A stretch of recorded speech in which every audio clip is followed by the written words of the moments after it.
That's treasure. You know, when you talked about the branding, then I checked them. Like, it has that brand.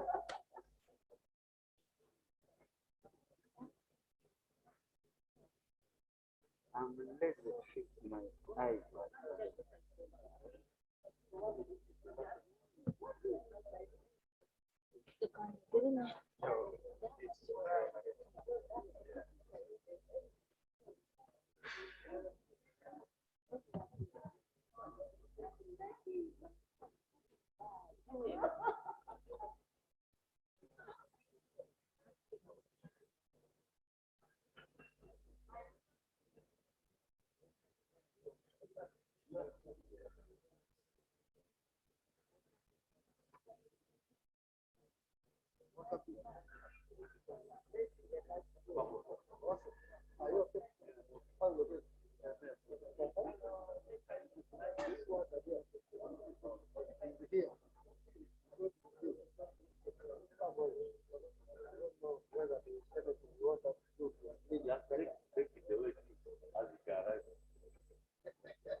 Yes, sir. This is very important thing. If it goes through the way you and the government say, you will see your position.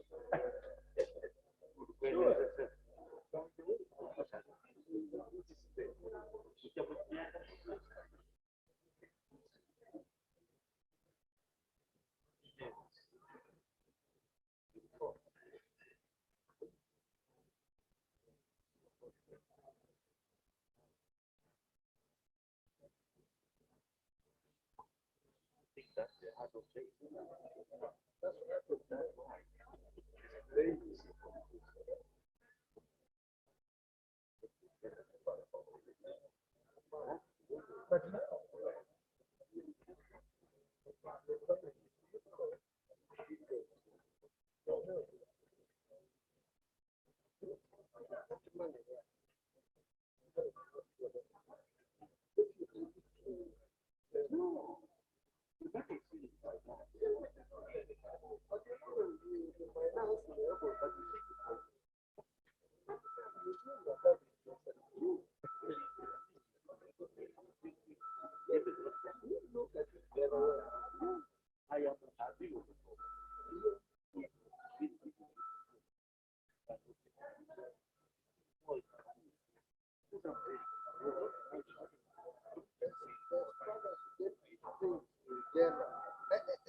I don't know.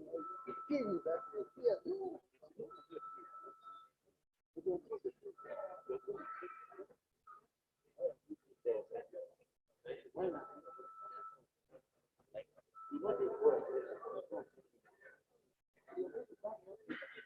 Let's start out one at a time. Now let's get it now. First roll.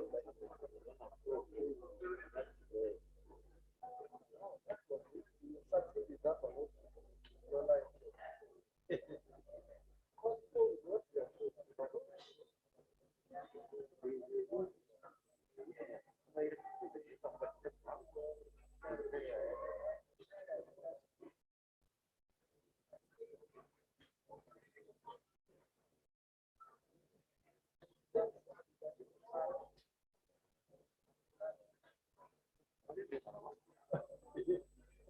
why? What you do?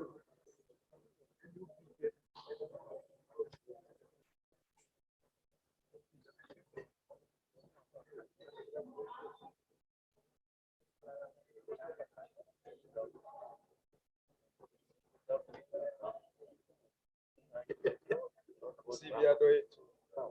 Y hará bakare. Onda de vos. Y hará bakare.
Yes, sir.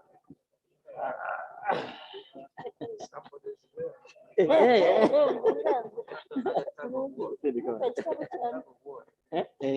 should take out for Tago. Is it coming? Come for Tago.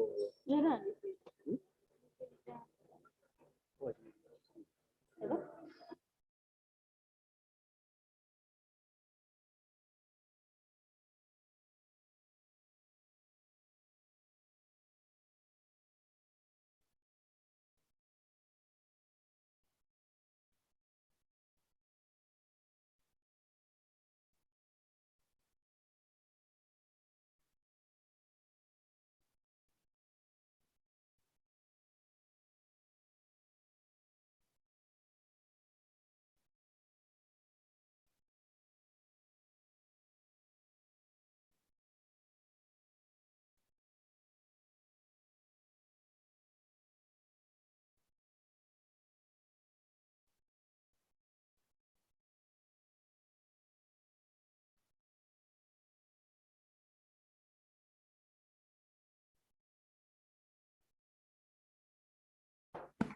Honorable members, Madam Speaker.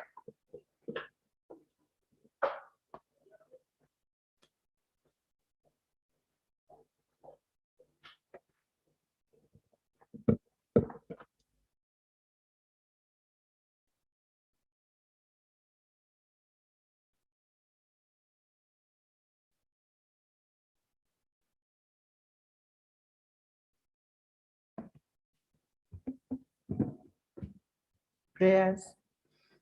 Almighty God, we in the of providential goodness as appointed for leaders and parliaments for the stand just government of humanity, we beseech you to look upon with the abundant favor this year's servants who may be in police called the performance of such important trust in this land. Let your blessings send upon them assembled and granted may as your presence, fit and consider all matters shall accommodate their liberation. In so just and full manner promote your honor and glory, and to advance the good of those whose interest you have committed their charge. Amen.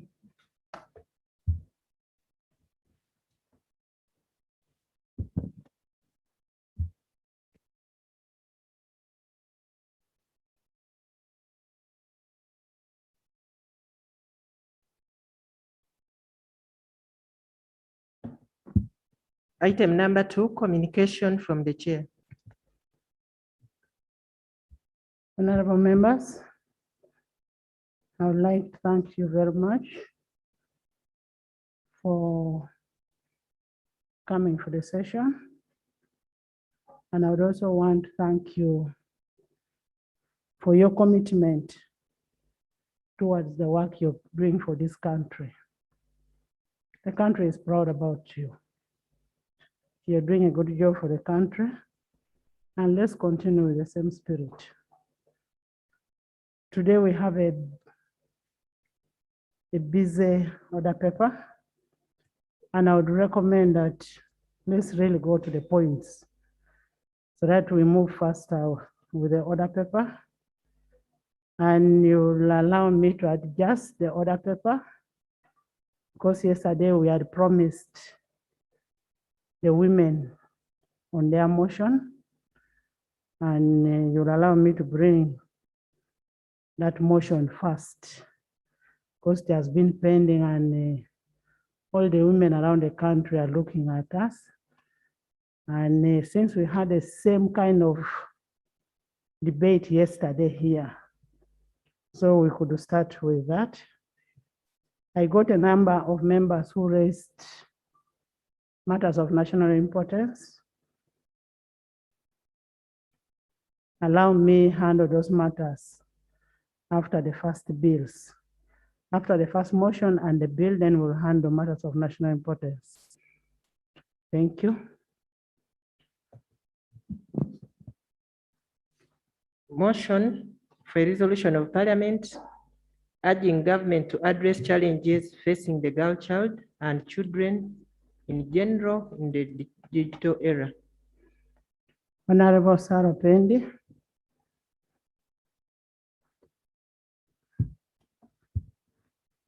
Thank you, Right Honorable Speaker.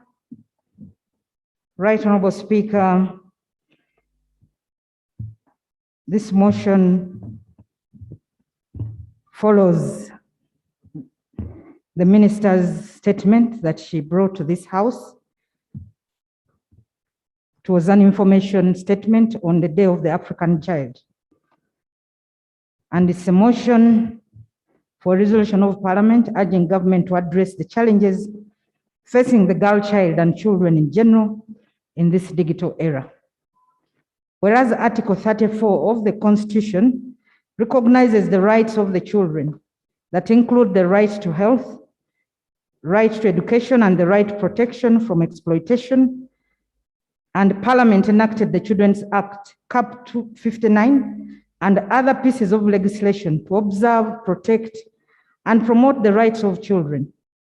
And whereas Uganda ratified the Convention on the Rights of Children and the optional protocols thereto, which contain a set of international legal standards for the promotion, protection, and fulfillment of the rights of every child in her jurisdiction, aware that government and this Parliament have signified their commitment to Goal 5 of the SDGs, aimed at achieving gender equality and empowering all women and girls, noting, however, that girls remain disadvantaged and do not enjoy their fundamental human rights fully, hence the International Day of the Girl Child, celebrated on October 11th. And this day underscores the need to address these challenges and promote the empowerment of and fulfillment of the human rights of the girls, including reaping the benefits of technological revolution that has reshaped everything in the current times. Concerned that the COVID-19 pandemic has worsened the pre-existing challenges facing the girl child, exacerbating the exposure of girls to trafficking, both internally and internationally, child marriage, teenage pregnancy, poor menstrual hygiene, and other forms of gender-based violence, as families find ways to elevate economic burdens. For instance, a report of the African Peer Review Mechanism attributed 10% of maternal mortality to teenage pregnancies in Uganda. And a UNICEF report on teenage pregnancy in Uganda reveals that 1 in 4 of the 19-year-old girls have had a baby, putting their lives at risk and forcing them to drop out of school. The Fawe Foundation for African Women Education, its Uganda chapter, conducted a survey, the post-COVID-19 lockdown report on school-going girls, and this report reveals that there was 366.5% increase in teenage pregnancies amongst girls aged 10 to 14 years. And 22% of the girls were forced into transactional sex due to poverty. Further concerned that since the pandemic, nearly 15 million learners are locked out of school and do not have access to alternative learning opportunities via radio, television, the internet, and community-based interventions due to lack of internet connectivity or electricity. A UNICEF survey reveals that only 10% of the school children have access to some form of alternative schooling, including online schooling. Cognizant of the fact that while information and communication technology provides new opportunities to young people through digital spaces, it also facilitates online child abuse through cyberbullying, child grooming, and luring children to pornographic sites. Hence, the digital era has been regarded as being responsible for the mushrooming of child pornography, where girls are often the victims. Further cognizant of the fact that these challenges, coupled with the fact that the pandemic is accelerating the transition to online learning, networking, and working also accelerated girls' risk of being left behind, and this compromises the girls' rights to education and access to enabling technology. Now, therefore, be it resolved that Parliament of Uganda urges government to provide the necessary resources and develops programs to skill the girl child whose education has been affected by teenage pregnancy or child marriage. The Ministry of Gender, Labor and Social Development, working with the Ministry of Information, Communication, Technology and National Guidance, to establish mechanisms to eliminate online and technology-facilitated gender-based violence and discrimination. We further urge government to engage with multiple partners to build coalitions and make necessary connections to advance gender equality in the digital era. We also urge government to approve the draft school health policy. We urge government to implement the Trafficking Persons Act 2019 and the Anti-Pornography Act 2014. Finally, we urge government to ensure there is continuity of learning and considers the immediate safe reopening of schools. I beg to submit, Right Honorable Speaker. Thank you, Honorable Sarah.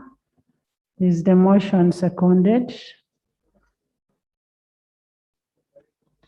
The motion is seconded by Honorable Anifa, Honorable Brenda, Solomon, Sinsereko, Kinyamantama, Musazi, by everybody in the house. This is the most popular motion. Honorable Sarah, would you, Rita is one of the seconders. Would you love to speak to your motion? Thank you, Right Honorable Speaker. Right Honorable Speaker, the information available is that poverty is one of the key reasons while most of the girls have been dropping out of school. Social protection is required, targeting the poor families, especially girls, if we are to keep them in school. Despite the various legislations, ladies and gentlemen, honorable colleagues, like the Children's Act as amended 2016, the Domestic Violence Act, the Education Act, we still see child marriages. We still see a number of our girls not going to school. The completion rate of the girls at primary 7, according to the reports available, is at 53%.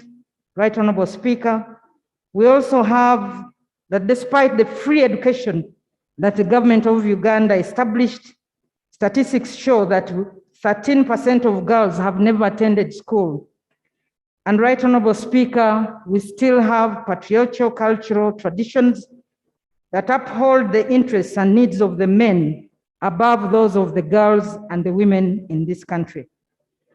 We have also seen, Right Honorable Speaker, that the COVID-19 lockdown resulted into various challenges for the girl child, and the FAWE report, Right Honorable Speaker, that I'll be laying shortly, shows just in 5 districts that we have over 68,000 children getting pregnant.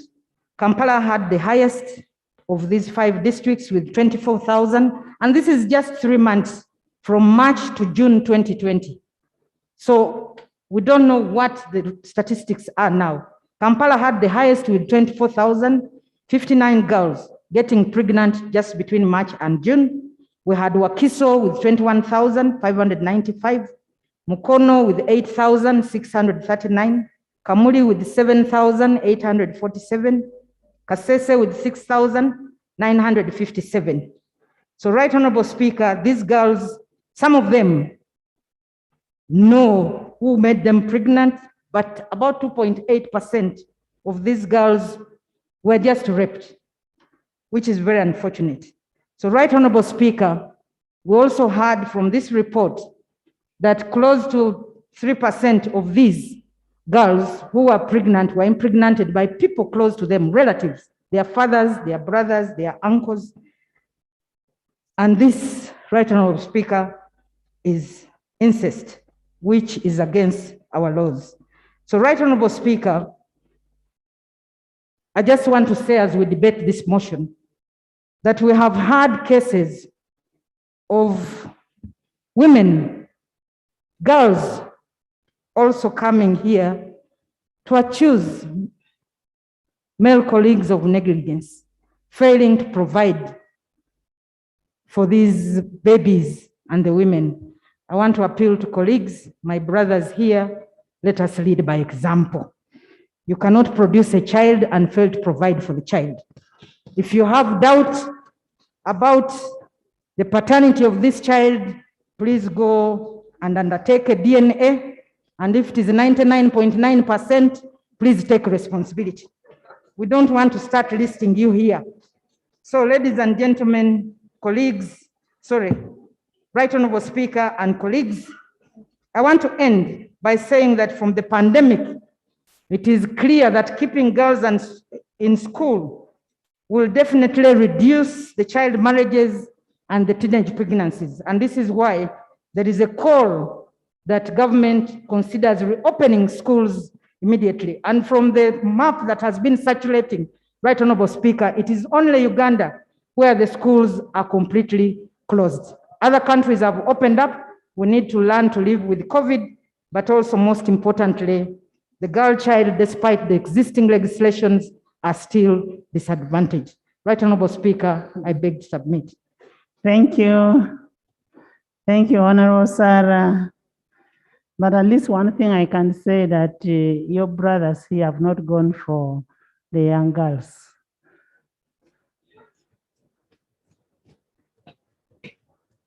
All that we are urging your brothers here is to take responsibility of those who are not taking responsibility, but it's not for everybody.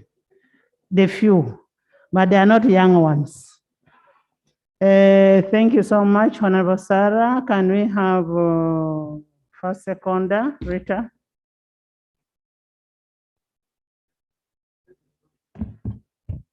Thank you so much, Right Honorable Speaker. I rise to second the motion for a resolution of Parliament urging government to address challenges facing the girl child in the era of the digital communication. Right Honorable Speaker, I rise in a way to say that whereas you use the word teenage pregnancy, most people try to get comfortable with it. But I would want to say, all the girls we are speaking about that have become pregnant, most of them have been defiled. So that means that in the situation they are in, there are criminals behind it, but very few of those have been apprehended. The issue of teenage pregnancies, if not well addressed, will drive us back almost 10 decades in terms of gender equality. That most of these girls, when they get pregnant, they fall into a cycle not only of poverty, but of ill health. Right Honorable Speaker, 1 out of 4 children, or 1 out of 4 teenage girls, that is 25%, as by the UNICEF report, have given birth. You can imagine when you see them moving and 1 out of 4, and those are our children, that we need to come forward as a government, as parliament, to be able to reach out to. And what happens? The cycle of the pregnancy gets intertwined with the cycle of poverty. And most of those in the cycle of poverty are women. And very shortly, all these girls are going to graduate into womanhood. So what kind of Uganda shall we envisage in that level of poverty? What happens to these girls? We have poor maternal health. We will have stigma. You know it very well, that the first thing that happens to a girl child when she gets pregnant is getting out of the home. Not even sometimes the parents want to associate with her. And they go wandering. Actually, not even in the hands of those that have made them pregnant, but to the streets. What happens to these girls? They have high risks associated with pregnancy. poor maternal health, bleeding at birth, and some even die in case they do not get opportunities for cesarean section, unsafe abortions. When you look at the country statistics, most of those arise out of teenage pregnancies because the girls are so disparate. They are not accepted to get rid of the babies, but alas, some end up dying. HIV/AIDS is glaring in their face because it is common knowledge. How do you get pregnant? It is unsafe sex. So for how long will this continue? Gender-based violence crowns all of it. That a girl who is a teenage mother, who is roaming on the streets, has triple jeopardy to what circumstances of gender-based violence they can come to them. Economical, psychological, physical, mention it. To the digital era, whereas it is a very good opportunity to enhance development, access to education, access to information, marketing is all going online. Most of our schools and these girls can neither afford a smartphone, nor do they have computers at home, nor are they able to use them. It provides the opportunity, but we want to go further and look at it. What is exactly happening? To those who have attempted, it becomes a trap to actually engage them into being trafficked for sex work. So we need as Parliament to come up and make sure that the anti-trafficking law is implemented to have these girls safe. In conclusion, Madam Speaker, the gender digital gap is clearing in our faces. The era won't go back. It is here to stay. That schools that have started online, I know most of the schools in Uganda, we are not at that level. But the world is leaving us, and leaving us for who? Is it just to our own selves, or we need to catch up? So I call upon you, honorable members, to overwhelmingly not only support this motion, but go back to your constituencies. First of all, speak about it. Speak about it when you go on radio stations. Most of these radios are very politically inclined discussions, but parents are hurting, the girls are hurting, not forgetting the boys. Can you be that mouthpiece to tell your other fellow males, these girls are impregnated by men, not people like me, a woman. Can you be the voice to tell them that they are pushing our nation into another epidemic that we might not be able to deal with? Finally, Madam Speaker, the stigma. You are relatives, you are friends, you are opinion leaders.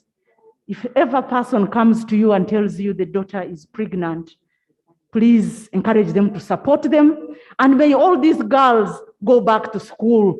May we encourage the population that it is not all over. For those who have a window to be able to go back to school. Right, Honorable Speaker, I implore the House not to only support, but even spend some money in our constituency programs. From what government has, from what you have, to skill these young girls. And if only the Directorate of Industrial Training that has money, Madam Speaker, could extend special programs to this population, that they can learn to make different kinds of things. In Mbarara, for instance, we have a lot of banana fibers. Can they make table mats? Can they make corsets to cover our sweet drinks in bars that they are not infested with house flies? And please support women groups that are using their hands so that you can be a point of purchase for the products they make. Right, Honorable Speaker, I beg to submit and let us support this motion. Thank you very much. Thank you, Honorable Rita. Members, as you've heard, just don't end the debate here. Go speak about it. Speak about the girl child. Go on radios, educate the population about the girl child. Encourage them. Remove the stigma out of these girls. They are human beings. They may be tempted. They have been raped. They have been all those kind of things. But let's go out as leaders and speak about this. And once you support a woman, that's the most reliable vote that you have. They are the most reliable people that you have in the community. A woman will always do, when you look at a family, running a family is being run by a woman. making sure children go to school is being done by a woman. And when you do that, you're making a contribution to this country. Let's support the girl child as leaders. Let's speak about it. Let's come out and protect the girl. Honorable Kinyamatama. Thank you so much, Right Honorable Speaker, for this opportunity. And I rise to second the motion, motion for a resolution of Parliament to ask government to address challenges facing the girl child and children in general in the digital era. First of all, I want to first appreciate you, honorable members of this House of the 11th Parliament, for overwhelmingly supporting this motion. I am very sure that the mothers that are watching us out there and the girls are impressed, and they know that they are our concern everywhere they are, both the female and the male MPs in this House. Thank you so much. I am very sure that honorable members know what has been happening with the girl child and what is happening with the motion and that we are trying to elaborate or ask government to do. So I am very much going to rush to solutions or the way forward or our prayers. First of all, we need as government, we ask government to make sure that there is community mobilization and sensitization programs that are created to tell the country, to tell those that are behind the teenage pregnancies and defilement, they need to know the importance of education. Maybe they've forgotten, maybe it doesn't seem important for them anymore. But when we go back as a country, as leaders, as partners of this country, like the NGOs, we can revive the sense of why we need these girls in schools. We can cite examples of where we've come from as women, as Uganda, and why we need education for both or for all. Let the Minister of Education, first of all, have one communicating sense of why we need education in this country. Let there be a packaging or a branding of why we need education by the Minister of Education itself, so that the communities have a collaborated information that they need to give to our communities. Because you find radios having a different information, you find NGOs having different information, but we need one collaborated message out there that can be broadcasted everywhere, that can be broadcasted on each TV station, so that Ugandans get to know and have one information or one packaged information about the relevancy, about the mistakes that have been done, about the pandemic.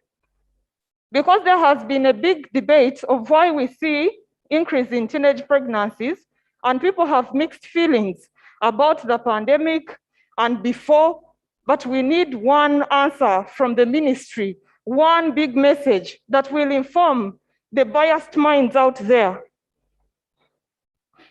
We need to urge UCC to make sure that it controls programs that are out there on radios, to regulate the internet information. Because as mothers, you know what is happening. You do not know the uncut karakata and everything, but when you get home, your children, our kids tell us what has been on TV. And UCC is watching, and it has all the powers, and it has all the laws in place that can be used to enact informative information for our children. So I think UCC should wake up, it should take up its mandate, and if it fails, I think government should take up the role of controlling UCC and forcing it to do what it has to do. There should be scholarships for these girls that have dropped out of school. That will very much solve issues of social stigma. There should be incentives, maybe to the kids, because you imagine you're unable to take care of yourself, now you have a baby. And the family itself is unable to take care of the baby and yourself. So how do we encourage these girls to go back to school if we want to reopen schools? That's right, Honorable Speaker. This program should be well thought about and implemented. If we want these young girls to go back to school without social stigma, we have to give them incentives. Either make sure that there is food for the kids, the babies that are with the mothers, to make sure that PTAs have always put some fees for every student, to make sure that fee, the little fee that is put there, is now removed for these young girls to go back to school. But you have a burden of social stigma. You're unable to even go and explain why you can't pay that small fee, and you have a baby at home. So I think there should be a special package before reopening schools. There should be a special package for teenage mothers. Right Honorable Speaker, finally, there should be a formal way of engaging our girls and boys during holidays. There should be health camps. There should be different camps that keep them engaged. We can use sports. Right Honorable Speaker and honorable members, when you go to our villages or our sub-counties, you'll find that most playgrounds that were there were sold out. You'll find that members of parliament, we have pressure to provide playgrounds for our teenagers out there. So imagine what these teenagers have to do if they have nothing to do, if they are not engaged in any activity. Of course, they will go and engage in other bad manners. So I think it is high time government purchased playgrounds for each, at least parish level, and we engage these students or these teenagers. If we don't engage them, they will be engaged in what seems very interesting for them. And this is where they find these traps of defilement and everything. Right Honorable Speaker, when you look at the statistics of girl children and the abuses they are going through, you find that it's NGOs that are providing this information to us. You heard our motion. Everyone is talking about UNICEF, talking about all these other NGOs, but you cannot find on a website of Ministry of Education and other Ugandan websites or government, you cannot find any statistics concerning a girl child. And you wonder, are they not interested? Because statistics inform the policies that should be put in place. So I think this should be looked into. We need to clear that gap. Otherwise, if you have no information, you're not going to believe a member of parliament who is here to let you know that there is this gap. But if you take initiative as government and do research, you will be informed. Thank you so much, Right Honorable Speaker, and the entire House for supporting this motion. Thank you, Honorable Juliet. Let's limit the debate to 2 minutes. And we give a number of people to speak. Madam Speaker, we had a male seconder, the Honorable Ngoya John Bosco. And allow me, on that note, to lay this report, the situation of an impact of COVID-19 on school-going girls and young women in Uganda. It's a report dated May 2021, conducted by FAWE, supported by GIZ, Oxfam, and UN Women. I beg to lay. John Bosco.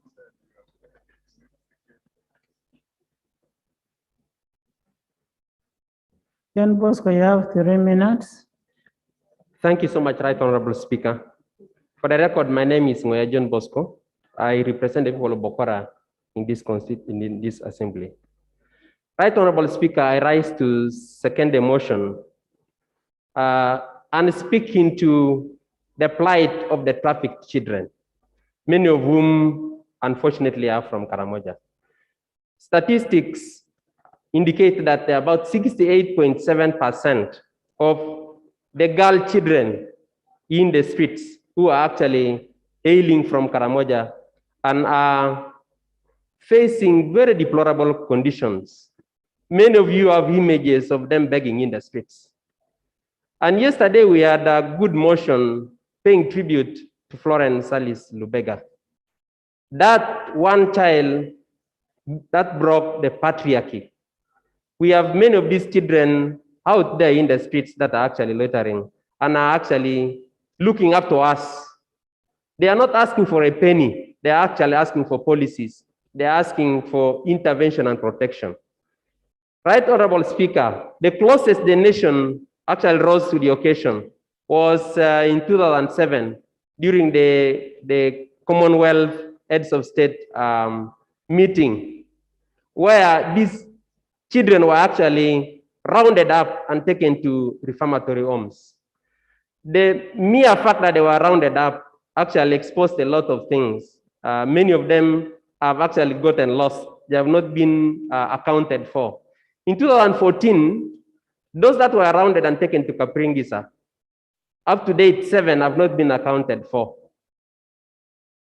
Just this year, on the 10th of April, there was another roundup done by KCCA, and 2 girl child, Lema Betty, age 13, and Logiel, age 15 from Napak, have not been accounted for.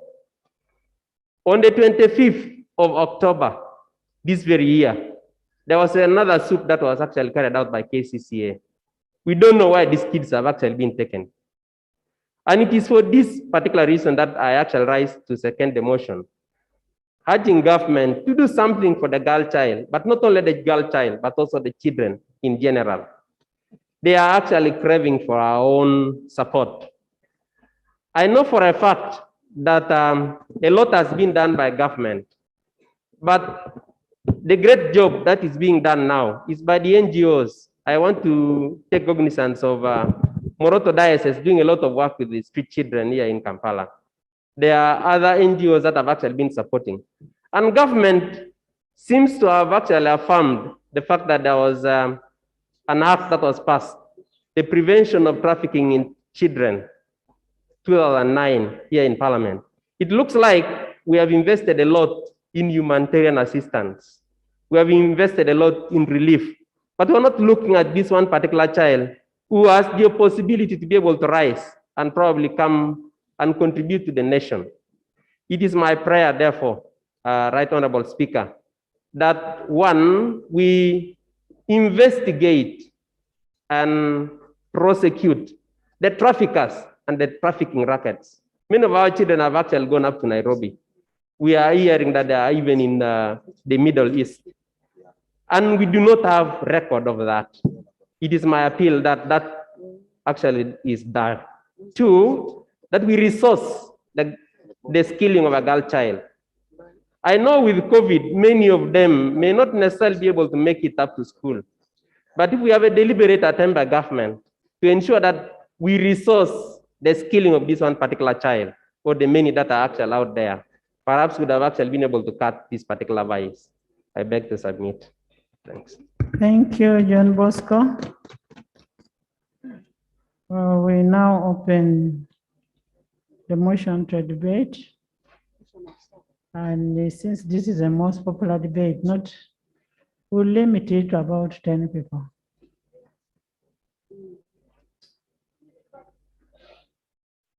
We have a lot on the order paper. Jen, Brenda, Ether. I'll come.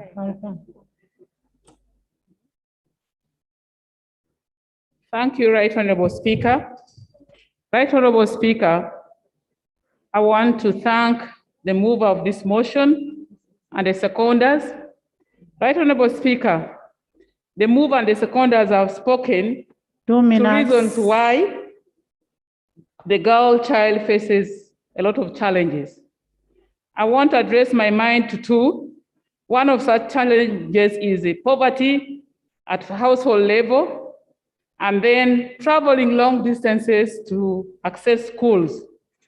Right Honorable Speaker, we must look at this issue from 2 perspectives, the prevention bit of it and provision, Right Honorable Speaker. From the prevention perspective, Right Honorable Speaker, I would suggest the following, that Parliament, together with government, we come up with policies that will have get our children and keep our girls in schools longer. And by so doing, Right Honorable Speaker, we need to allow, especially after the era and the impact of COVID-19, we should provide opportunities for girls who get pregnant to continue with education after nursing their children at least for 1 year, Right Honorable Speaker, but not going to classes when they are still expecting. Right Honorable Speaker, we should strengthen the senior teachers counseling aspect in all schools. I Right just Honorable need a Speaker. clarification there, that not going to class when you're expecting. Yes, Right Honorable Speaker, that's my view, that they can continue after nursing their children at least for 1 year, because the children also have a right to breastfeed, Right Honorable Speaker. Somebody can breastfeed a kid and go to class. Okay, Yes. Right Honorable Speaker. So we if so, can allow these children go to class. most obliged, study, Right Honorable Speaker. And then we breastfeed. Yes, Matt. Thank you for giving way. It is, of course, human to allow a mother to feed the child. Doesn't matter how young the mother is. But I want to give you information based on the experience in my area in Dokolo, that, that during that 1 year period, the same child mother gets pregnant again. During that period of 1 year, while the mother is breastfeeding and is staying at home, that girl child is likely to be pregnanted again. So let us take precaution when we are talking about allowing the girl to breastfeed. Thank you, Honorable Senior. I take note of that.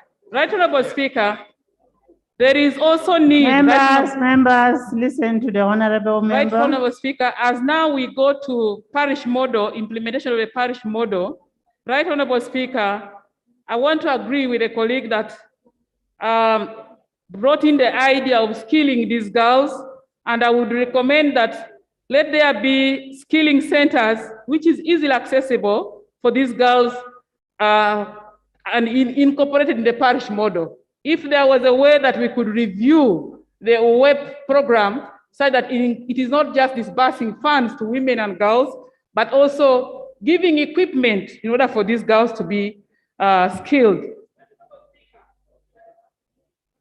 Conclude. Thank you, Right Honorable Speaker.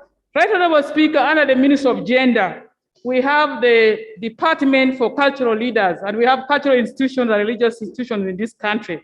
Let us make use of these institutions, whereby cultural leaders can be encouraged to train or to talk to, come up with positive cultural and social norms to train these girls on how they should grow up and transit into womanhood. I thank you, Right Honorable Speaker. Thank you, thank you. And in this parish model, really, we must localize the training areas for these girls.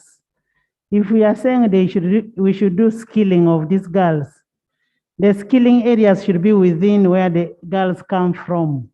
Or else, if it is a long distance, they will again get accident of these men on the way. So, Brenda. Thank you, the Right Honorable Speaker, for the opportunity. First, I want to thank the mover and the seconders of the motion in regards to the girl child. Right Honorable Speaker, we have high dropout rate for the girl child. And the question of sex education in school, I know it is contentious, but it is one area we need to revisit. Young girls and boys engage in these acts at an early age, and you realize that at the end of the day, it's the girl child that drops out or gets affected more. I think Parliament should consider this debate seriously, and we see how we reinstate such, because when you go to the rural schools, you find that a girl in primary school is as old as 13 years and more, and they are actively engaging in sexual activities. So if we don't address it and we just think it is okay, we are going to see more girls dropping out of schools as a result of being pregnant. Right Honorable Speaker, in the Committee of Education, we've been having many organizations or MDS coming to the committee. We realize that if the loan scheme is not expanded to benefit institutions as low as those vocational institutes, technical training, those who teach courses that run for 3 months, we won't be able to have the young girls who are pregnant, because at times it's very hard to reinstate them in school directly, but you can involve them in skilling projects and training projects. So I want to ask colleagues that at the time when we are discussing the budget,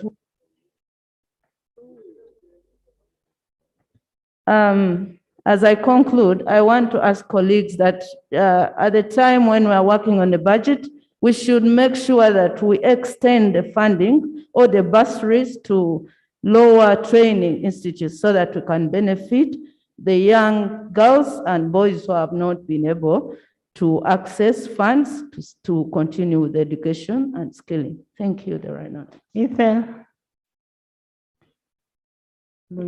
Thank you so much, Madam Speaker. Beth Ethonalima from Wakiso. As I commence the Uganda Parliamentary Forum for Children, really which wishes to thank you, our member, for ensuring that this motion is debated here. And I want to thank everyone for supporting this motion. Back to the point, I think many of us sometime back early in October realized that Wakiso was one of those districts that was affected.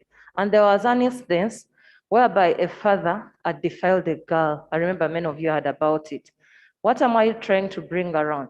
As we are in the budget process, I request, in order to ensure that the sensitization is done, the mindset change is done to all our societies, let's please advocate for seeing that local governments are really, really facilitated.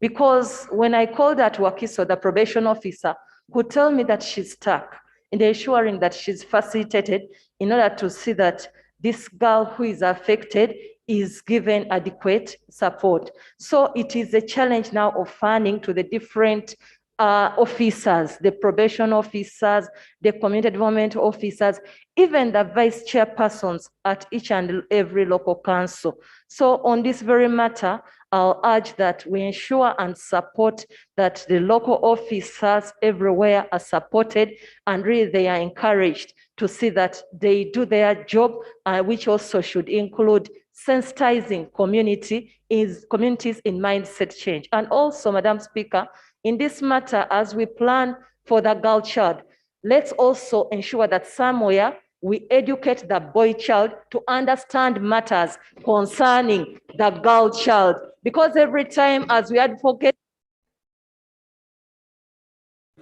just one moment, Madam Speaker. As we advocate for the girl child matters, let's emphasize that the boy child understands issues concerning the girl child, and we shall have a better society. Thank you so much, Madam Speaker. Thank you, Wakiso. I want to hear from the boys. Yeah.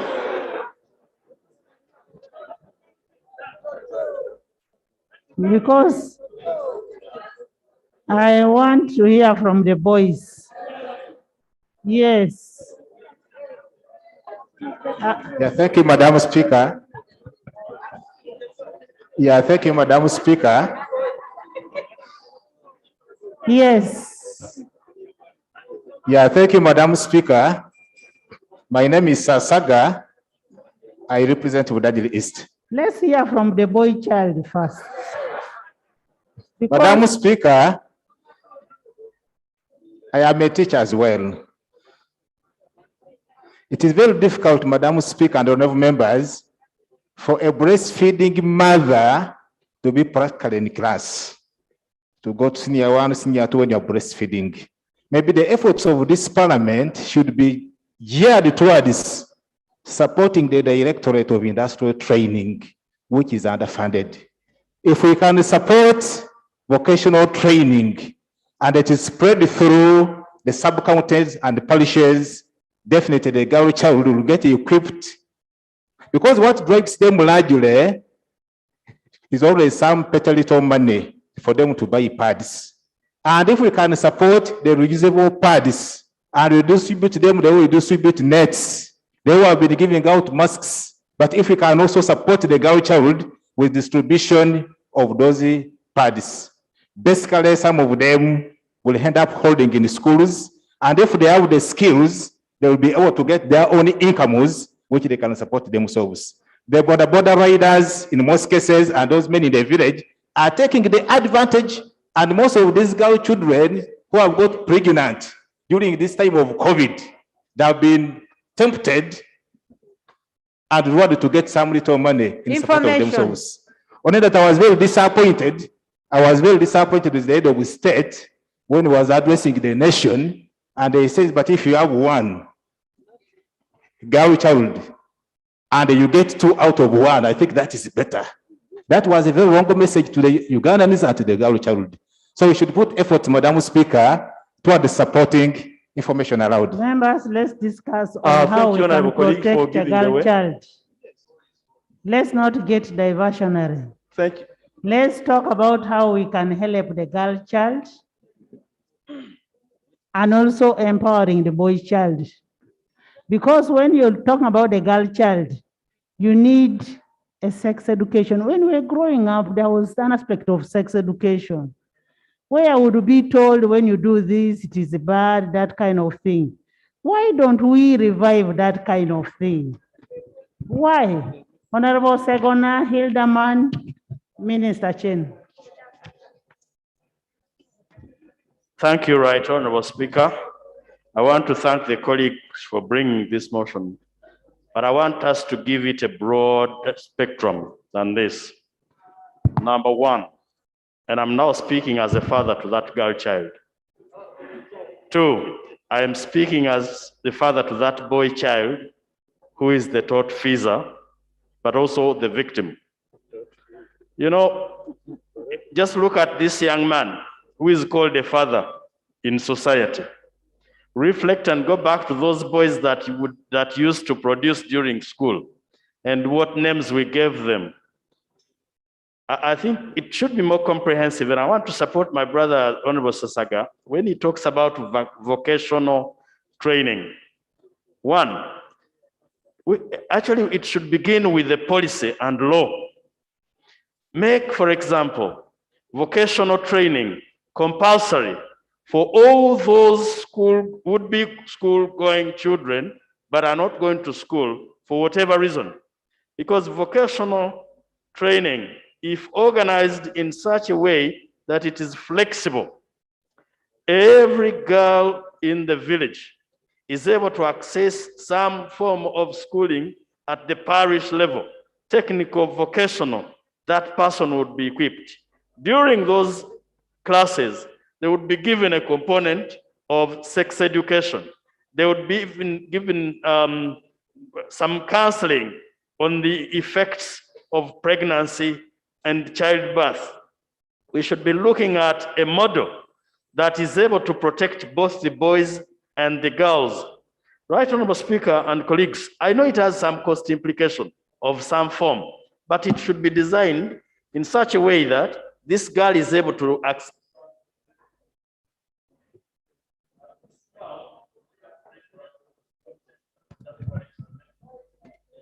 This girl or boy should be equipped, but in particular the girl child, if trained to be able to generate some income, that would protect her against further temptations of men that would lure them into similar acts.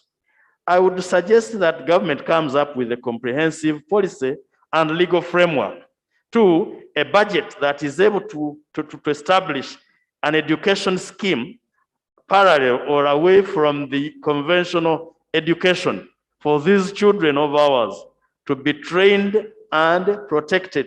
Other than that, we'll be wasting time. I thank you. Thank you, Hildeman. Thank you, Right Honorable Speaker. Honorable colleagues, Uganda's next problem is the boy child. And actually, it is the current problem because the boy child has been neglected, and as a result, he will look for a way of attracting attention. But that put aside, Right Honorable Speaker, as we go forward to discuss factors affecting the digital world and the girl child, we need to put into consideration a few things. The low and poor internet penetration and coverage in Uganda can't facilitate whatever we need to instill in a girl child. The lack of reliable electricity supply. Some of us represent people who don't have electricity. So as we talk about digital platforms, they will need electricity. More to this, Honorable Speaker, the high cost of internet. Somebody needs 5,000 to buy 1 GB. Somebody needs 200,000 to buy data for a month. We are talking about poor people. So as we talk about digital, we need to put into considerations all those things affecting the digital platforms and how a girl child must benefit. Information granted. Thank you, my brother, for giving me way. And now, I want to give my brother more information about the boy child. The boy child is not favored from childhood until death. These people who have empowered the girl child, which is okay, but these girls have overused that power. I have a friend, Muonge Mbuzi Nume, who married a girl. Order, Speaker, Madam Speaker. Hold on, what now? Now, Muonge Mbuzi Nume was beaten by this girl always because this girl was over-empowered. So now, the house, as we are empowering the girl child, let us tell them not to drop the morals, not to drop the discipline, because if they had money with the morals, Muonge Mbuzi Nume wouldn't have been beaten every night. Thank you very much. One thing I've picked from Honorable Hilderman is that as we talk about the digital world, we should also emphasize on electricity to reach almost all the areas and then reduce the cost of internet. That should be included in your motion. And the girl child we are talking about is this small young girl you're raping left, right, center, and has fallen out of school. These young girls, just imagine yourself as a parent, Honorable Solomon. I don't think these young girls are beating people outside there. No, those are your women. Those are women. Those are not girl children. We are talking about teenage girls who are fallen out of school because of COVID. Teenage girls who are raped in the street because they have no access. But if you're talking about a woman who can fight back, then that one will not be raped. So we are talking about a young girl, your daughter outside there. Honorable Achen.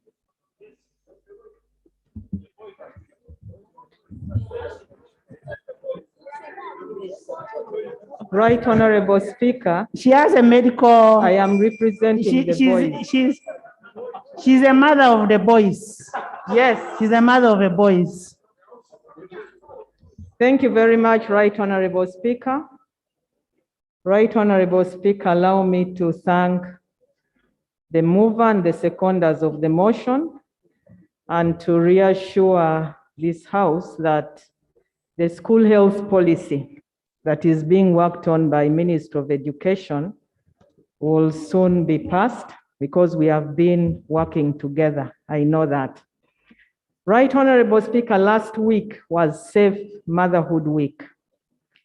And as a Ministry of Health, together with partners and all of you, and allow me to thank the Health Committee very much.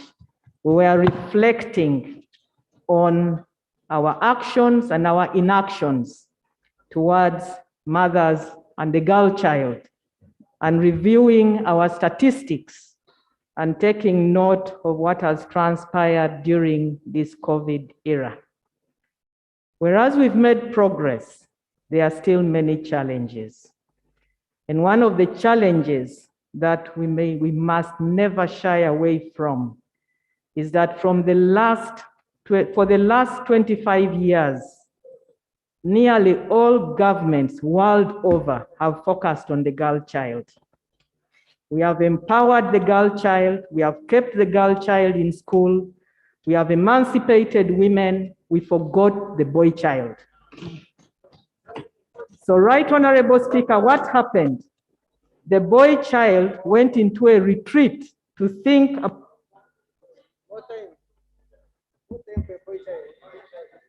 The boy child went to think about what to do. And good enough, we are in the digital world. They got their gadgets, they went into drugs, and the result now is that they are doing what we feared to the girl child. And they are not aware that they are doing anything wrong because we forgot them. It is time to focus on the boy child and put the children at the same level. Put the children at the same level because they are all children. We need to hold them.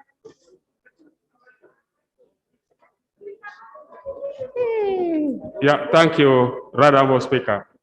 Right Honorable Speaker, I would like to thank the Honorable Minister for giving me way. Right Honorable Speaker, last Friday, the State Minister in charge of primary education was in Amoro launching the program Stopping Teenage Pregnancy in Uganda. The issues raised by the boy child and girl child, one of them was that during the lockdown, they were all rendered so redundant. The Ministry of Education promised to buy radios to ease their learning, to buy televisions. Nothing was done by the Ministry of Education. At the end, every time during evening hours, they moved to the training centers, discuss about love affairs, and that is how many of the young girls got pregnant, Honorable Speaker. That's the information I want to give you. Thank you, Right Honorable Speaker. I think it's very important for some of these things to go on record so that the answer is very clear. Honorable colleagues, you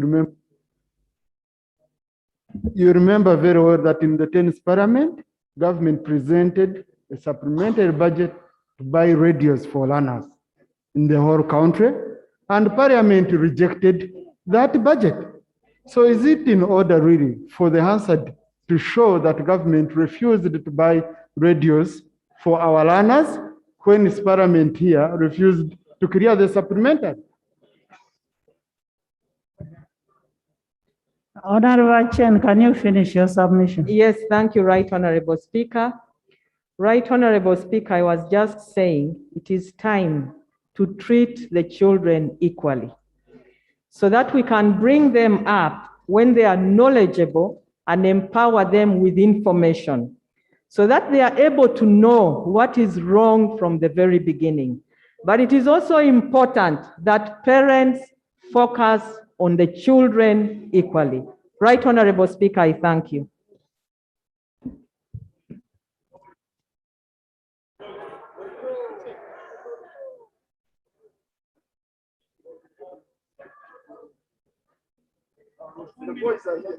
Let me start like this and I come and finish you. Former Opa, Luengo, all of you are going to speak.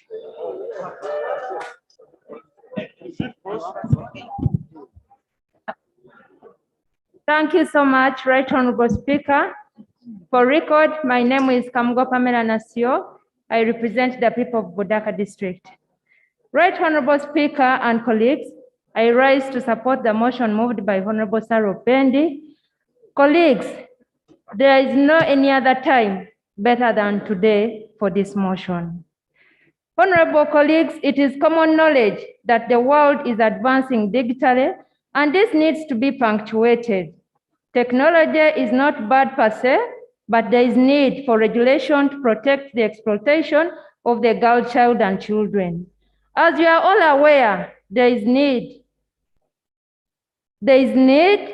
to regulate the content which is alluring our children, and our children are irresponsibly consuming these materials.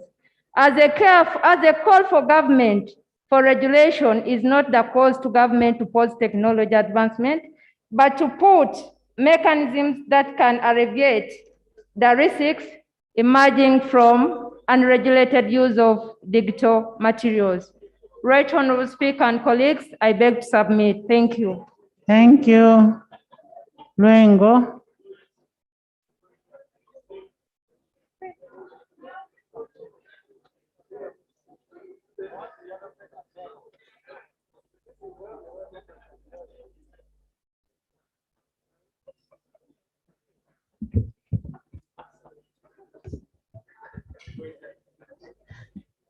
Thank you, Right Honorable Speaker, for this opportunity. I want to thank the mover of the motion and seconders. Right Honorable Speaker and honorable colleagues, I love that the girl child has been empowered with education at all levels and the inclusiveness in empowerment in employment world. But the extreme focus on the girl child has led to neglect of the boy child. Right Honorable Speaker, to an extent that they lack the basic knowledge on how to live harmoniously with the land and educated girl child. I therefore, Right Honorable Speaker, pray that the nation, and especially to the Minister of Gender, Labor and Social Development, we should balance the concept of empowering the younger generation so that we don't lose the boy child while focusing on the girl child. I thank you, Honorable Speaker, for this opportunity, and I support the motion. Honorable Sise, thank you so much. Honorable Sise is talking about the inclusiveness and harmonious living of these children. But you need, even when there is harmonious living, you need to tell them not to do bad manners. So these children can still stay together.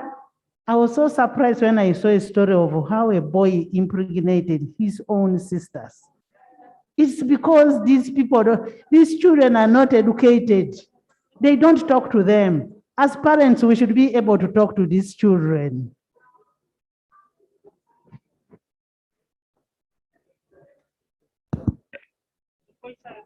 Thank you, Right Honorable Speaker. For record purposes, Chitanywa Sowed is my name. I represent the people of Songora North County in Kasese. Right Honorable Speaker, I want to begin by thanking the movers of the motion as well as the seconders. Right Honorable Speaker, I am addressing myself to two major issues. One is the issue of parenting. Right Honorable Speaker, all the children we are talking about, it did not appear on earth by miracle. They were produced by parents. Unfortunately, Right Honorable Speaker, the parents have delegated their powers. Most parents have turned into internally displaced parents. They no longer care about their children. Right Honorable Speaker and colleagues, it's very important for government to come up with parenting programs so that the parents can be responsible parents. They should not just produce and leave the children to grow on their own. It is surprising, colleagues and Right Honorable Speaker, that during the Corona period is when we have recorded many teenage pregnancies when the children are with their own parents. It means that there is a problem with parenting. Second,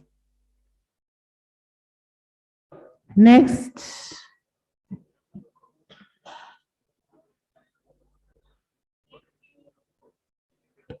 Thank you, Right Honorable Speaker.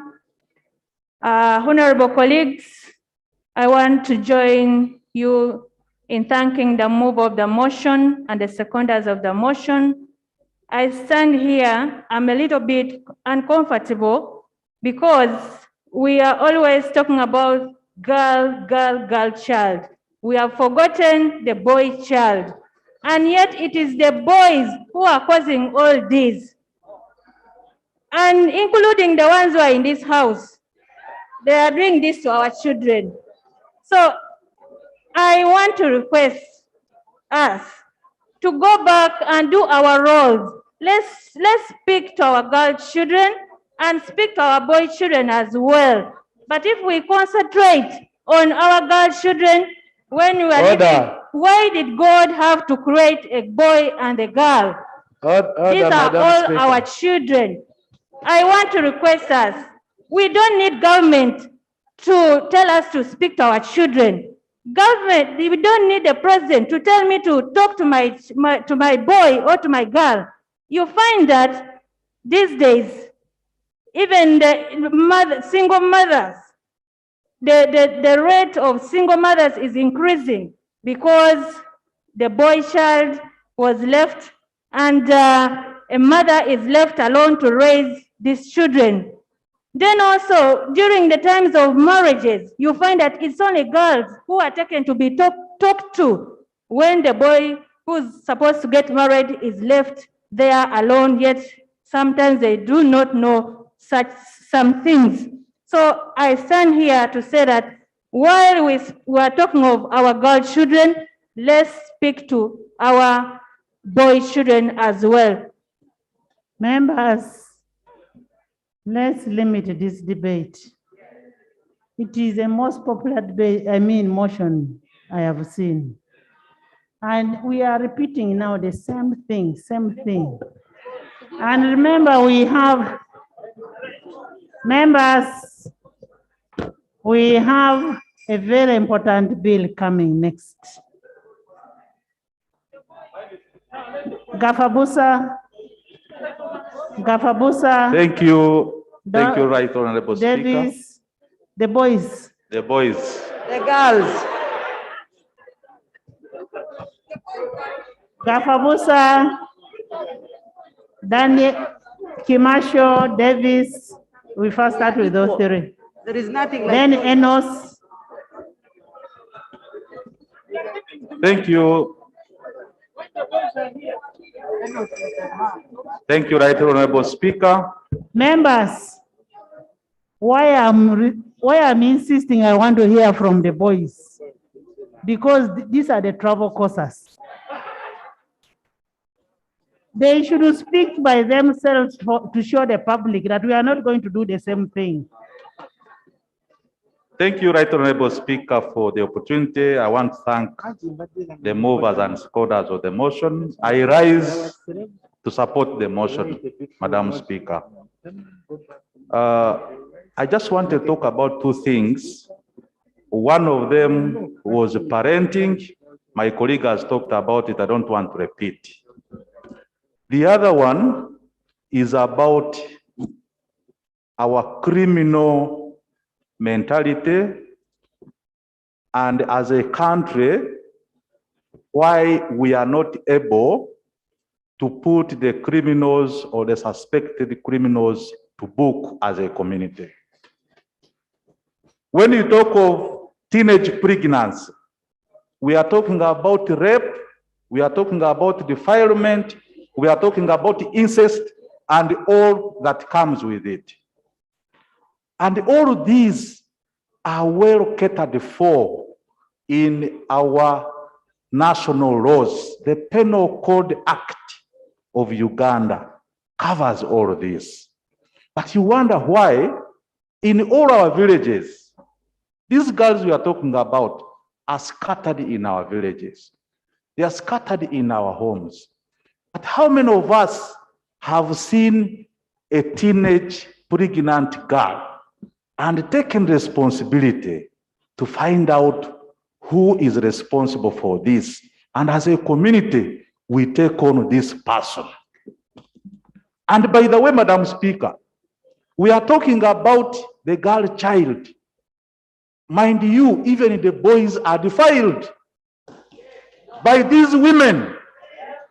The only difference is that the boys don't show.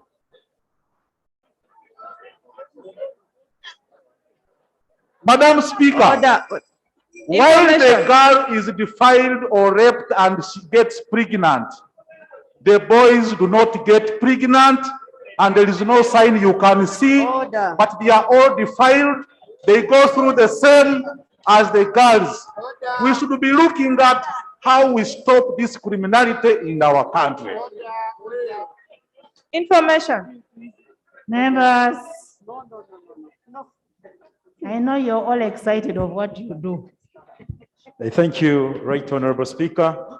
For record purposes, by the names of Kamkama Davis, representing the people of Nyangabu. I stand to second the motion. First and foremost, a girl child is the most treasure that we have in this nation. So by that factor, we really need to take them like a glass. We need to provide them with information to both the girl child and the parents on the way how the parents should bring their children. For example, I have a young child of 7 years. I normally advise her not to play with boys during the dark time. Because when they go playing in the dark, there are things that happen. So we need really to equip these children and parents with such information. And for example, those who can't go back to school, let the government provide the skilling centers. They go learn carpenter, tailoring, catering, and others, so that at least we don't see the girl child just diminishing like that. I beg to submit.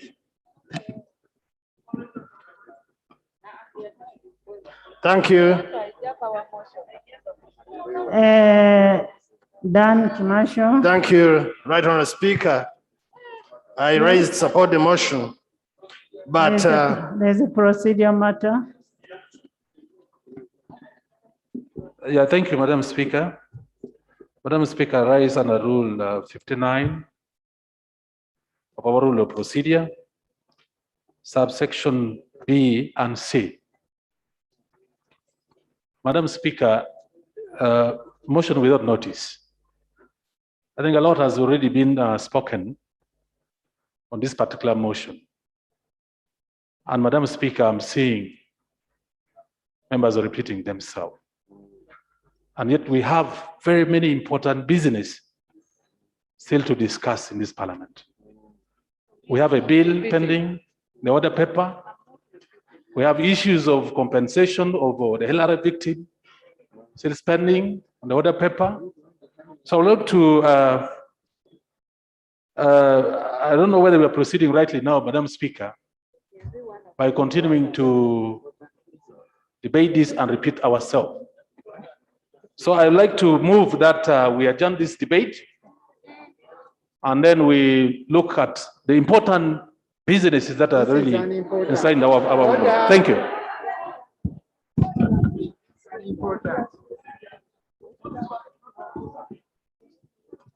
Thank you, Right Honorable Speaker. Further procedure? There is a ruling on this procedure. You made the rules, these rules yourselves, and the member is saying that we are repeating ourselves on the same issues. it is a motion that has been accepted by everybody. The other thing that is left, can we hear from a leader of opposition, hear from a government chief whip, and from the minister? What is their commitment? And when we get that, we move on to the next.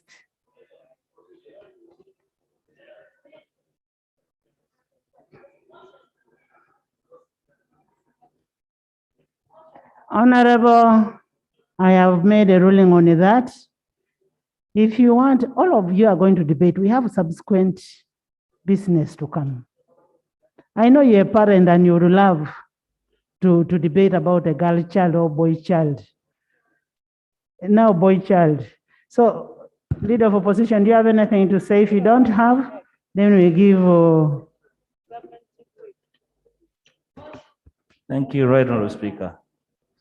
First of all, the time we have spent on the motion is worth every inch of our space in this house, because our business is to legislate for posterity, and posterity is about the duty we owe to generations, especially our own children, that will give the next generation reason to believe that when we came here, we cared and moved in direction that would ensure that their future is safe. So I want to applaud the mover and those who debated the motion.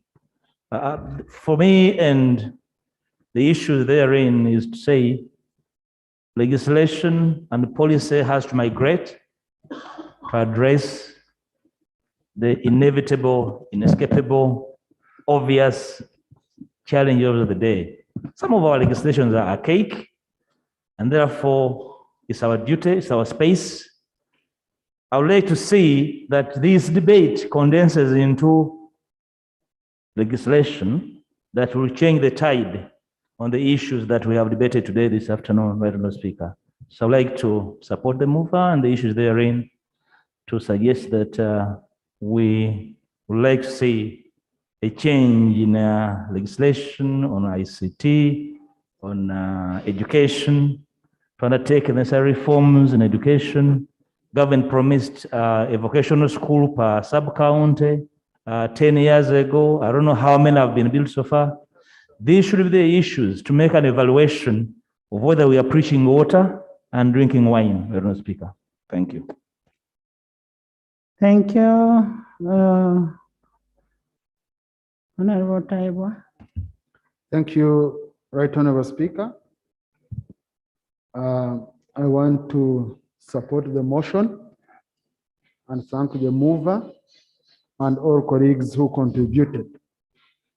The aspect which I feel that was a little bit missing is two. One, the issue of mindset change towards our barbaric customs in society. And then the issue of giving a victim a second chance in life, especially for early pregnancy. And I have a very live example, Right Honorable Speaker, which I felt I should share with this House. Around 3 years ago, I read the story of two young girls who had traveled all the way from Rira to Namugongo for Uganda Matters to intercede for their parents so that they could get fees. I followed up with the girls. One of them was taken by Italian nannies, and I took up one with my family. Called, I think because of the story, I don't need to put the name on record, but some colleagues know because they met me with her at Serena Chigo when we were on a family outing some time back. Right, Honorable Speaker, when this child came, stayed at our place, was given good care, went home looking good. At 12 years, the uncle raped her. The uncle, I can call it aggravated defilement, whatever, but it was a monstrous act. The uncle raped her, and the family. So this young girl, Mrs. Goes, she was in her P7, she performs poorly.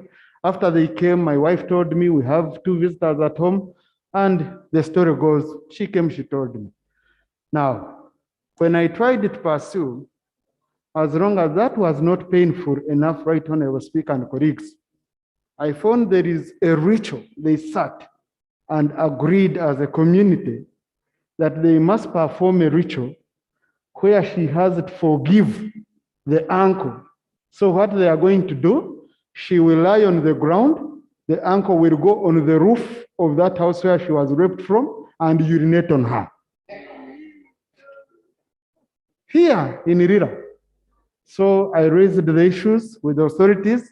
The uncle ran away. Up to now we are pursuing.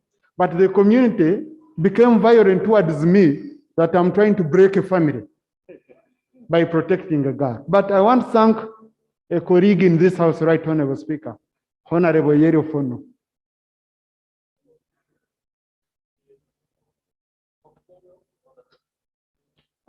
He helped me to put her back to school.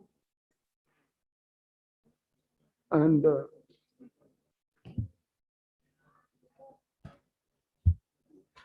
Members, there are so many touching stories about what happened. I'm sorry, Right Honorable Speaker, but I approached a few MPs from the area. We worked out with Honorable Yeri Ofono. We put her back in P6. Now she has been admitted at Namagunga in S1. So I emphasize that for purposes of giving a girl child a second chance, where many people don't do it. I've heard colleagues talking that once it happens, take her to skiing, take her to, weaving, to do what? If I had determined that Aya Gloria goes back to weaving, to tailoring, she wouldn't be having this chance. And as I can assure you, this young girl is going to be a star. We are looking after the child, or it's going on well. I felt I should bring that story to emphasize how painful it is. And also for the women to understand, girls love their fathers more than their mothers. So men, let's protect our girls. Let's do whatever we could do, protect the girls, whatever we can. And Honorable Sarah and team, I promise you my full support for anything that will protect our children. Finally, Right Honorable Speaker. Finally, Right Honorable Speaker. I want to request that you allow me, we amend the prayer considering the debate that we've had. We amend the prayers so that we say that in an effort, in the process of protecting the girl child, we should also protect the boy child among the prayer. Because when you look at this motion came from the presentation from the minister on the day of the girl child. So we cannot amend the motion, but we can amend the prayers in the motion to include the boy child. I beg to submit, Right Honorable Speaker, and I'm sorry for whatever happens. Thank you, Government Chief Whip. Members, there are so many touching stories outside there. We have had fathers sleep with their own daughters. We have had brothers sleep with their own sisters, especially during this COVID time. We, the parents, have moved away from our parenting role. We are not talking to these children. Some order. We are not talking to these children. We need to take responsibility as parents and talk to both of these children, the boys and the girls. They are equally important in a community. Because the moment you talk to the girl alone, the boy will think rejected and he will say, okay, let me hurt. And he will go and do the harmful things to the girls. We need to revive the sex education. I remember they used to tell us, if you go to play with the boys, don't do this, don't do this. These pornography films on TVs, they are teaching children a lot. Can't we limit them? Can't UCC do something? Because our children are at home 24/7. So members will amend the prayers to include all what has been said, including the boy child. And what is important is the issue that Honorable Sasaka said about the reusable pads. The girls get that stigma of not going to school immediately she gets her periods. They feel that shame and they cannot afford pads. As government, can't we provide that? Can't we have the policies that help government in all this? One member said in the Penal Code Act, the law is very clear on what should be done on those rapists, those defilers. But are we implementing? The cultures must be broken, where they say, when a girl, the moment you see the breasts, this one is ready for marriage. We must break those cultures. And it is this house to make those rules. Guidance, right, Honorable Honorable Minister. Guidance.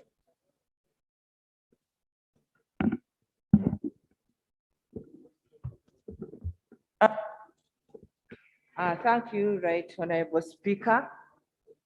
Let me take this opportunity to thank the movers of the motion and the seconders, and also thank my colleagues for the various issues that you have raised. I would like to inform this House, Right Honorable Speaker, that things to do with children are multi-sectoral in approach, and I would like to commit myself here that we are going to work with the different sectors, both in government and non-government, so that we can see how we can address some of these issues. Right Honorable Speaker, yes, the boys are also children. They are also equal to the girls. But we cannot take it for granted. The girls are more vulnerable than the boys. When you're standing here, everybody is talking about the teenage pregnancies, but no one is talking about those that have impregnated these young girls. From January 2020 to June 2021, we have registered 21,000 defilement cases. 21,000 defilement cases. And who are these that are being defiled? These are our girls.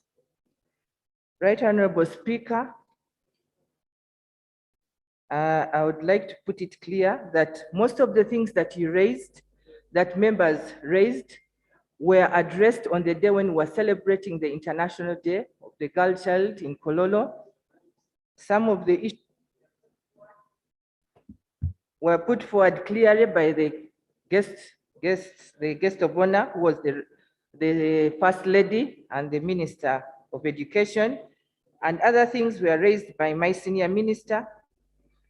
And at an appropriate time, you will allow me to lay on table the speeches that were read that day so that they can add to the motion. As I conclude, Right Honorable Speaker, one of the things that we need to address most.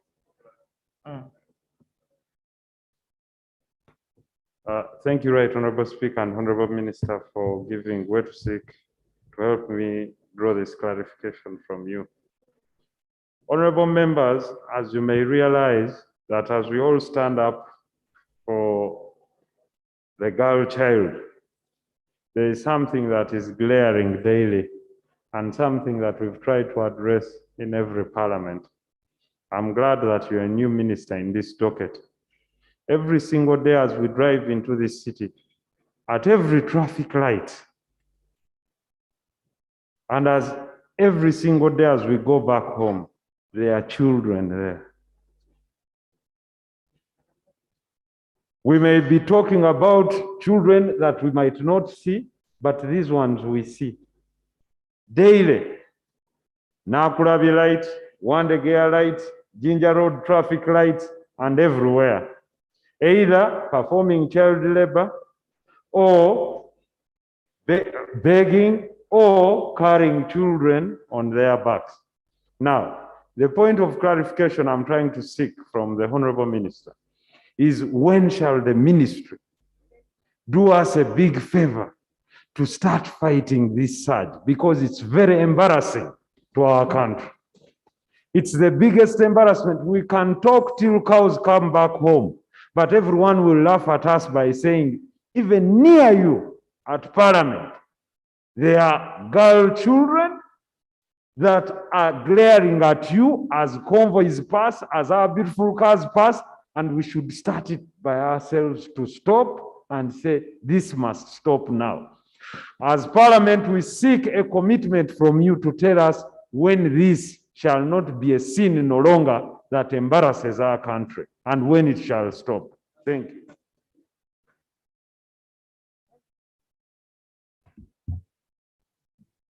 Thank you. It is very true. I think we have all seen that. But I would like to inform this House, through you, Right Honorable Speaker, that there was a program that was there for resettling the street kids, and government released funds, and some of these children were taken back. Most of them were from NAPAC through KCCA. KCCA was the one responsible. It is the one they gave the funds. They took back these children to NAPAC and were taken to our institution called Kabolin, which is in There's a Karamoja. procedure matter here. Procedure. Yes. Thank you, Right Honorable Speaker. yes. Right Honorable Speaker, I've listened to the minister. I think she is actually wrapping up the debate. I was thinking that since this is a general debate, I thought the minister was also making a contribution to the motion. But now that she's actually wrapping up, Right Honorable Speaker, if you allowed me, and with the permission of the movers, if the Minister of Health could allow the mover listen to my amendment to the motion. Right Honorable Speaker, I would like the mover, Right Honorable Speaker, now that the mover is able to listen to us, I would like to move a motion under Rule 61 to amend the prayers before the minister wraps up the debate. Right Honorable Speaker, I have a couple of about 2 or 3 to propose for the amendment of the prayers. I do appreciate that there are various laws which are in place already in our status books. But Right Honorable Speaker, we are just talking about general information. We don't have specific information which are official that we can lay our hands on and use this debate to make tangible change. And it is on that basis, Right Honorable Speaker, that I wish to move that one, the Minister of Education, after the schools reopen, to present to Parliament comprehensive and detailed reports of how many girl child has dropped out because of pregnancy. We would like a comprehensive report so that based on that figure, we can plan as to how we can help a girl child across the country. Because what has happened in the north has happened in the south, and our girls would need help. Secondly, I propose that the Minister of Gender, Labor and Social Development, who is specifically responsible for girl child and boy child, I believe, also to bring a comprehensive report to the House, giving us details of how they have implemented the provisions of the law pertaining to the rights of the girl child. May we know the challenges that the government is experiencing, which is making it difficult for the various laws to be implemented. Because, right, Honorable Speaker, all these things we are talking about, there are laws in our status books that takes care of genital mutilation, female genital mutilation. We have laws against rape. We have laws against various. Right, Honorable Speaker, please protect me from Those boys. From the boys. Yes.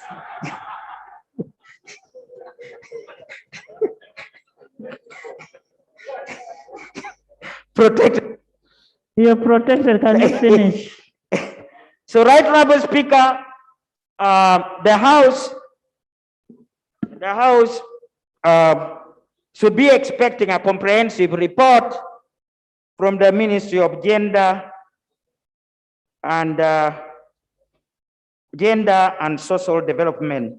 Finally, right, Honorable Speaker, I beg also to propose that the Attorney General, who can coordinate the various agencies, should also be able to present to us comprehensive report on the status of the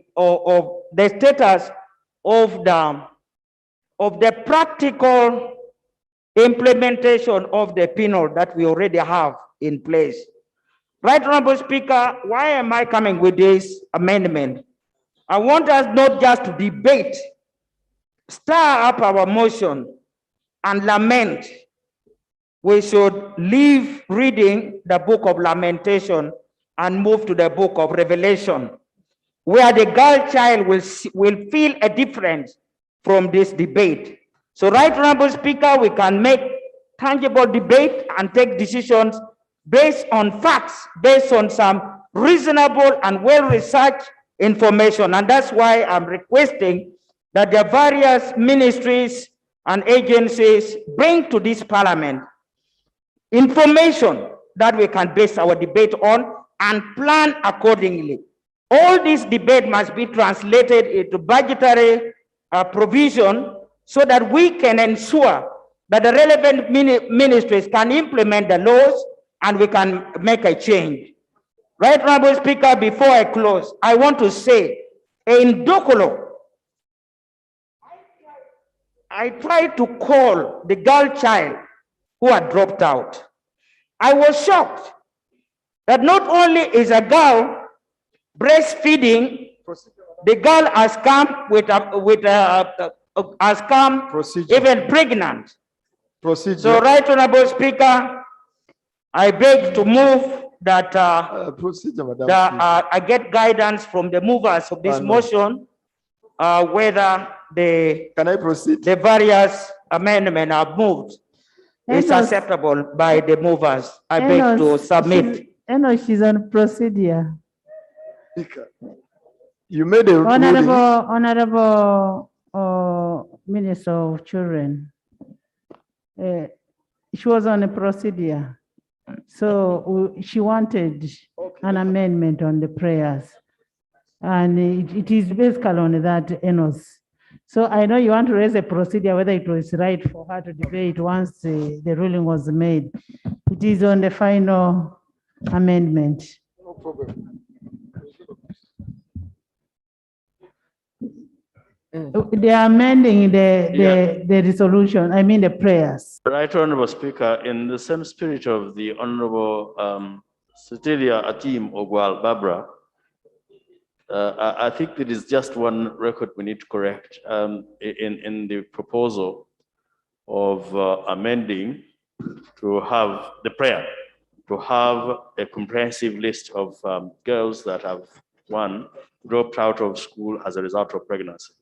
I think we do not need to go to the stage of dropping out of school since the schools have not reopened, but the list of those that have been victims and the steps that are being taken by government to help them as a result of that predicament. Maybe we would get the list for a benefit of, for us to budget and support those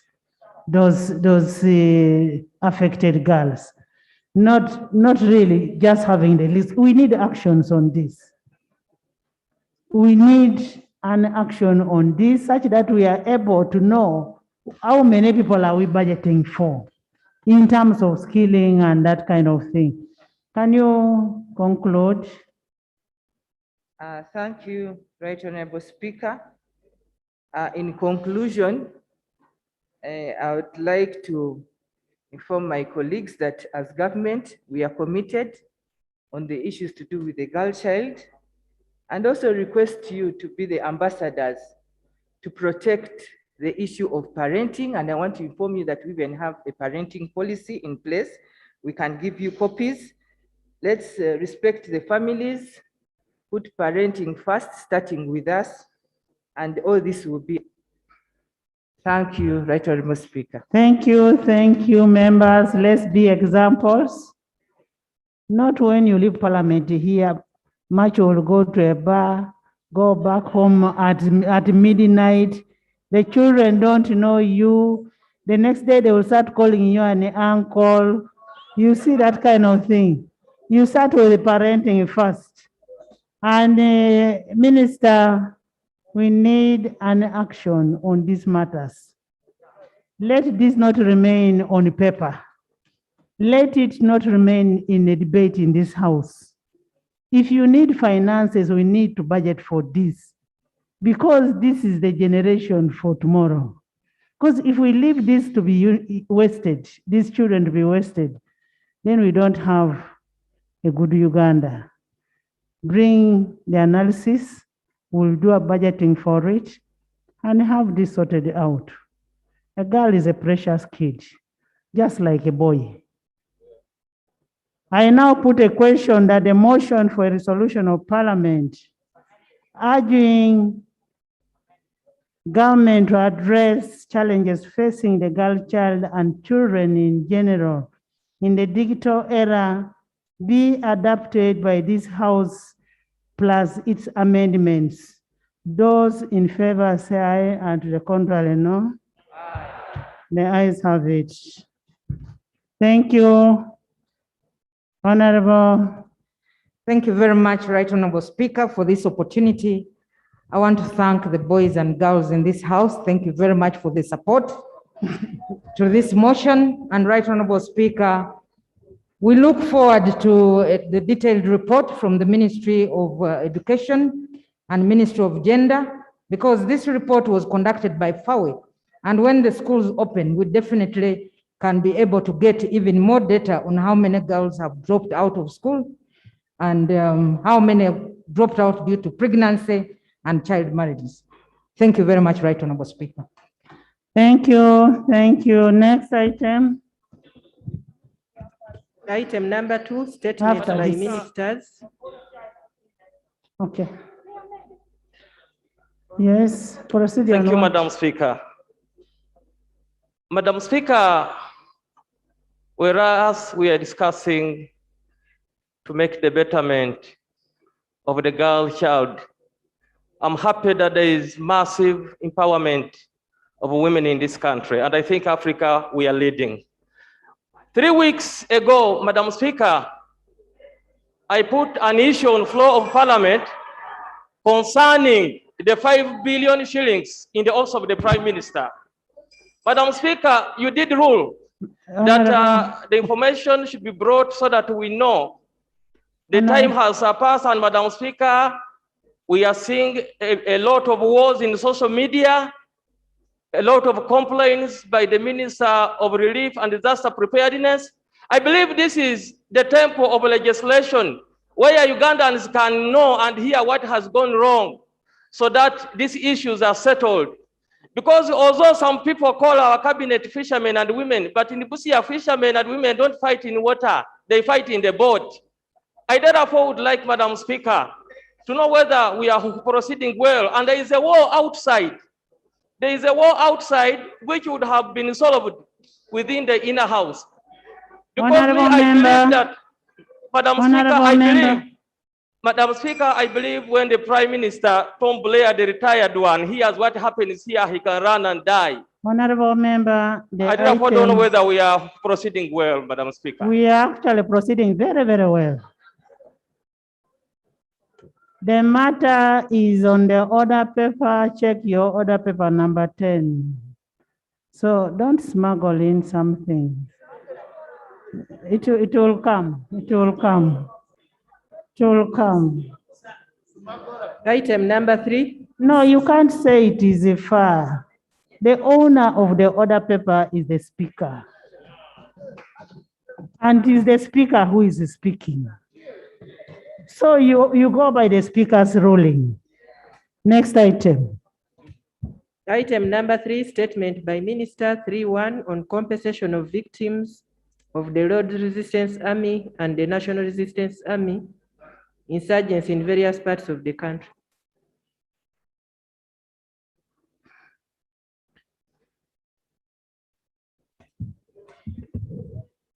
Right Honorable Speaker, I would like to request for a small breather. I'm still collecting data and information from the sub-regions. I'm requesting that you give me at least 1 week within which I can present a comprehensive report. Members.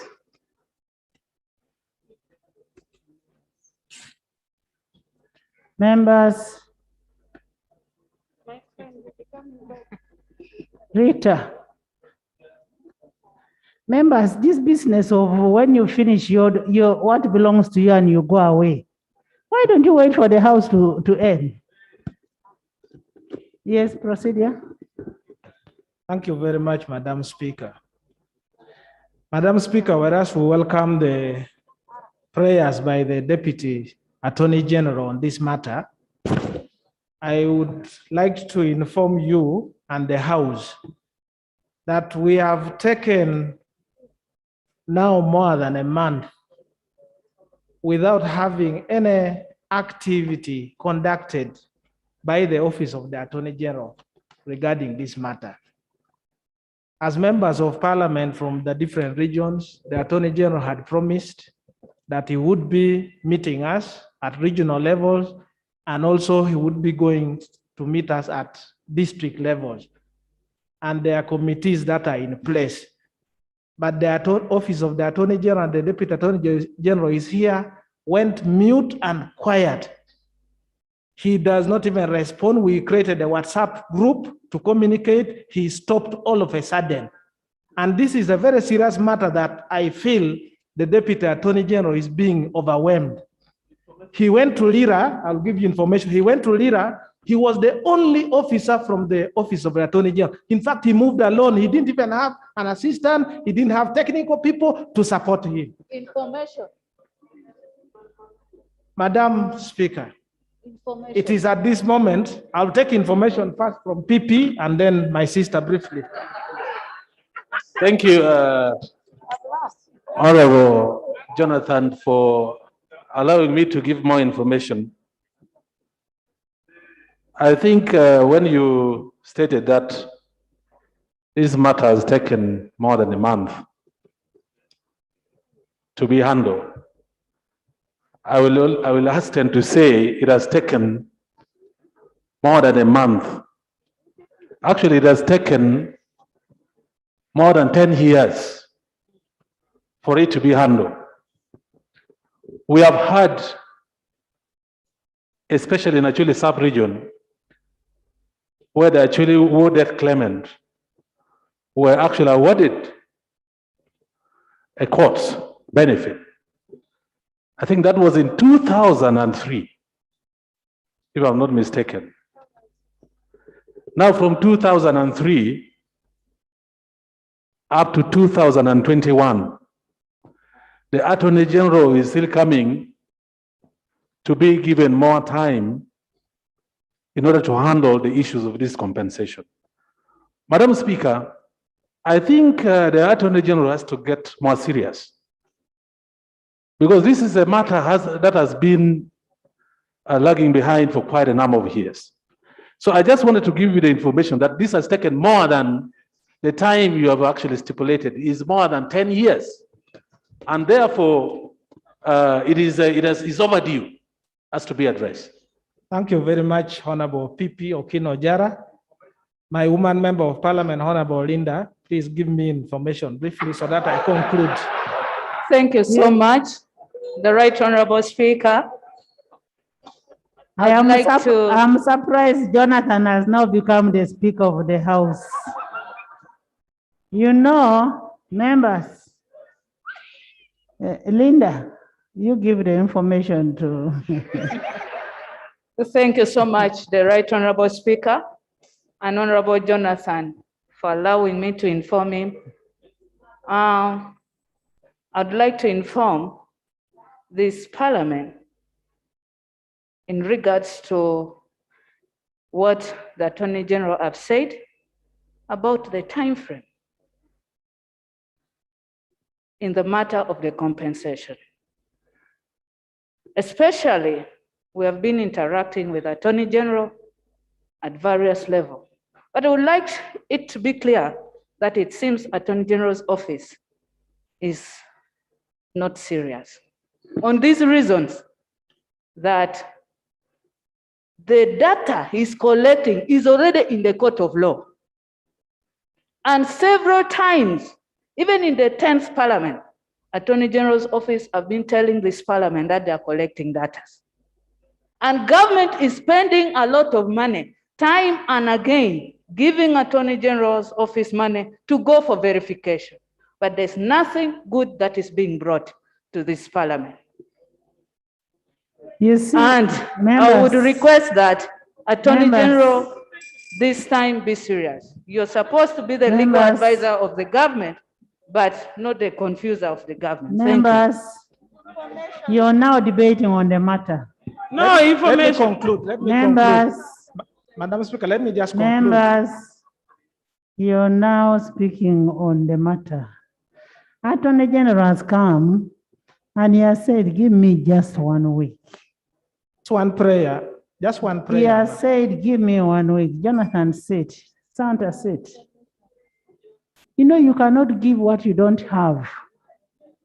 He doesn't have the information. And he is asking for 1 week. Let's give him the 1 week.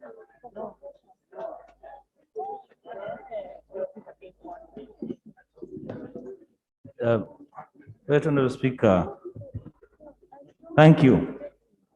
A week ago, I spent a good deal of time in Acholi land, visiting with the communities and listening to elders.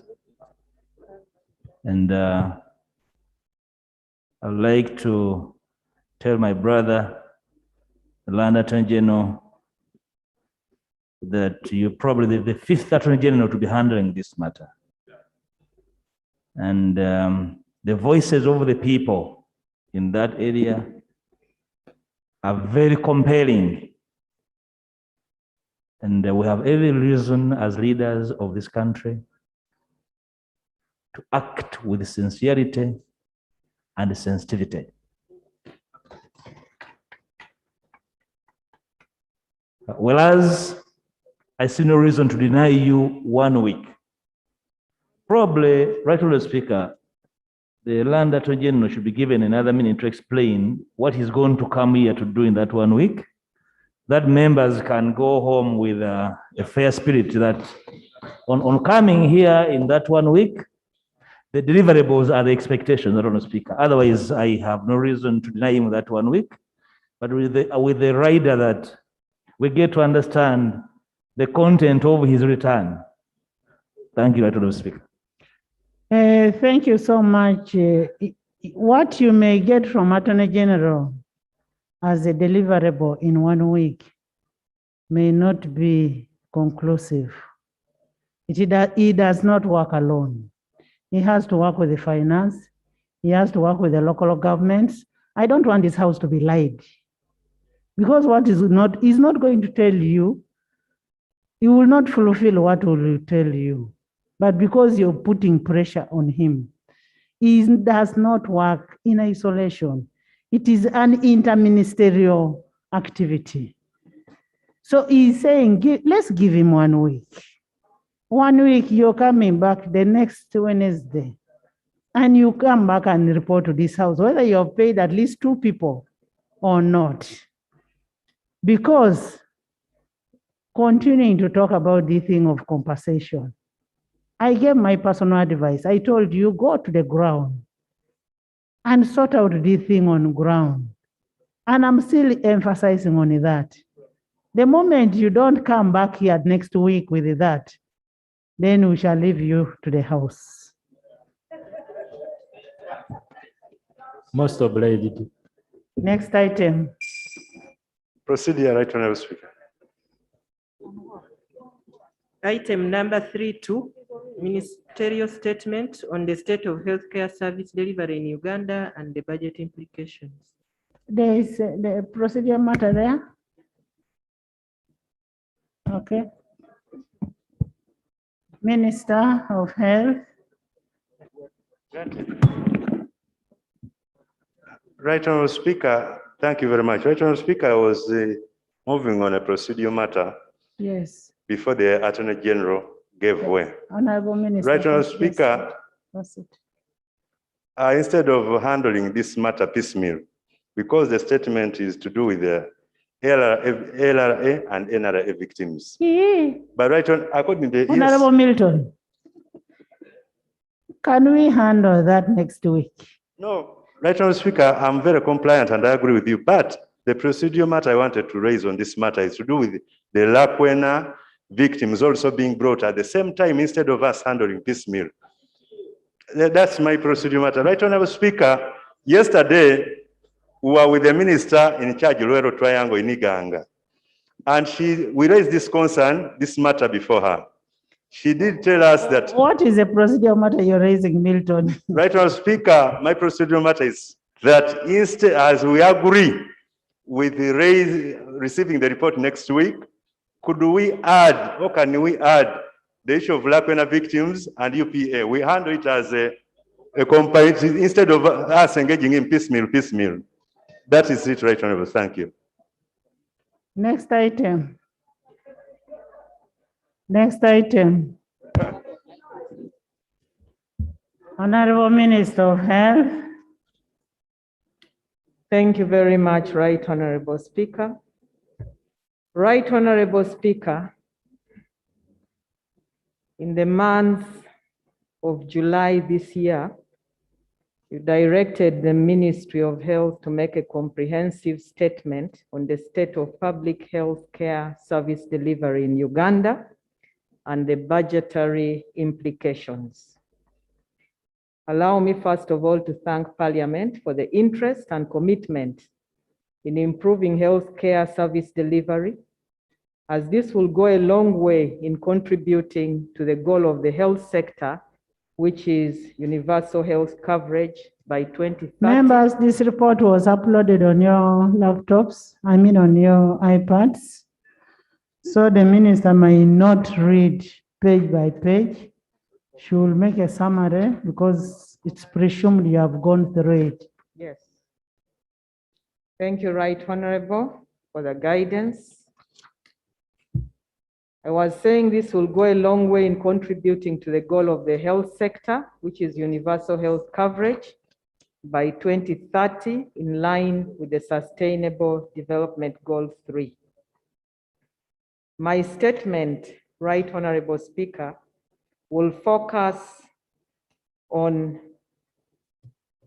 key areas, and the key areas will be service delivery, status of hospitals, district health infrastructure construction, medical equipment, emergency medical services, human resources, supervision and monitoring service delivery, pharmaceutical services and health commodities, disease surveillance and epidemic control and response, laboratory services, and a summary of the major challenges. In that respect, I request that you allow me to jump the background and move straight to service delivery. Right Honorable Speaker, the Ministry of Health Service Standards provides for 7 levels of health service delivery. And these are specialized hospitals, national referral hospitals, regional referral hospitals, general hospitals, health center 4s, health center 3s, and the village health teams. The existing health center 2s in sub-counties without health center 3s are being upgraded to health center 3s, while new health center 3s will be constructed in sub-counties without any health facility. In addition, sub-counties, divisions, town councils with populations of above 20,000 or difficult terrains will be considered for 2 health center 3s. The health center 2s that do not fall in this category will be used as outposts for the village health teams. Right Honorable Speaker, I have given a table there showing the health service delivery standard. The target is the number of population, the number of beds required at the level, the staffing norms, and the healthcare services provided at all levels up to the health centers. So I will now go to the hospitals. Currently, Right Honorable Speaker, there are 72 functional public hospitals. The hospitals include 5 specialized hospitals, 5 national referrals, all located in Kampala, 16 regional referral hospitals, and 46 functional general hospitals. To address the specialized hospitals, we have Mulago Specialized, Mulago Women and Neonatal Specialized, Uganda Cancer Institute, Uganda Heart Institute, and Children's Surgical Hospital, which will be commissioned this Friday by His Excellency the President. The rehabilitation and equipping of Lower Mulago Hospital is still ongoing, affected by several challenges. The current progress is at 95%. COVID-19 pandemic interrupted the construction works at the hospital as we had to use the intensive care unit. The 450-bed specialized women's hospital is functional, but with challenges of inadequate funding and inadequate staffing due to lack of specialists, and this affects the delivery of services. Uganda Cancer Institute and Uganda Cancer Institute are also constrained by lack of funds and inadequate human resources. Under a public-private partnership arrangement, the Children's Surgical Hospital was constructed in Entebbe. It was completed in April 2021. It provides free pediatric surgical services to the nation and the East African region. It is currently being run by Emergency, which is an NGO in conjunction with government. Emergency will run it for 10 years. Thereafter, it will be handed over to government. Currently, government provides counterpart funding of 20% of the operational costs. The national referral hospitals, I will not go through them. Regional referrals, there are 16 in number, and they provide services to a catchment population of between 2 to 2.5. Aware that the population in different sub-regions increase yearly, this necessitates the upgrading of some general hospitals to regional referrals. The Ministry of Health will continuously evaluate the needs of the region and population statistics and address this based on availability of funds. Right Honorable, there is a table there showing the regional referral hospital, its catchment population, the districts served, and there are remarks there. In the remarks section, you can see number 3, Hoima, serves a population of 2.8 million people, so there is need to upgrade a general hospital in that area to decongest. Similarly, Jinja serves a population of 4.2 or 4.3 million. That region needs a regional referral to decongest. The Fort Portal region needs a regional referral to decongest the area. Right Honorable Speaker, we have identified the areas by mapping and seeing accessibility. Mbale region, there is need for a regional referral. Mbarara region, there is need for a regional referral to decongest. And Entebbe, which is Wakiso, also needs another hospital to decongest. Right Honorable Speaker, there is need for funding for expansion and renovation of Soroti and Jinja regional referrals, which have very poor infrastructure. A total of Uganda shillings 20.7 billion was allocated to the 15 regional referral hospitals and Bombo, that is this financial year, for procurement of CT scans. The procurement process is ongoing, and the engineering department of Ministry of Health has been assessing the hospital infrastructure for installation of the CT scans. We take note here, the assessment report indicates that there is urgent need for 8 billion Uganda shillings for construction, remodeling of some of the infrastructure if we are to have the CT scans installed. So Right Honorable Speaker, what I'm saying here is money was provided for CT scans, for regional referrals, but not for the infrastructure where we are supposed to install the CT scans. The major challenges affecting service delivery at the regional referrals are inadequate human resources, especially specialists, inadequate staff accommodation, dilapidated structures, lack of structures for intensive care unit equipment, old and obsolete medical equipment, and high utility bills. Right Honorable Speaker, honorable members, I will now move to the general hospitals. Currently, there are 46 functional public hospitals, and I have attached this as Annex 1. Government commenced the construction of Bukwo and Buwenge General Hospitals in 2008. These have not been completed up to date, and funding is not being provided.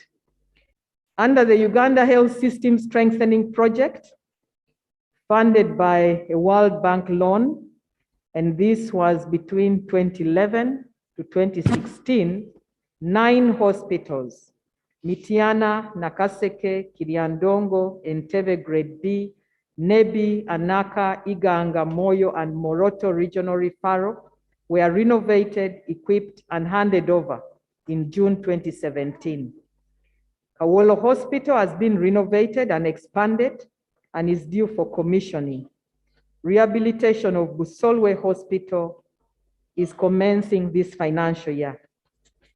Government has been putting in effort to improve the following hospitals through provisions of development funds. And let me quickly say here that the development fund amounts are quite little. Ajumani, Apach, Atutur, Bududa, Bundibujo, Entebbe Grade A, Gombe, Kabarole, Kagadi, Kalisizo, Kambuga, Katakwi, Chiboga, Chenjojo, Liantonde, Masindi, Palisa, and Tororo.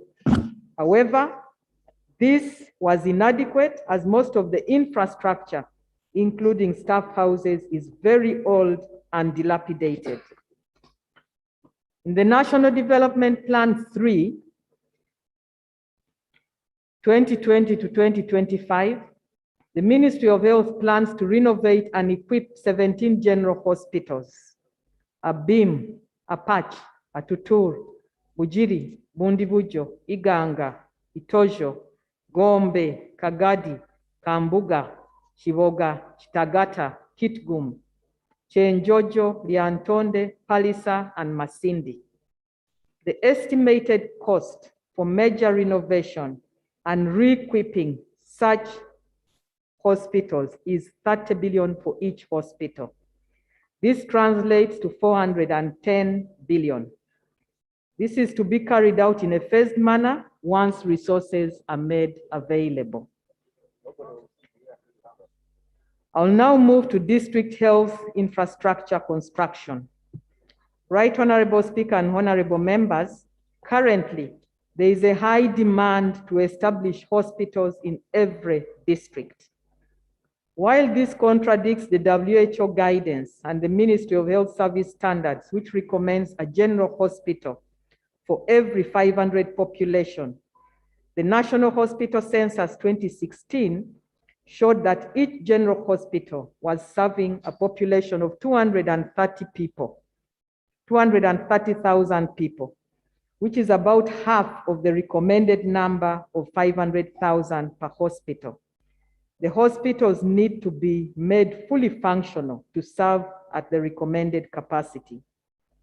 His Excellency, the President directed that each district should have a general hospital, each constituency a health center 4, and each sub-county a health center 3.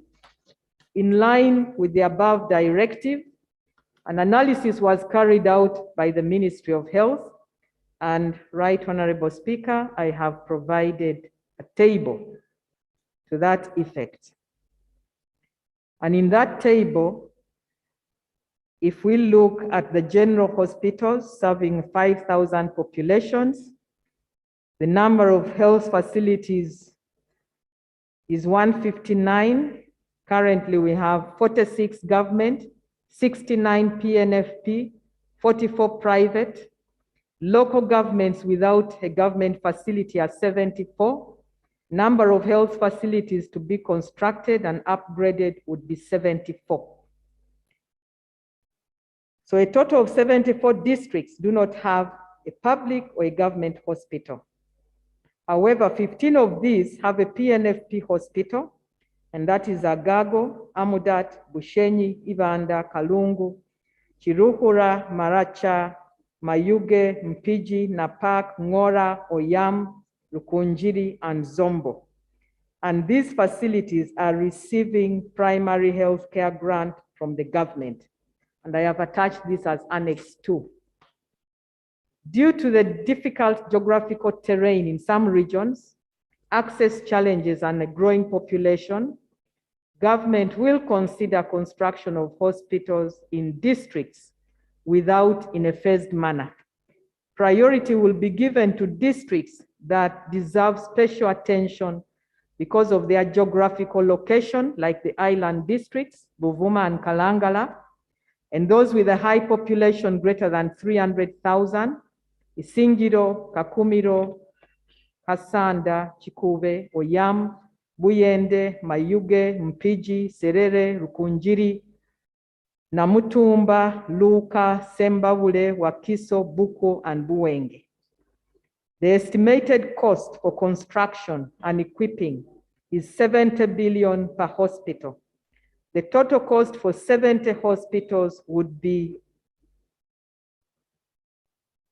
5,180 billion. The recurrent cost, including wage, non-wage, recurrent medicines required per hospital per annum would be about 3.8 billion. So should government construct all the 74 general hospitals, this will translate into Uganda shillings 235.3 billion recurrent costs per annum.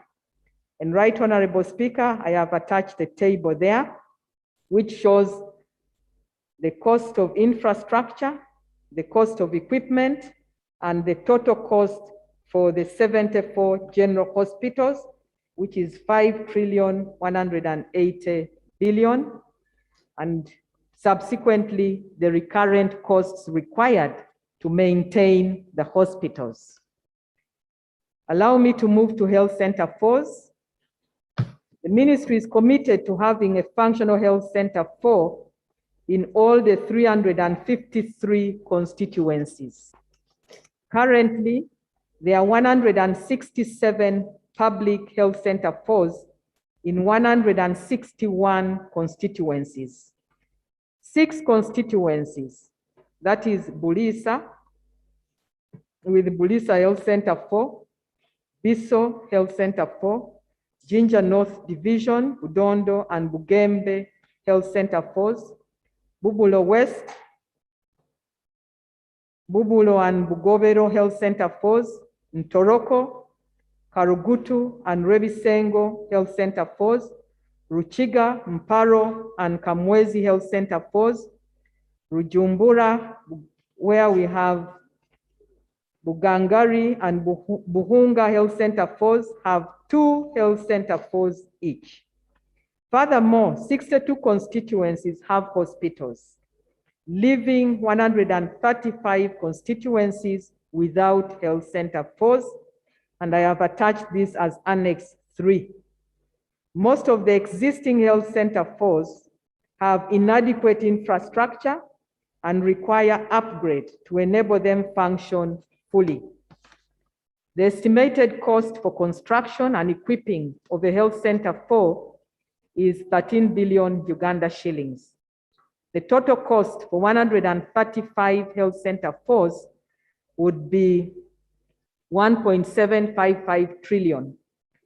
The current operational cost, including wage, non-wage recurrent, and medicines required per health center 4 per annum is Uganda shillings 644 million. So should government construct all the 135 health center 4s, this would translate to Uganda shillings 86.9 billion per annum. Of note, staff restructuring is currently ongoing, and the costs for these facilities may also change accordingly.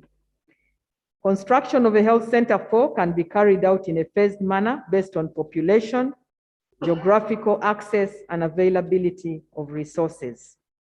And Right Honorable Speaker, I've provided a table 5 there, estimated cost for development and recurrent costs for 135 health center 4s.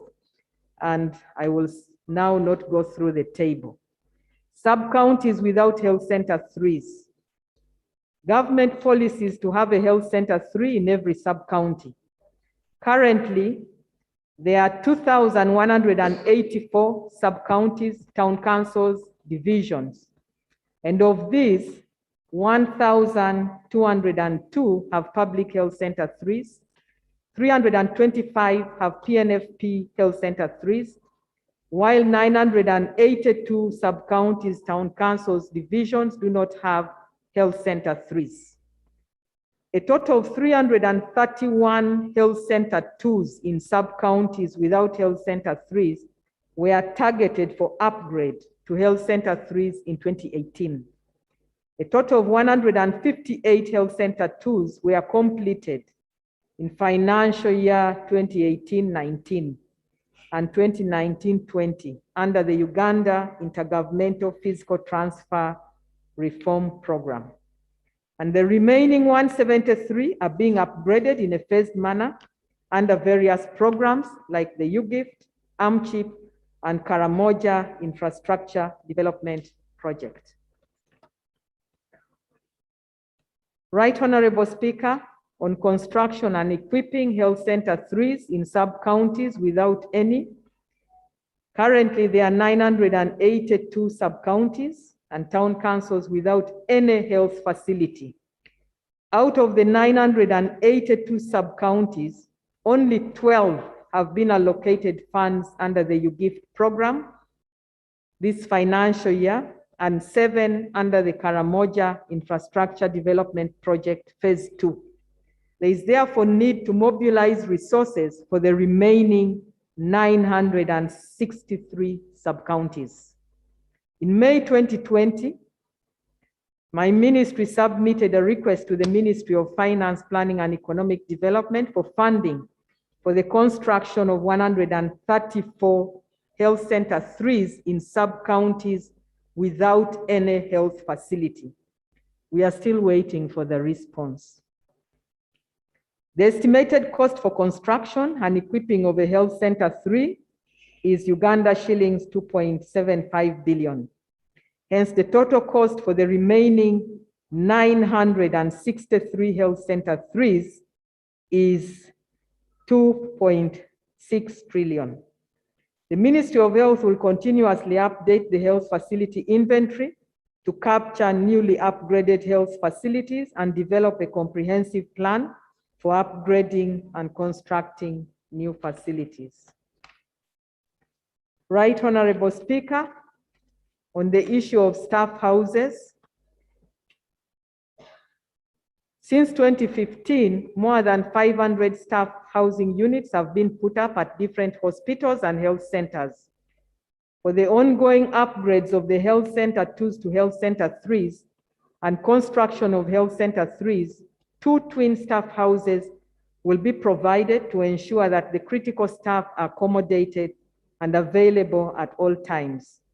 There is need to provide accommodation for health workers in all health facilities in the country, as it promotes attraction and retention. Medical equipment. Right Honorable Speaker, most health facilities are functioning below expected standards due to lack of basic equipment and utilities.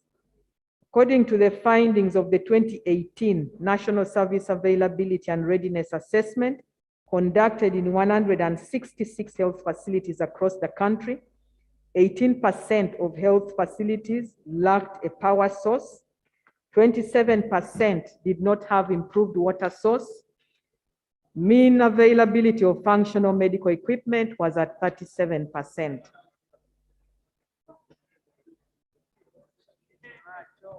Honorable Macho, why don't you leave the minister finish with her report? Madam Speaker, I rose on a point of procedure because Madam Minister is presenting while her colleagues in cabinet have totally boycotted to listen to her report. Because out of 84 ministers in Uganda, we have only almost 4 seated in the August House. But we restricted a number of people to be in this, members to be in this house. Most obliged. And today, the issue is on health. We have an issue on health. I can see the ministers of health are here. We have an issue on security. I have seen security ministers are here. Internal affairs is here. So can we just finish the report? Thank you very much, Right Honorable Speaker. Right Honorable Speaker, I'm on the issue of X-rays on page 23. Up to 47% of hospitals do not have functional X-ray machines. And even those that have, greater than 70% are obsolete. With support from the Global Fund, the Ministry of Health procured and distributed digital X-ray machines to Kabong, Bududa, Kamuli, Katakwi, and Ruekubo Health Center 4 in Isingiro district. There is urgent need to procure X-ray machines for all the old and the new hospitals without. One digital X-ray machine costs 600 million. Right Honorable Speaker, the Ministry of Health plans to establish a mechanism for national, regional, and general hospitals to acquire automated equipment on placement basis, where government will only pay for reagents, while the vendors carry out maintenance and replacement of damaged and obsolete equipment. We believe that this will eliminate the current system where equipment is extremely expensive, breaks down, incurs huge maintenance costs, and causes too many interruptions in service delivery. Right Honorable Speaker, the Regional Equipment Maintenance Workshop, I will not go through it. I request members to read. You allow me to go to emergency medical services as it addresses the ambulance systems. Right Honorable Speaker, the establishment of a functional ambulance system is one of the top priorities of the ministry. Prior to COVID-19 pandemic, there were 178 ambulances across the country against an overall national need of 460 ambulances. As part of the response through the COVID-19 preparedness and response plan, 120 additional ambulances were acquired through procurements by government of Uganda, loans from the World Bank, development partners, and donations from Japan, India, China, and the business people. These have been deployed according to our policy of regional ambulance system. Under the regional ambulance system, 20 to 30 ambulances are managed under one call and dispatch center to ease coordination, maintenance, control, and accessibility. This will change the management of ambulances from being a health facility-based ambulance to a regionalized system, coordinated at the 14 regional call and dispatch centers, which are the regional hospitals. These will be responsible for fueling and maintenance of the ambulances. The first national ambulance station with a call center is currently near completion at Naguru National Emergency and Trauma Center, and the ministry is working with the Uganda Police and Uganda Communications Commission to functionalize the 911 medical emergency universal access number.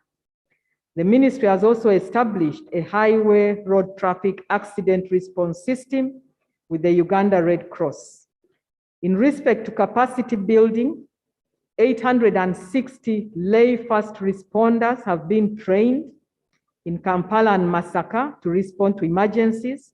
460 professional health workers have been trained in basic emergency care. Among these, 233 were in addition trained in providing care to COVID-19 patients while in transit. To strengthen the emergency medical service system, the Ministry of Health provided scholarships for training of emergency physicians and emergency medical technicians at Mbarara University, Makerere University, and Rubaga Health Training Institute. 5 emergency physicians have qualified and are ready for recruitment and deployment. However, we need the Ministry of Public Service to capture this in the structure. The Ministry of Health plan is to have each regional ambulance coordination center responsible for 20 to 30 type B basic life support emergency care ambulances, aiming at 1 type B ambulance per 100,000 population. That is a constituency level. And 1 type C, that is intensive care ambulance per 2 million population. 15 boat ambulances have been planned for the islands and 5 aeromedical type C ambulances in the long term. Those are the aeroplanes. Right Honorable Speaker, Table 6 shows the ambulance requirement and gap per region. And if you look at the regions, for example, Masaka region, which is number 2 on the table, number of local governments there are 10, population is over 2 million, the ambulances required would be 25. Type B, 20, type C, 5.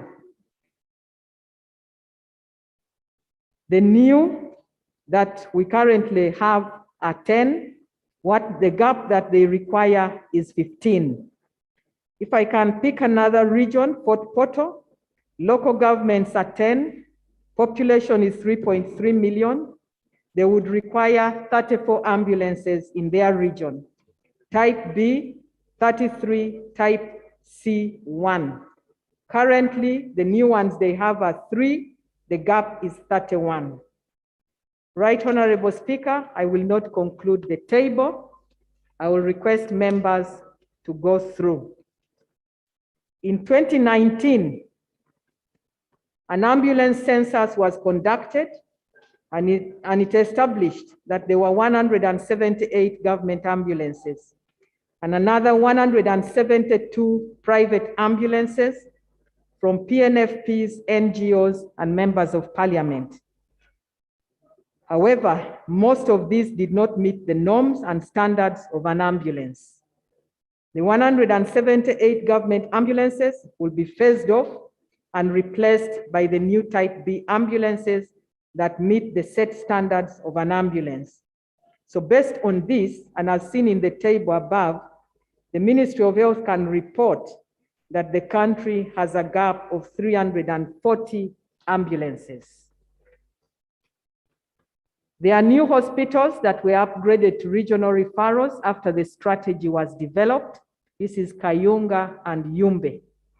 Mapping out of the catchment areas and preparations to set up call centers is ongoing, and the ambulance requirements will be communicated.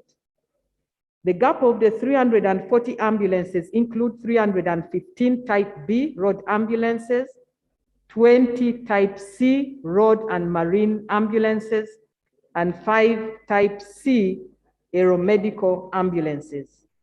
Other areas that need to be addressed include inadequate operational funds for ambulance response, inadequate skilled human resource for emergency and critical care, and establishment of the 14 regional call and dispatch centers.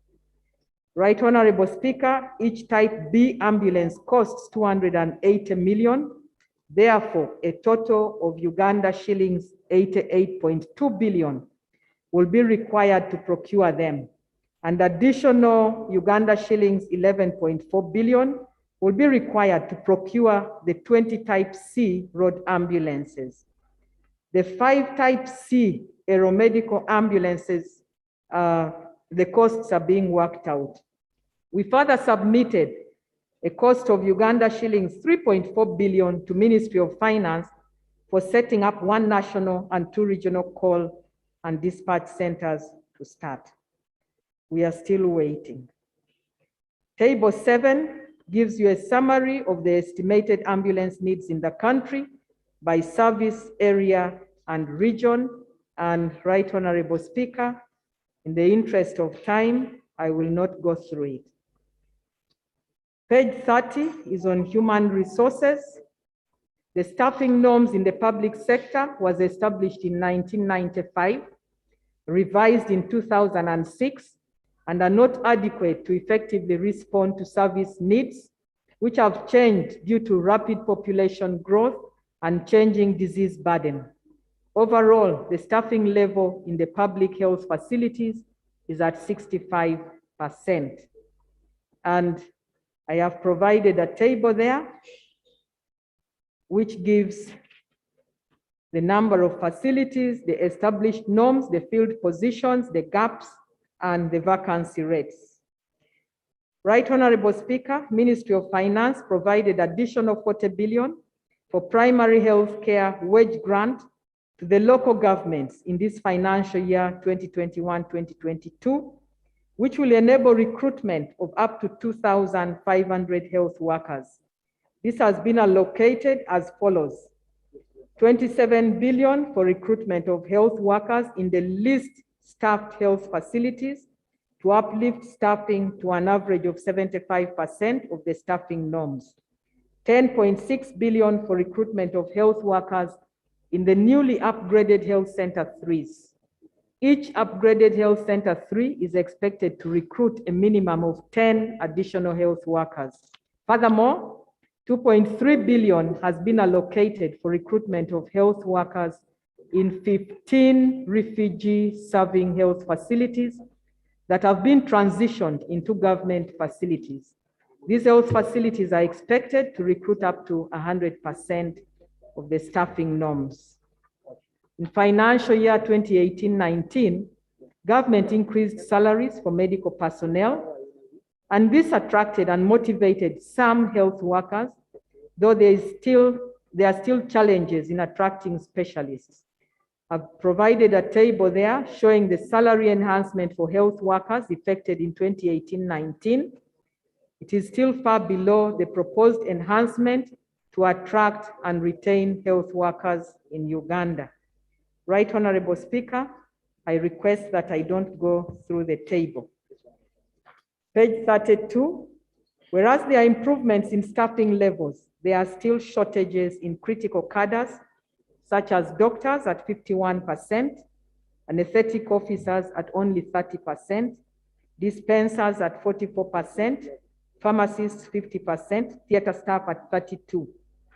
The cadre in the public sector with the largest numbers of unfilled vacancies of all health workers are the medical specialists, and in particular, the physicians, that is internal medicine, community medicine, anesthesia, and orthopedic surgery. The proportion of unfilled vacancies for specialized and super specialized cadres in the public sector is at 70%. The health workforce requirement for the public sector has been projected based on the current norms, and I have provided it in Annex 10. There is a table there that gives the cadre specialty, the numbers in post, estimated 5-year gap, and what we need to do up to 2025 for us to fill in the positions. Right Honorable Speaker, training on page 34. The Ministry of Health has a costed 10-year health sector training plan for 2021 to 2030, which is not adequately funded. Over the last 4 years, the ministry has awarded several scholarships. A total of 721 scholarships were awarded to health workers under the AMCHIP project, 39 for Bachelor of Anesthesia, because that was the cadre least in supply, 29 for Bachelor in Biomedical Engineering, 101 for Diploma in Anesthesia, and 173 for Certificate in Theater Techniques, among others. 183 students were sponsored to pursue different courses in cancer-related disciplines, including 14 specialist oncology fellowships and 10 PhDs. Mulago Specialized Women Hospital was allocated 500 million for training of embryologists and neonatologists so that we can functionalize in vitro fertilization services. This financial year, the ministry has allocated 403 million for scholarships to facilitate training of critical cadres targeting 10 anesthesiologists, 12 intensivists, 400 critical care nurses, and other cadres in the country. The Ministry of Health offers scholarships for training of specialists annually, and on average, 20 specialists are awarded scholarships annually.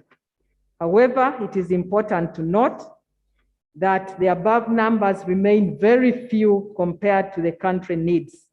It is therefore imperative that more resources are committed to train specialists in the subsequent years.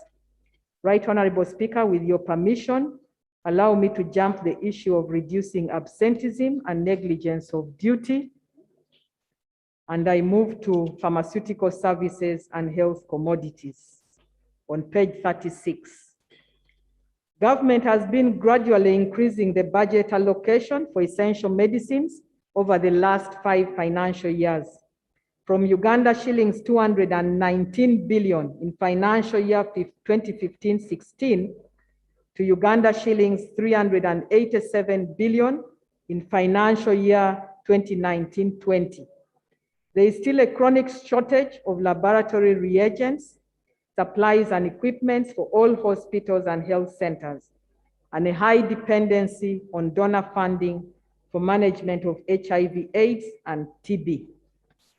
The available government of Uganda funding for essential medicines and health supplies is Uganda shillings 9,285 per capita, of which 36% is for antiretroviral drugs. This is far below the recommended $12, Uganda shillings 44,000 per capita. Development partners contribute up to 64% of the funding for medicines, and this is mainly for antiretroviral drugs, for HIV, HIV testing kits, TB drugs, antimalarials, and reproductive health commodities. The projected funding gap for essential medicines and health supplies over the period 2020 to 2025 is $1,851,000, or Uganda shillings 5.7 trillion. There is urgent need to increase government funding for medicines and health supplies. Beginning financial year 2018-19, a medicines credit line was established at the joint medical stores for private not-for-profit health facilities.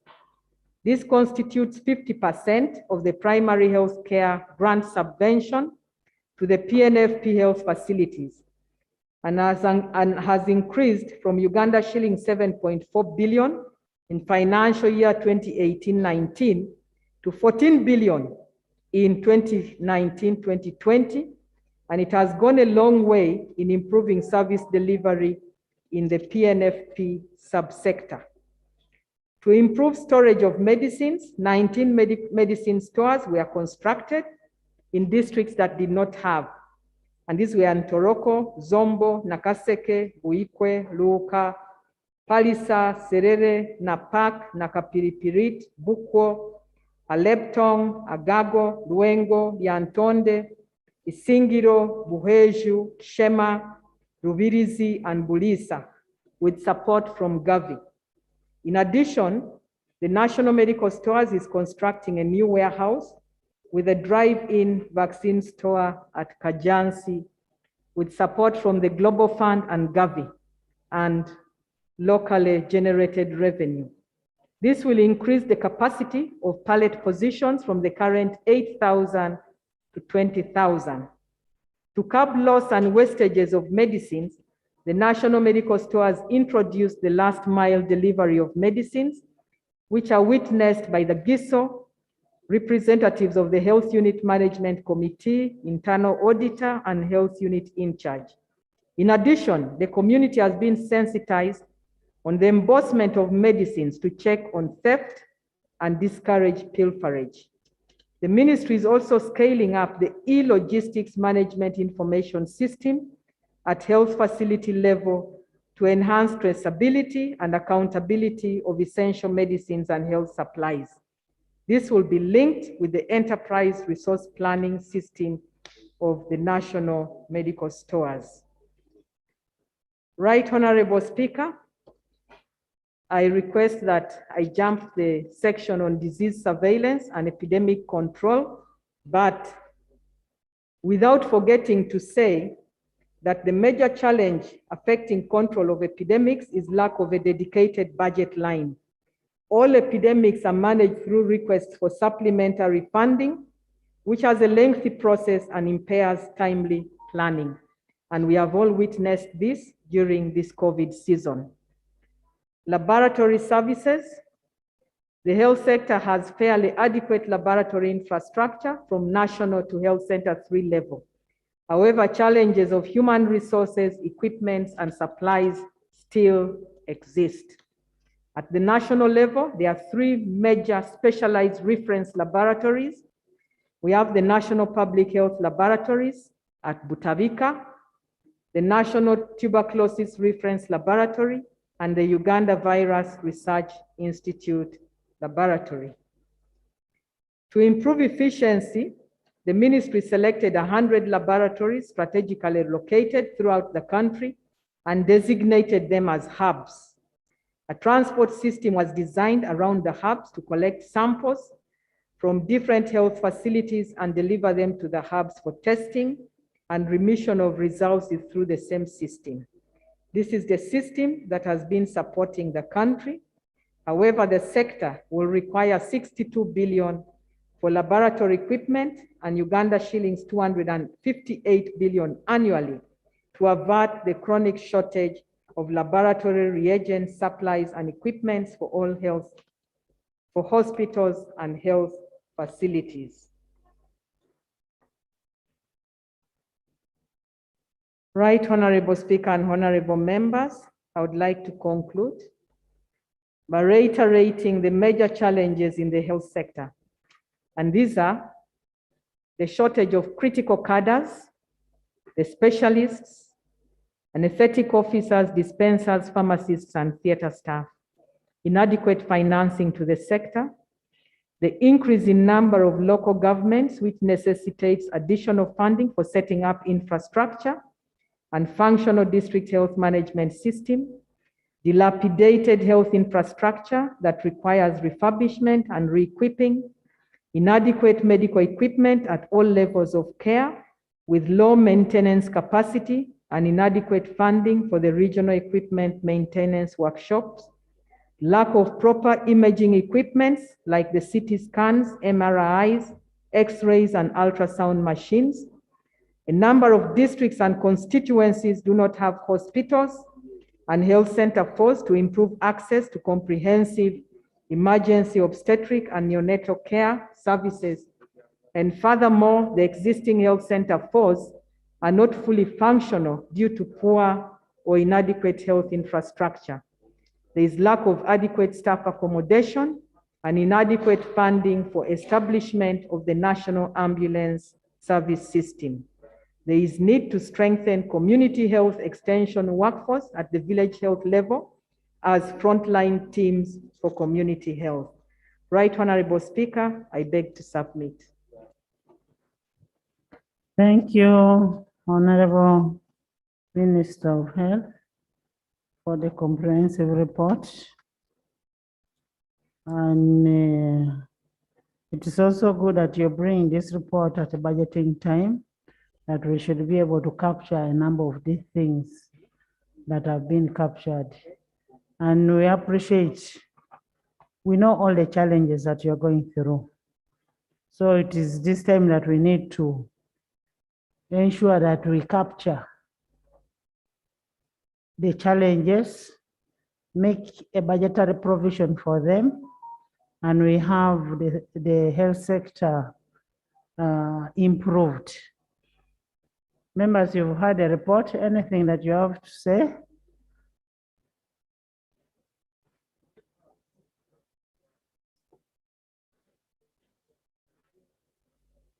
Appendice?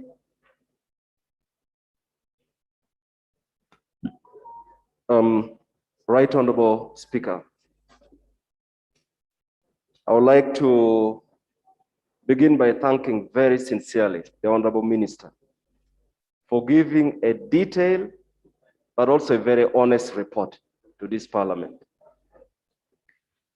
Right Honorable Speaker, in the report, the Honorable Minister touches on many things, but I would like to just touch on two things. She talked about the staffing level. And I would like to give the example of Gulu Regional Referral Hospital, where the Regional Referral Hospital is supposed to have 4 consultants and there is none. The Regional Referral Hospital is supposed to have 4 senior consultants and there is none. It's supposed to have 14 consultants and there is none, and it goes on. And this is not just only Gulu, but runs across the country.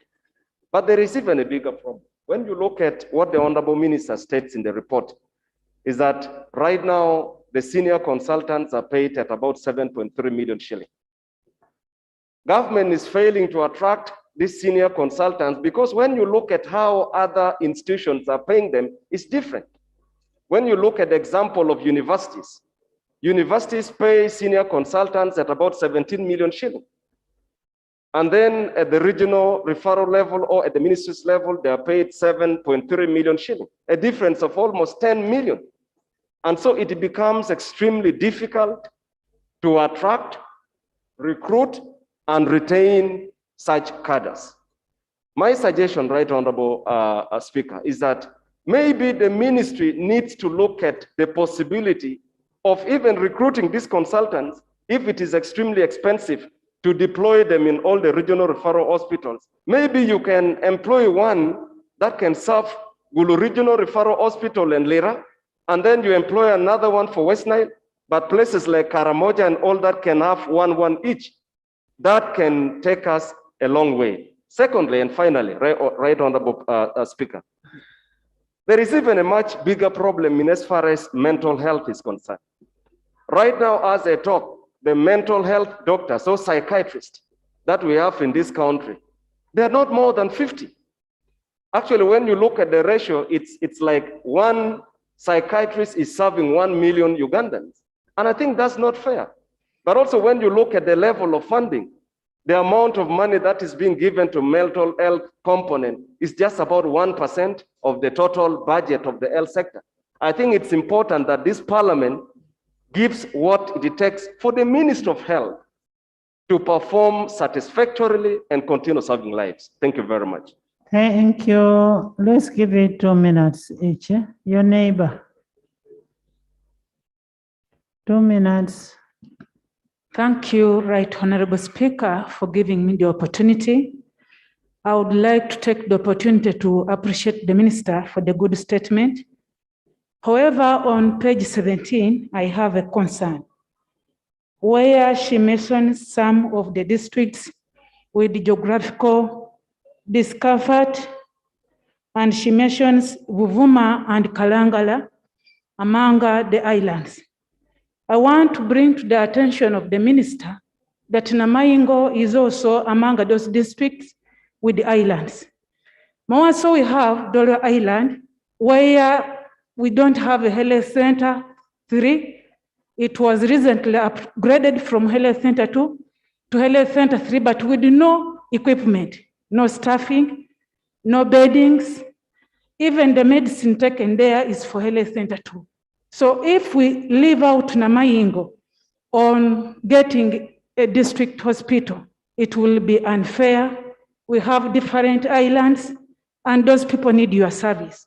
So it is my request that as you plan out for the district hospitals, you should not ignore Namaingo, for we are in a hard to reach bordering Tanzania and even Kenya.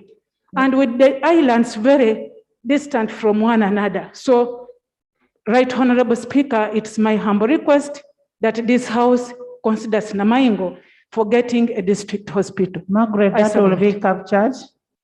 That's the woman MP of Namaingo, and is also in the island.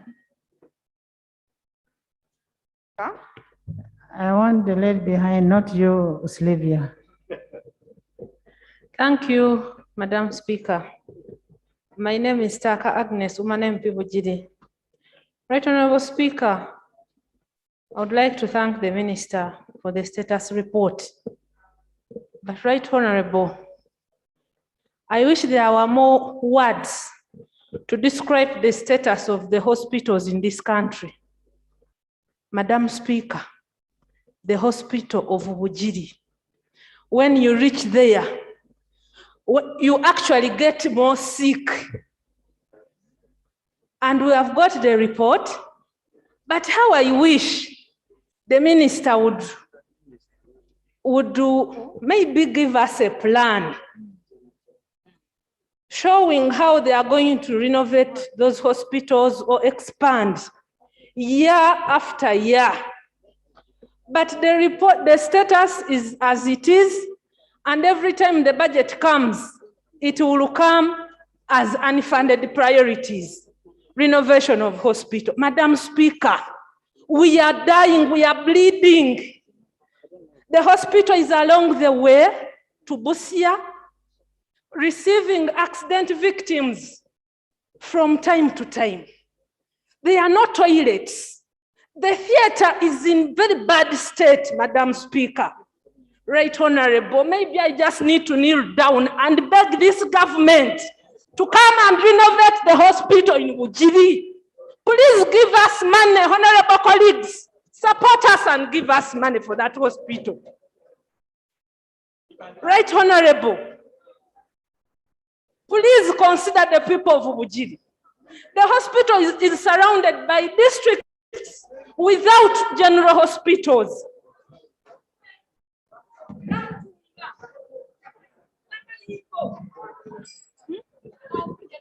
Bugweri, Namutumba, Namayingo, Busia, they don't have hospitals.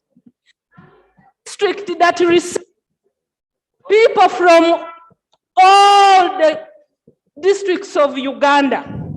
Whenever there is any insurgence, people run to Bujiri, and all tribes are there.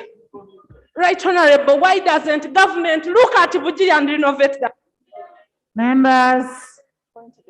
Members, the state of the hospitals is bad. All of them. Even the minister herself is lamenting. Talk about Lira Hospital. Lira Hospital. Our hospital at Uturi. Talk about Busole. Talk about Bugiri. Talk about Kiriadongo. All the hospitals are in bad need. Now, members,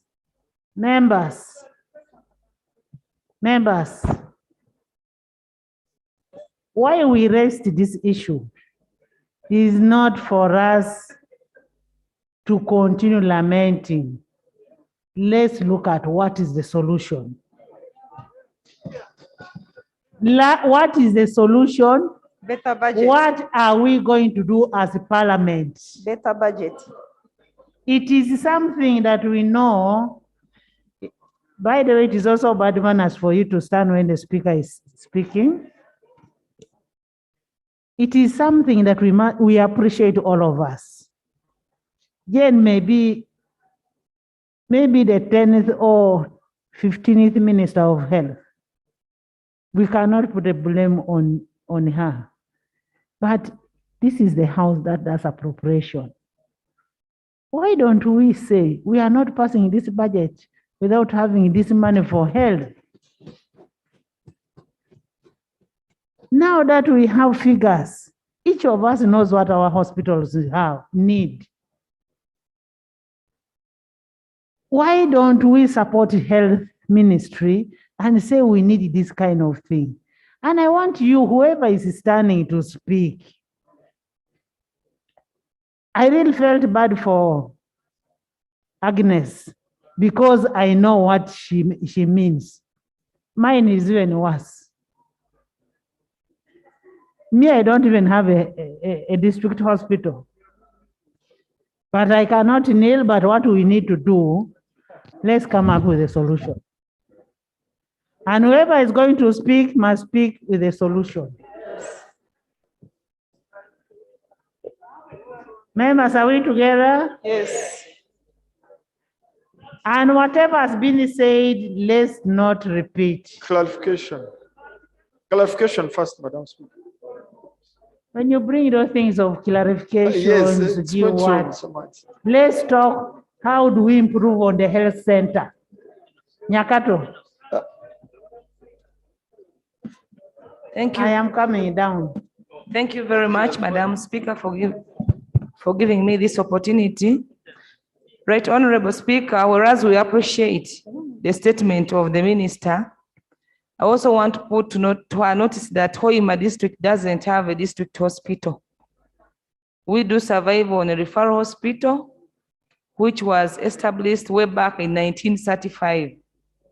Right, Honorable Speaker, in the statement of the Minister, I did expect her to also tell us when the isolation centers are going to be established in all the district hospitals. Right, Honorable Speaker, a month back in Hoima Referral Hospital, a mentally disturbed man aged 35 did fall in a lagoon of the hospital and he died from there because the previous isolation center for the mentally disturbed was given out to the COVID-19 response team.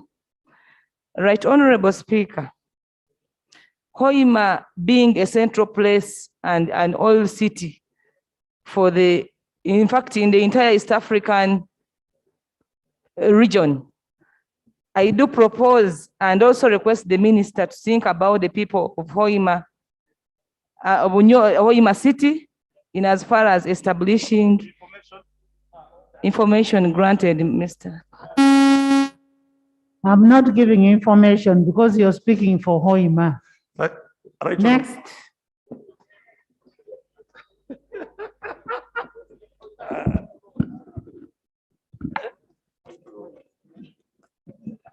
Right, Honorable Speaker, I thank you very much.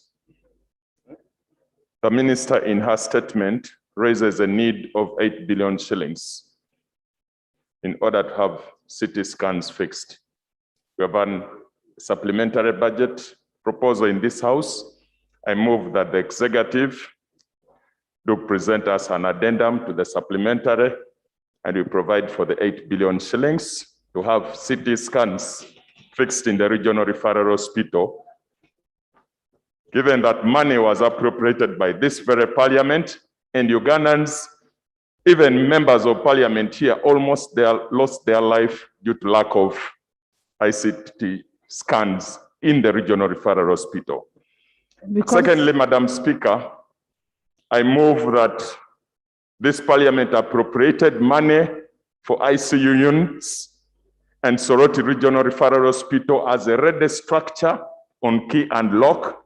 And I move that the Minister of Health provides Soroti Regional Referral Hospital with the ICU units. That as it is emerging that there are no technical persons to manage and maintain ICU equipments, would the Minister consider to recruit and provide the technical persons also to manage? I think. Thank you very much, Right Honorable Speaker. I'm Geoffrey Kayemba Soro, representing Bukoma Nsimbi South. Now, in Greater Masaka, which has 9 districts, we have only one hospital, government hospital.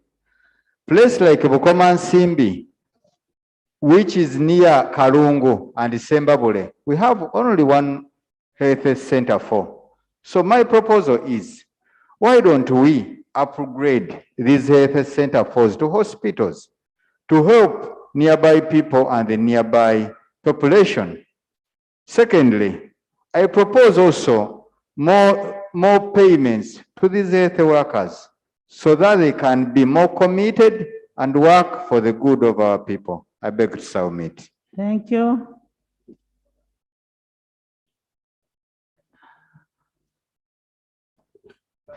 Thank you very much, Madam Speaker. I'm Kakande Juliet, a woman member of Parliament, Masaka City. Right Honorable Speaker, as a house, we should remember that Uganda is one of the signatories of the 2001 Abuja Declaration, which obligates the government at least to allocate at least 15% of its budget to the health sector.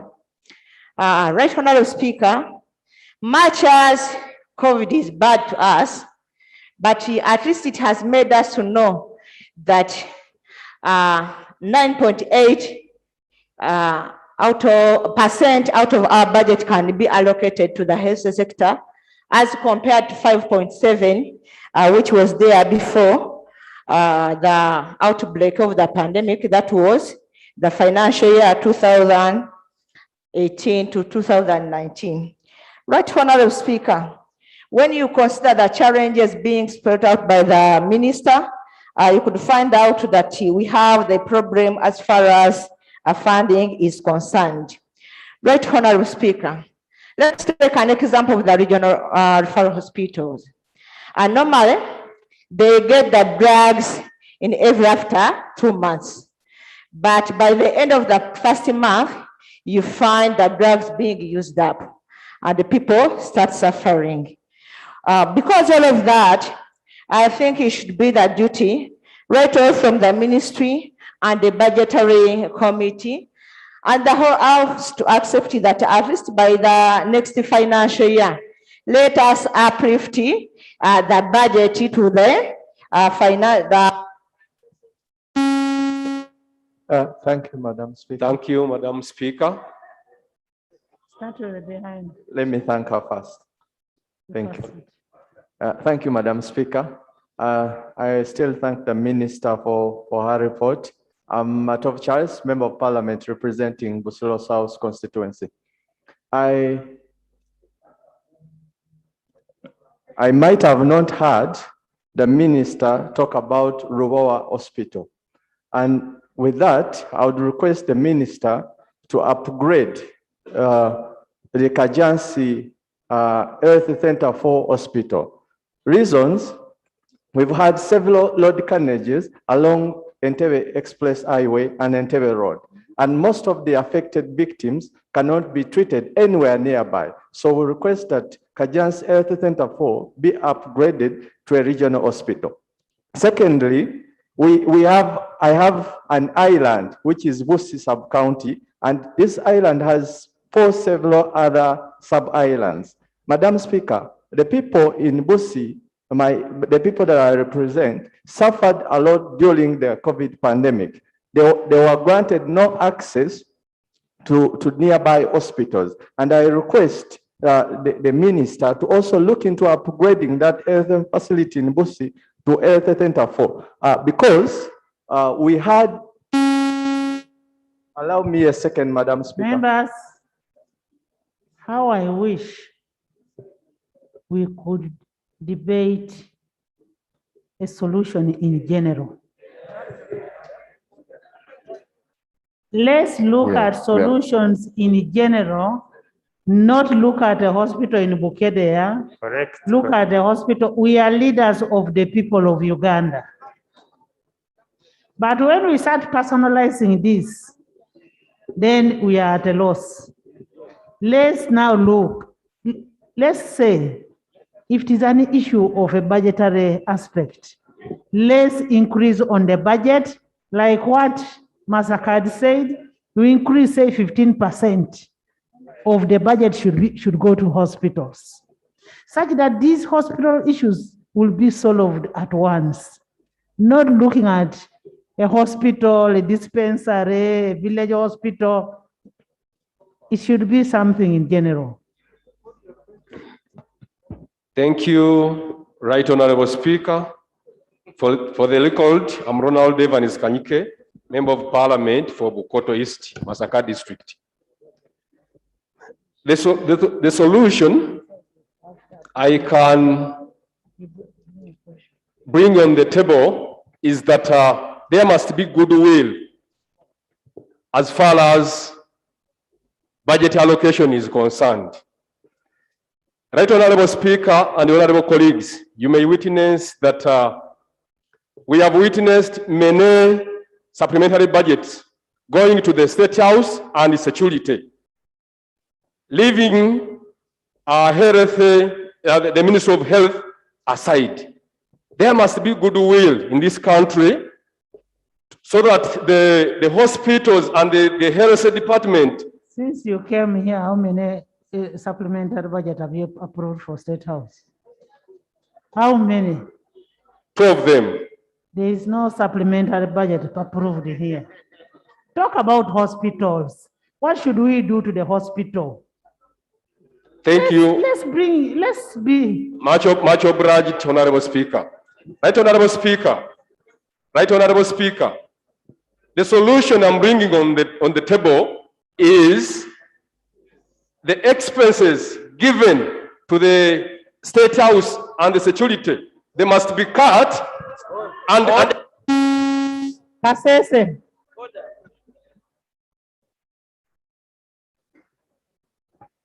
Thank you, Right Honorable Speaker. My name is Kabo Florence, Woman Representative, Kasese District.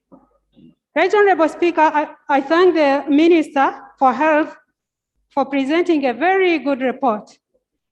And Right Honorable Speaker, you'll excuse me a little bit. When we talk about the hospitals in our districts, we are worried that even if we say the budget is increased, other hospitals that have not been in this report may be left out. For example, Kilembe Hospital was swept away by the floods of River Nyamwamba. I've not heard about it. I pray that that also be put into consideration when we are talking about hospitals, if the budget is increased. Secondly, Rukoki Health Center 3 had its theater burnt down. This health center serves about 6 sub-counties, and people are suffering. Those 6 sub-counties are hard to reach areas. So coming from the hills to Kasese town is really a bad experience. So I pray that these hospitals also be captured in the report if the budget is increased. Thank you, Right Honorable Speaker. Okot Santa.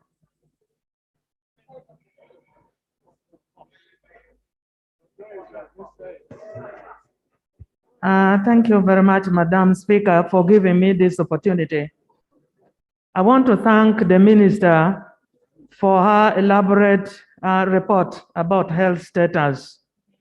But Madam Speaker, I got very surprised, and I had expected that the Minister of Health would include the issues of nodding disease syndrome in our report. This is not the first time the issue of nodding disease come out. The nodding disease has affected children in 3 districts: Umoro, Pade, and Kitgum, and part of Lera. When I went to the north recently with the leader of oppositions, the parents of these children asked us this question. What they want to know is the report of the sample which was taken from their children, including the report which was taken, the sample which was taken from the dead ones. The disease is not called nodding disease. We call it nodding syndrome because of the action that it does on the victim. As I talk, Madam Speaker, we have got about 5,000 children in Pade, Kitgum, and possibly tomorrow, over 5,000 who are going to perish because of this disease. We want to know what caused it. We want to know the name of the disease. The parents told us to come and ask government. It is from this that Okore, please, let me. It is from this, Madam Speaker, that I would want to appeal to the Minister of Health and Government that but the district be given a hospital. But the district has got only 1 health center which serves 24 sub-counties. And we have these categories of children with us. I can see the minister shaking the head, but we have got this problem at the district.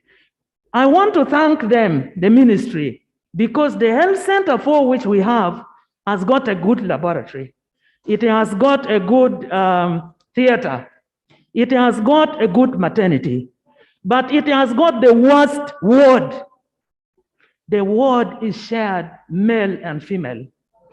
During campaign, a woman asked me that, Santa, if you are a mother-in-law admitted in that ward and you are in the opposite direction, maybe your son-in-law is too badly off that he cannot put on his pants. What do you do? This is what they told me. So that is the state where Pade is. So I want to appeal to the minister that since this health center 4 is already at that level, it is Pajule Health Center 4. It takes not much money to elevate it to a district hospital so that it can help save these children of ours who are groaning with this kind of disease. I want to beg you, Honorable Minister, to consider this seriously. Thank you.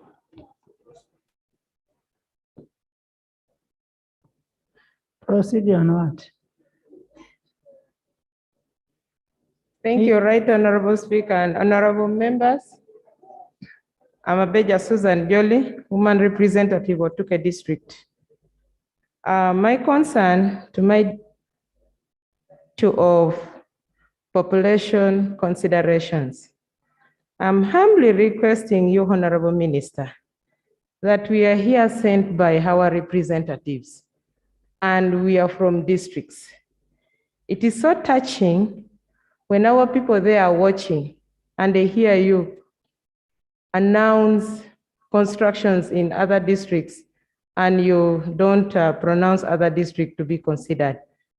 And you even said that other sub-counties, which are highly populated, are going to be given like 2 health centers. We would request that since the NRM manifesto talks of constructing a district hospital, please let each and every district get a district hospital. Then too, we have our other sub-counties, our other health centers, which are being inconvenienced by other sub-counties. A case in point, there is a health center 3 called Okwang. All the surrounding sub-counties or parishes come to our sub-county to get health assistance. So if it is possible, help us and upgrade also Okwang Health Center 3 to Health Center 4, because it is surrounded by very many sub-counties. Thank you. There is an issue of a manifesto versus funding. Let's look at the issue. You are the ones who give out money. Why don't you give out money for these hospitals? Yes. Jennifer? Apollo? Charity? Thank you very much, Right Honorable Speaker. I want to thank the Honorable Minister for the statement, and I particularly thank her ministry and the government for the efforts they are putting, especially in curbing the COVID-19 in the country.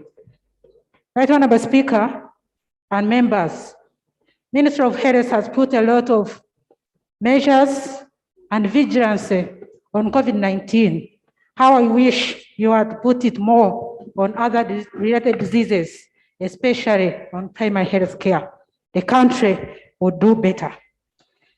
Right Honorable Speaker, I would also have loved to see the minister presenting to us the performance vis-a-vis the targets, because I'm sure the ministry had the targets vis-a-vis the performance indicators, who would be happy in that way.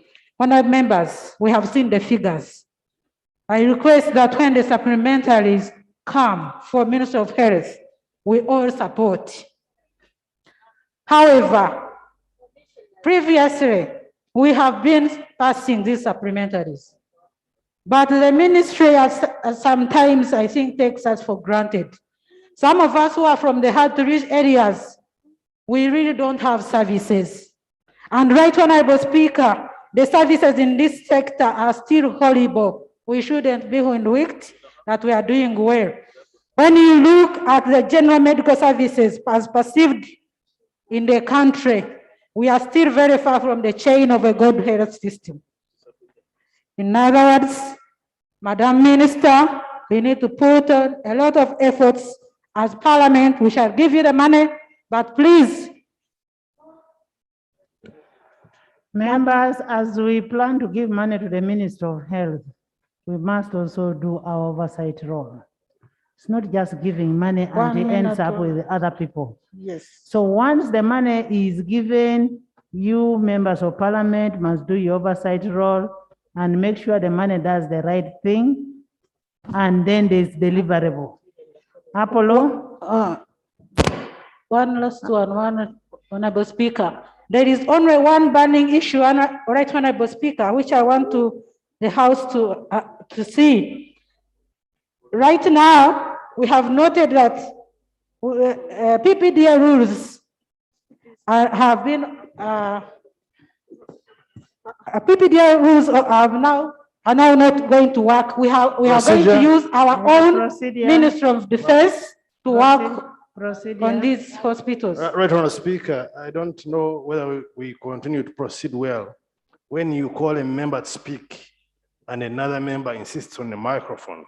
It takes away the sanity of this Parliament, right, Honourable Speaker. I don't know whether we're proceeding well. I saw you standing, you also finished yours before. Yes. No, I was calling Apollo Masila, not Apollo. So I continue. Thank you, Right Honourable Speaker. Let him finish, then he will come to Masila. Thank you, Right Honourable Speaker, that you've given me this opportunity. I want to thank the Honourable Minister for her elaborate statement. She's clearly very honest and open. But I really would want us as Parliament and as a country to re-examine our priorities. When you look at the figures that Honourable Minister is telling us they are lacking, Right Honourable Speaker, if you compare them with 1.4 trillion, which government guaranteed recently in Urubowa, and the hospital is still in its foundation, and there is no hope and no clear roadmap to it, I think it is high time as Parliament we stand up to the occasion and put forward these issues and request the Minister concerned to come with a statement. Right Honourable Speaker, when you reach in that place, they tell you no one can touch. So we're supposed to touch when it is government money and spent to help Ugandans improve their health. Right Honourable Speaker, finally, Right Honourable Speaker, I think we need to look, we are concentrating, of course, which is good, on the conventional methods of health, treatment, diagnosis, and the rest. I also want to put it to the Minister that we have serious challenges in the health sector. There are many upcoming and regulated things that are affecting our health, the health of our people. A lot of drinks being advertised all over the radio. Men are being told that when you take it, you become like a horse, you can ride through a building. Information. And in the long run, Information. I think as a country, Right Honourable Speaker, Ministry of Health needs to examine the long impact of these drinks, or else our people will perish because they have a long-term effect in terms of affecting their health. Thank you, Right Honourable Speaker. Masila. Thank you. Charity. Thank you, Honorable Speaker. Just on a point of correction, Madam Speaker, I am Musila John, the Rastaman. They are the same. And I'm very comfortable if I'm called that way. Musila. Muguro East. Madam Speaker, I wish to also join other members to thank the Minister, Honorable Cheng, for her very elaborate report. But I think it is the presentation, the calm way she does it, the innocent posture is what sank into us very heavily. Now, please just give me. Madam Speaker, protect me. Madam Speaker, members leave John. Even then, there are about two issues which I wanted to learn from the minister. And it is about the mental health in this country. Mental health, insanity, the psychiatric problems. As the population increases, as we have so many stresses of life, maybe me or another person can mentally deteriorate. Now, I've not heard from her statement how many regional referral hospitals she has planned for. Because even at a national level, I think we have only Butabika.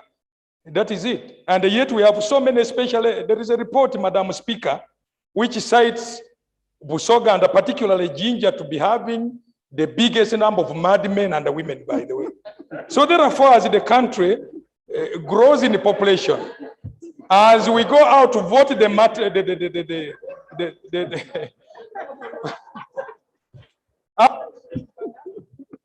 I wish, Madam Speaker, as I end, that we should pertinently have a vote and have either regional mental hospitals or another national mental referral hospital. I thank you. That's a maiden speech.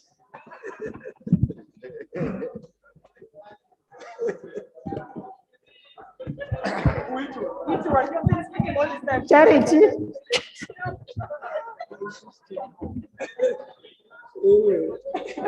Thank you, Right Honorable Speaker. I wish to thank the Minister for the health status report. However, I would like to inform the House that wherever there are UPDF formations, barracks, we treat the civilians that live in our neighborhood from the resources, the minimal resources that are provided by Ministry of Defense. So I wish to request the Minister that UPDF be accorded a status maybe of a health district, or the status that befits it, so that we can be able to do the work. Number two, we are building a military hospital, so I also request that if it could be captured for support, well, it will be for the military, but it can be utilized by the general public. So if the ministry could capture it in the national budgeting, it could benefit many people. Then we also have an orthopedic center in Mubende. If the ministry could also capture it, support it, it would help also the general public. I thank you, Right Honorable Minister, are you Speaker. getting what Charity is talking? Dr. Nekesa? Clarification, Madam Speaker. Dr. Nekesa? Dr. Nekesa? Thank you, Right Honorable Speaker. Thank you for the opportunity. In addition to what Honorable Charity has said, because I'm addressing this because I'm talking as now a doctor, not military, not necessarily military. We have members of parliament, we have issues where there are crises in health, usually. Talk of the COVID past crisis and that's on running, and others come on, and then they call on the UPDF medical staff personnel to take the lead. They are the vanguard, but the opportunities in terms of facilitation are not as good as maybe for the civilian counterparts, as well as not considered in the other offers by the ministry. So therefore, I call upon the Ministry of Health and our dear Minister to consider UPDF, or the Parliament to consider the UPDF staff when they are giving in that, because they do a lot of crisis management for Uganda. Thank you. By the way, like what Dr. Nekesa is saying, when you look at the COVID ward, it's managed by Dr. Chove. Is Kano Chove, and he's doing a very, very good job. We really must appreciate that gentleman. I don't know him, but when you call him, he's there 24/7. We must appreciate UPDF for the effort you've really put in, especially in this time of COVID. Bua, Clarification, Madam Speaker. Bua Achon Faith. Then Thank you very much, Honorable Speaker. For the record, my name is Julius Achon, Member of Parliament of Otuka East. Honorable Speaker, I want to thank Honorable Minister Mama Corona. I'm talking on the behalf of a general country.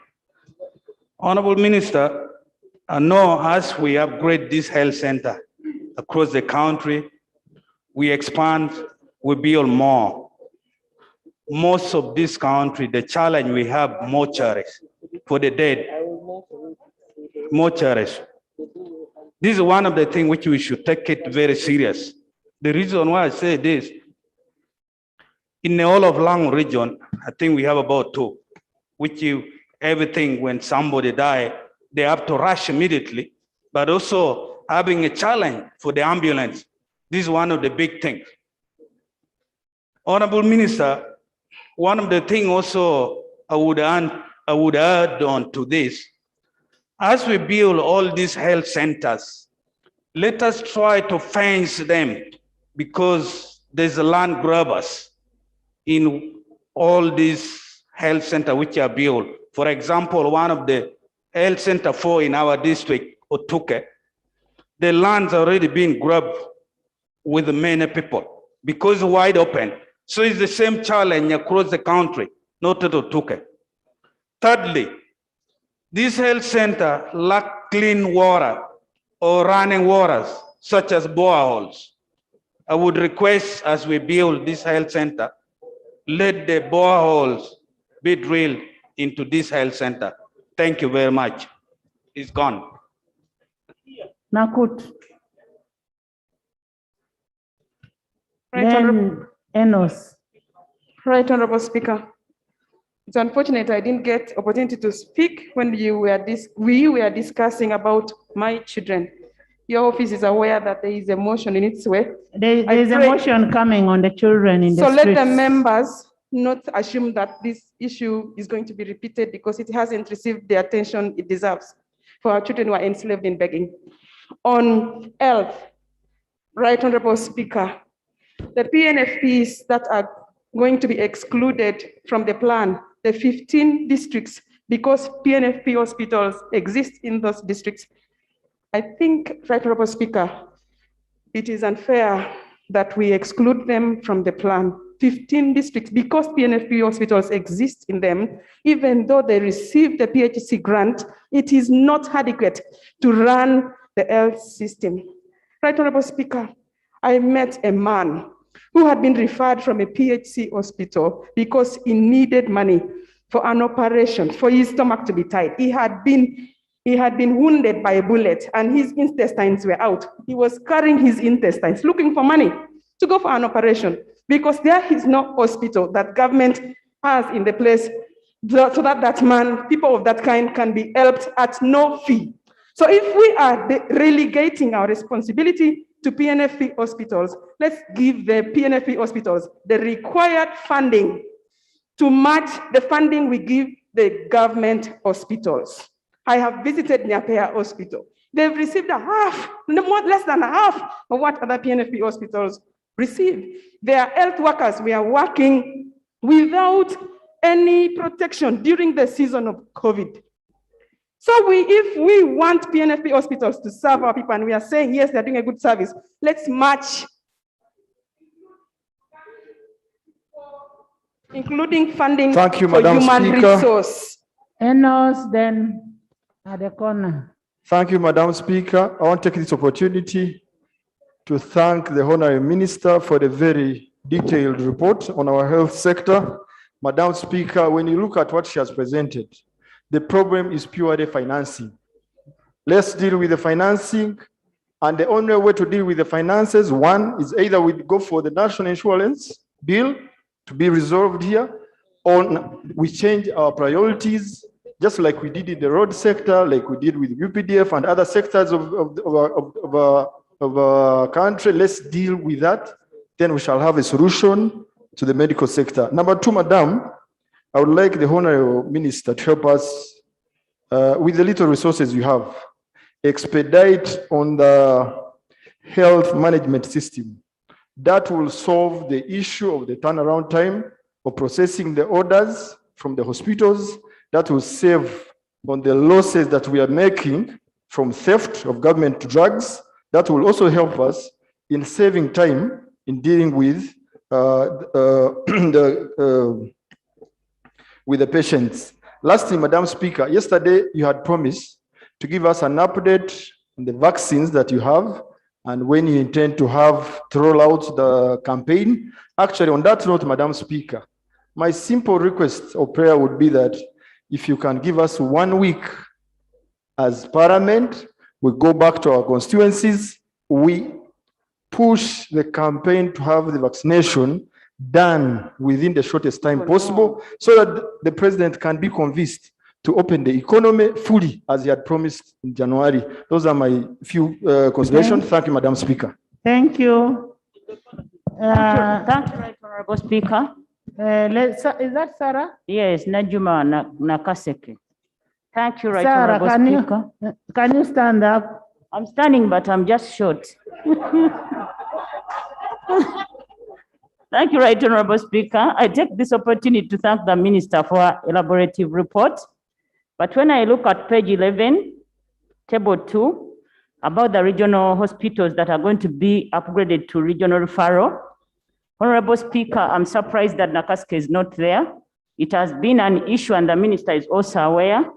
Nakaska Hospital treats people from all the neighboring districts like Nakasongola, Chankwanzi, Chivoga, Luwero, Wakiso. I'm sure we have the catchment population. Then on the issue of renovation, I thank the government. Nakaska Hospital was renovated, partially renovated, but the old block was not renovated, I think since the war. Then also the staff quarters are in a very sorry state. I request the minister take note of that. Then I think in 10th Parliament, Honorable Speaker, I raised an issue here about national medical stores. I think something must be done about the medicines that are given to hospitals. Sometimes we get shortage. Sometimes national medical stores gives out medicine that is not requested by the hospital. I think if possible, national medical stores, since we have regional offices for Meme, for works, something must be done on national medical stores. If they can have regional stores or regional offices where we can submit our concerns. Thank you very much, Honorable Speaker. Can I find out, Honorable Minister, who does the purchase for medicines for national medical stores?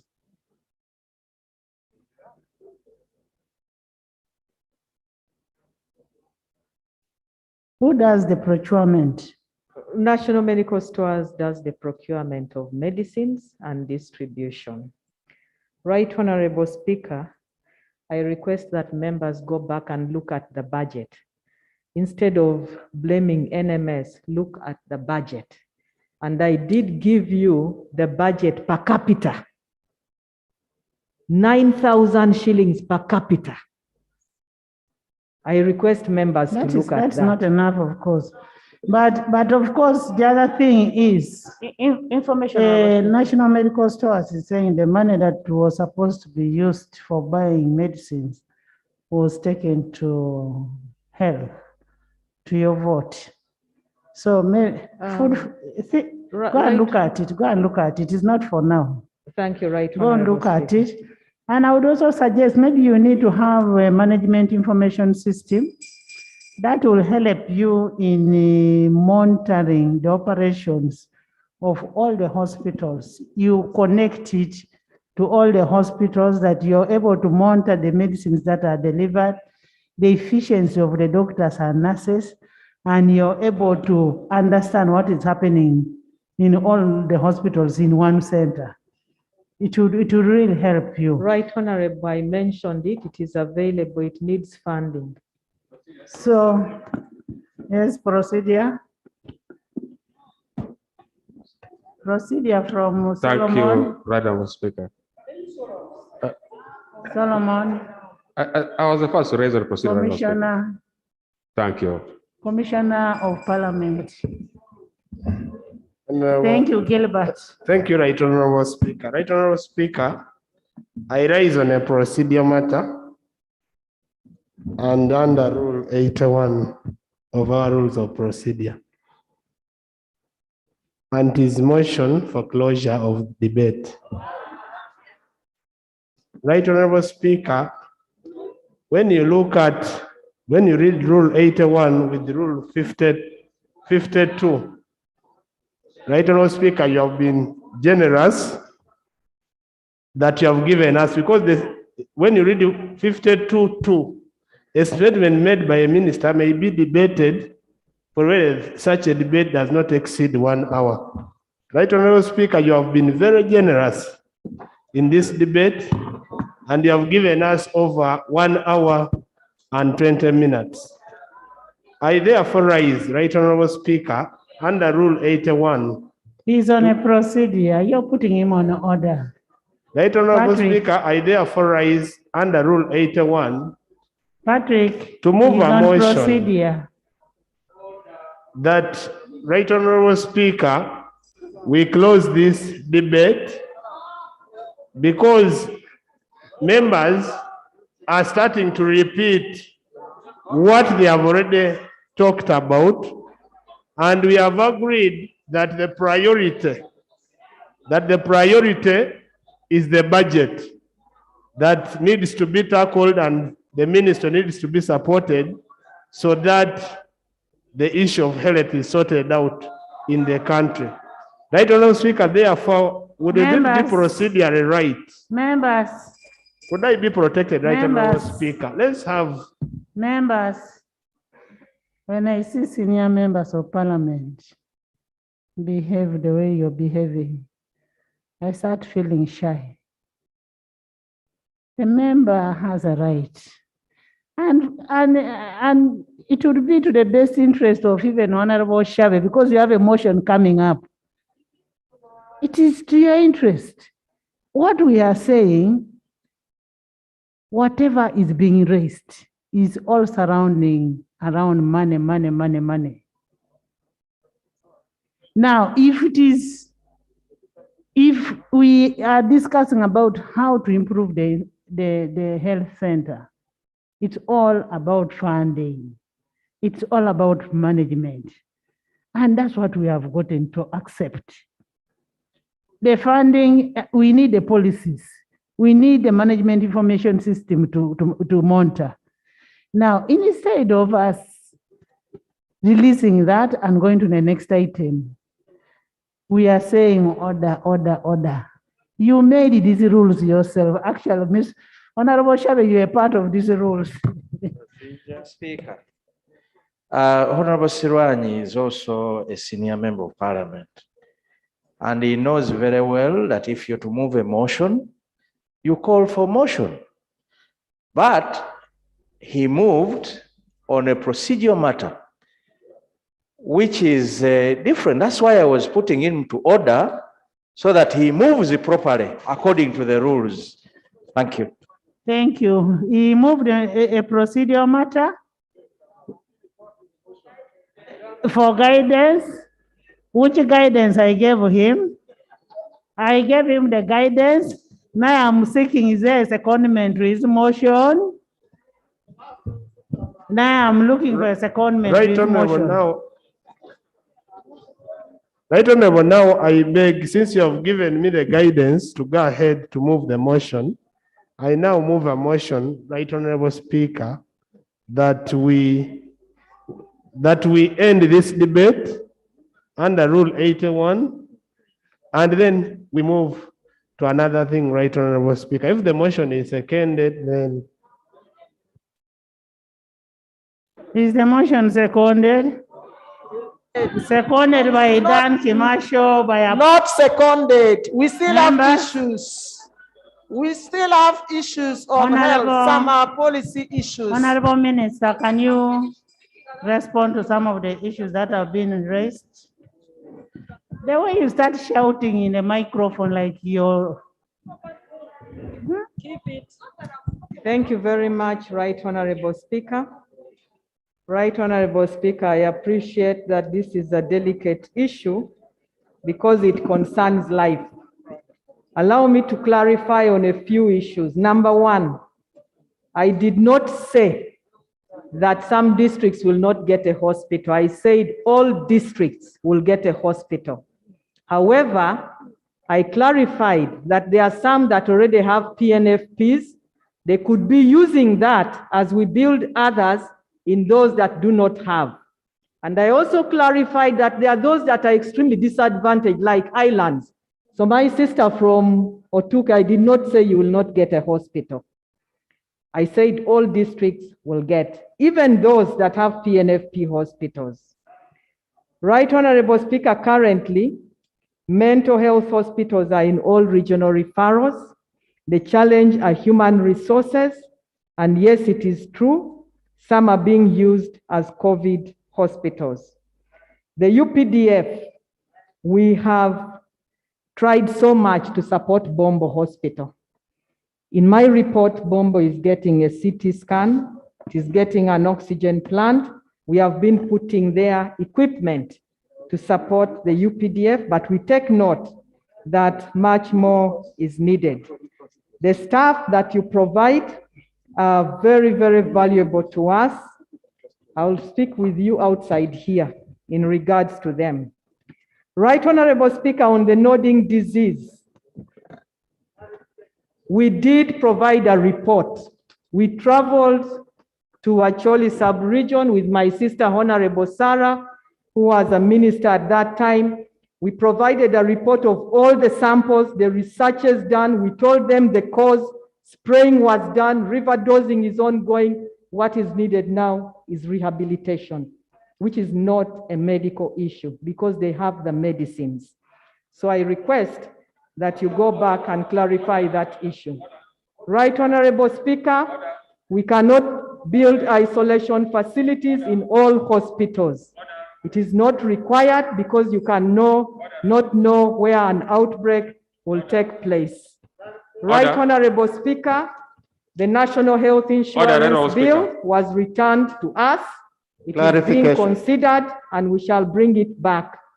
On page 11, I did not say we are upgrading regional referrals. Regional referrals are per region, and I mentioned the regions that are stressed that will need to be considered.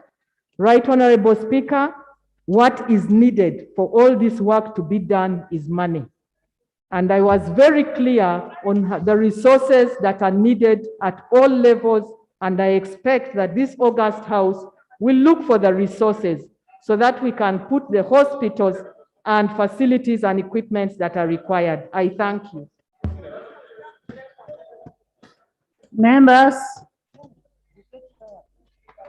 we need this report to be shared with the sectoral committee to identify the priorities.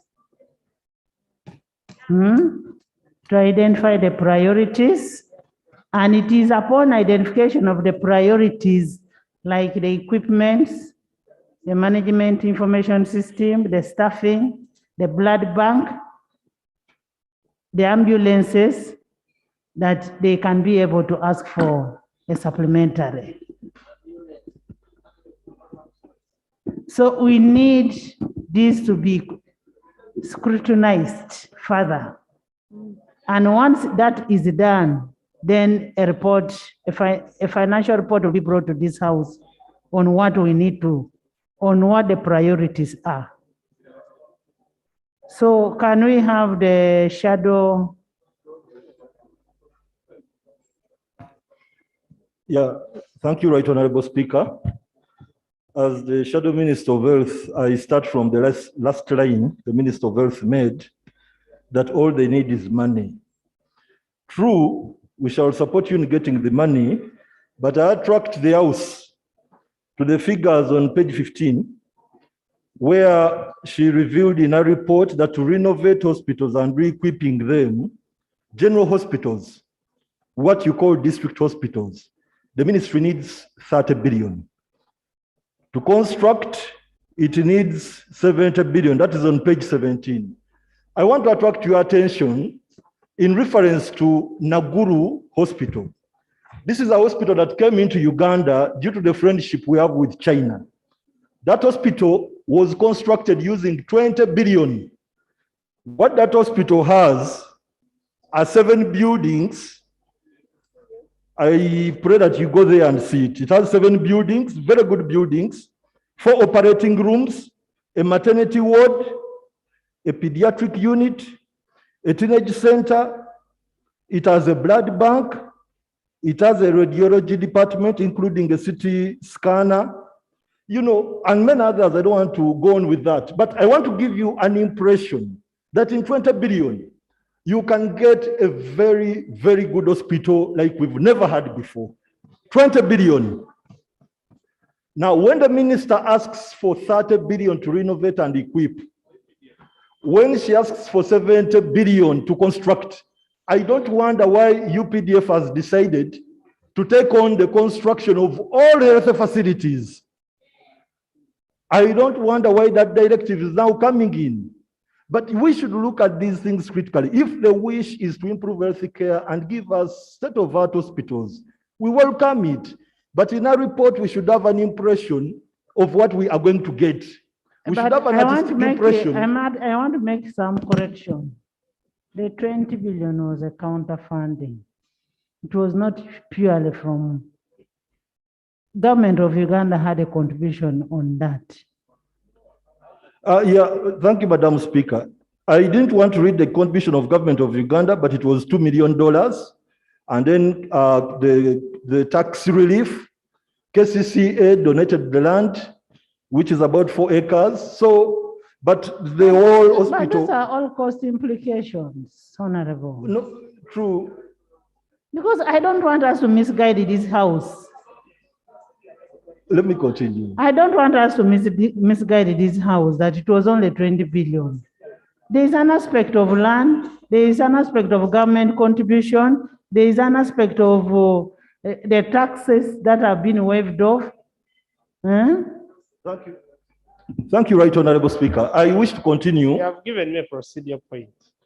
Right Solomon, Honorable, let they've him not given me. finish. Let me finish. Solomon, let.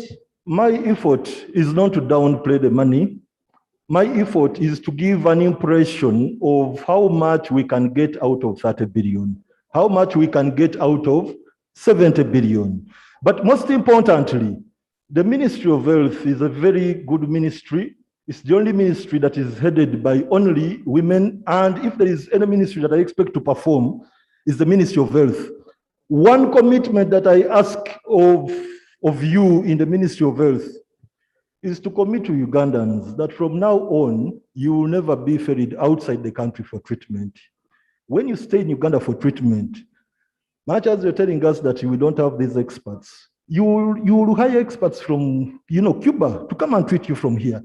I had a very sad story.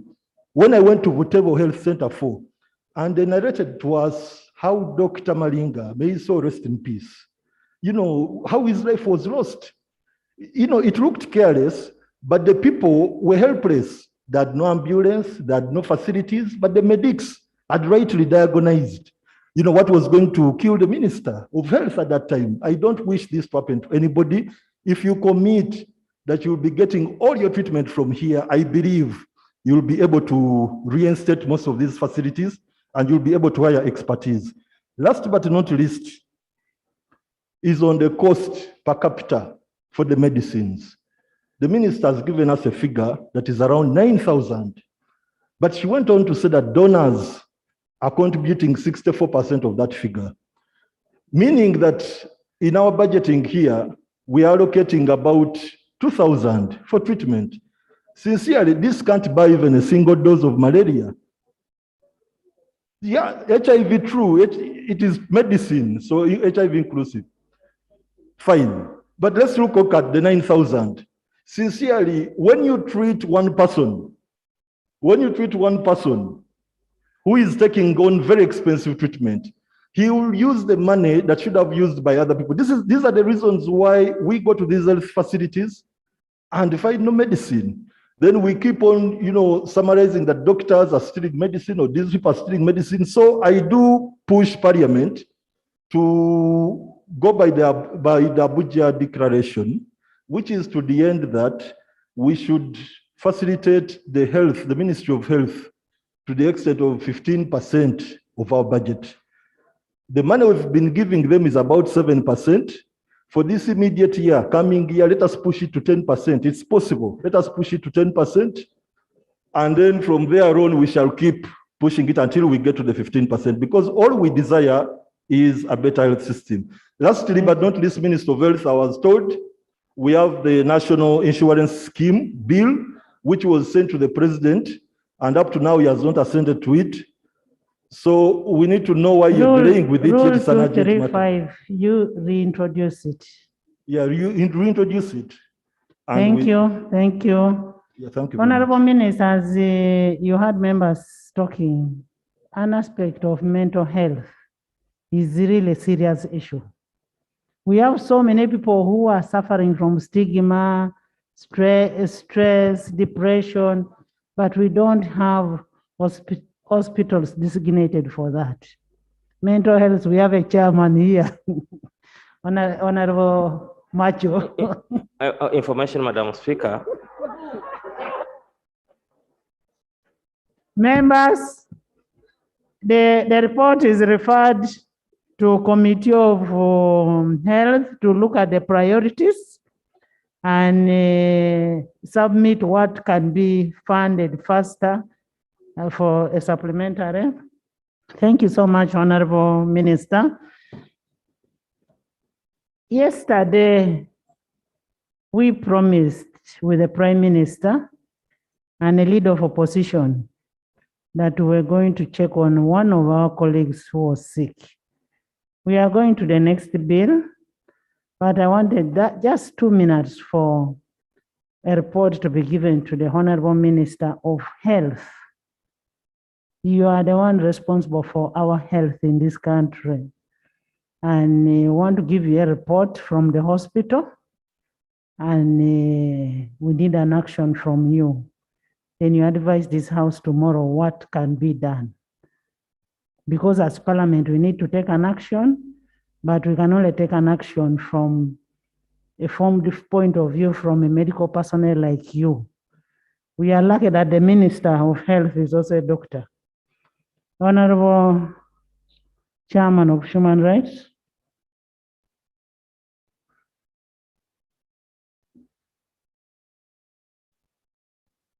Two minutes. Thank you very much, Madam Speaker. Right Honorable Speaker, permit me to transmit a report of the Human Rights Committee on the visit to Mulago National Hospital in the matter of Segirinya Muhammad MP to the Minister for Health. I beg to be granted permission to transmit the report. Members, why we are not reading this report verbatim is for the confidentiality of a member. We cannot disclose everything that is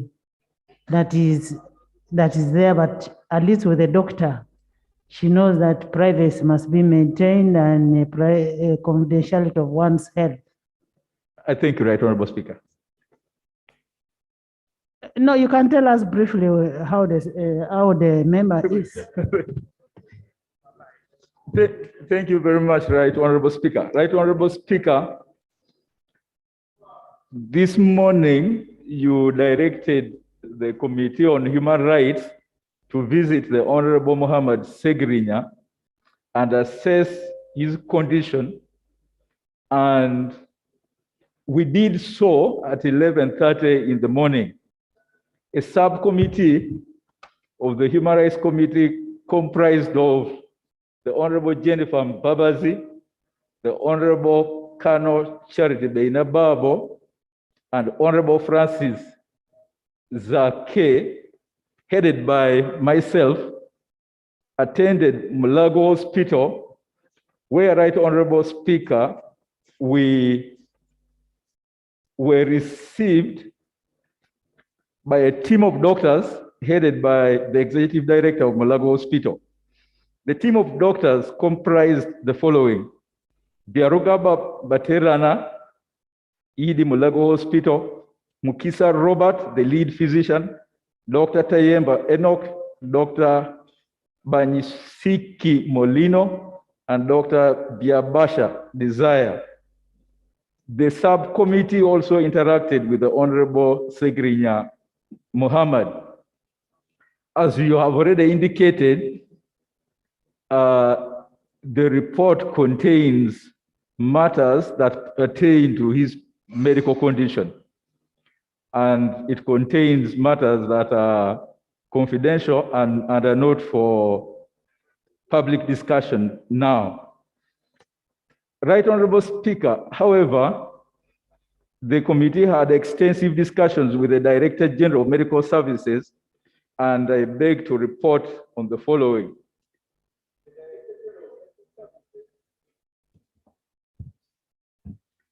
The Director General of Medical Services has constituted a team of high-powered specialists comprising the following: the Executive Director of Mulago Hospital, a heart specialist, an infectious disease specialist, a neurophysician, and an endocrinologist with the following terms of reference.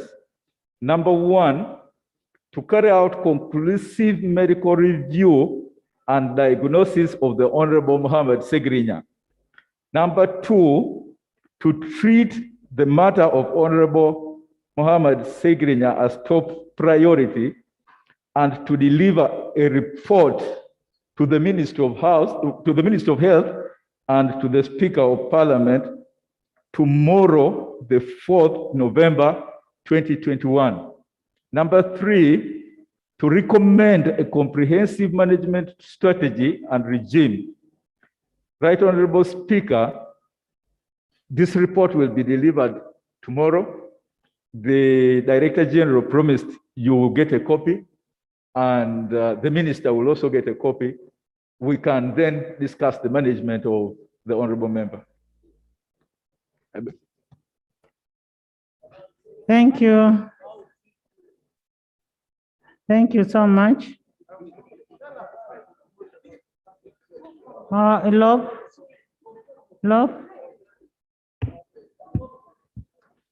Right Honourable Speaker, I do not want to mine information from the Honourable Member and the Chairperson of the Human Rights Committee, given that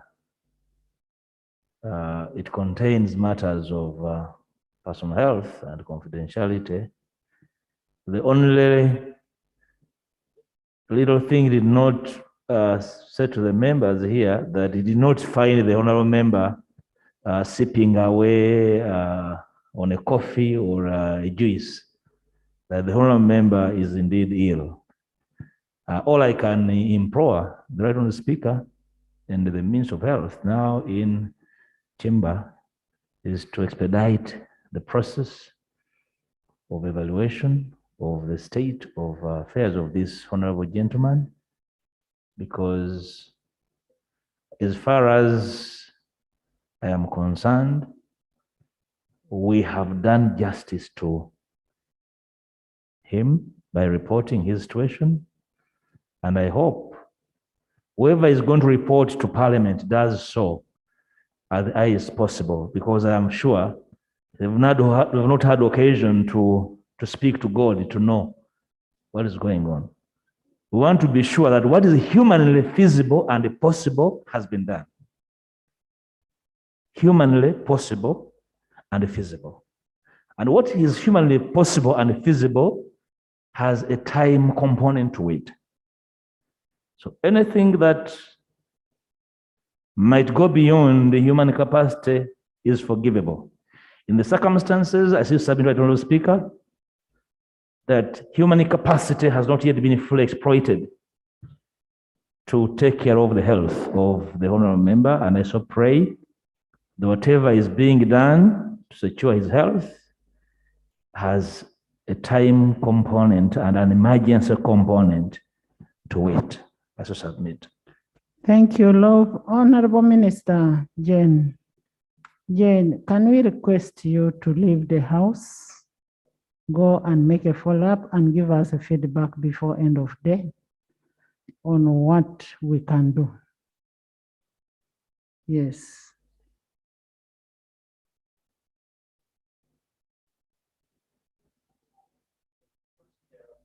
Yes, procedure. Thank you, Right Honourable.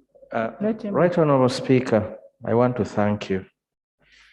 Right Honourable Speaker, when you said the chairperson of the Committee of Human Rights, I expected him to come through here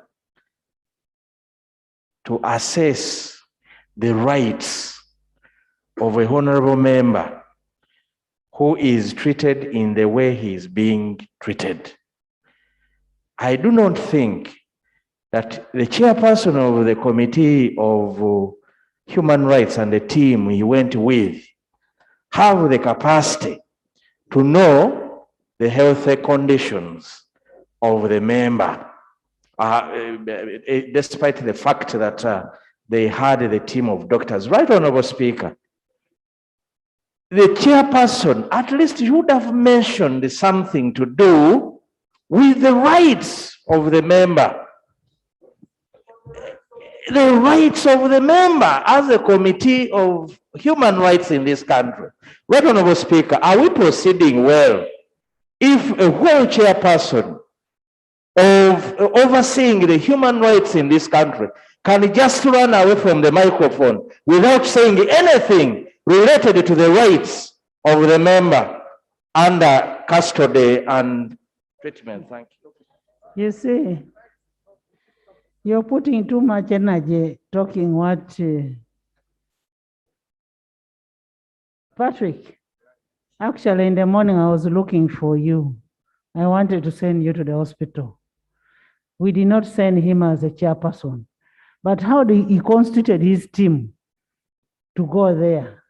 We had actually sent one lady and they just constituted themselves and said, we want to go and see the member.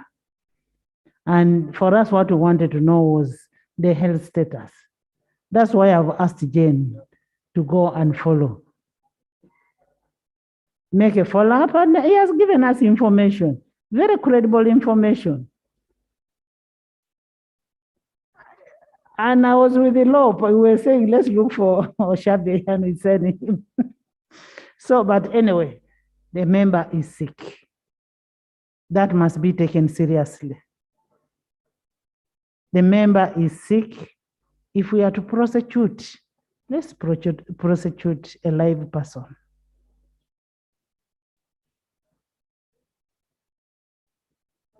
I don't want to interfere with the court process, but I am saying whether guilty or not guilty, he must be treated and he must be okay. He must be prosecuted when he's okay. Today it is me, tomorrow it will be somebody else. Next item. Item number 4, bill second reading, the National Social Security Fund Amendment Bill 2021. Honorable Minister of Gender, Labor and Social Development.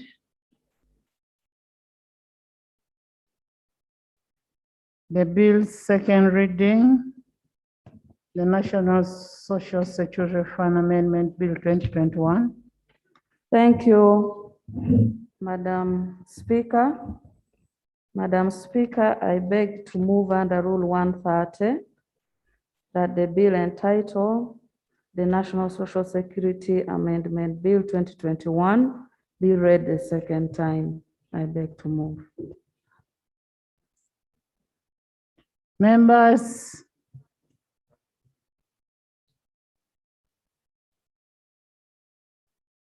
Minister, you're supposed to move a motion to the bill to be read to the second time. Is the motion seconded? Is it seconded? Seconded by Honorable Amos, Pima, Komakech, Batua, Mapendusi Ochan, Ronald, Hilderman, Government Chief Whip, Wopa, Odoi, all the girls.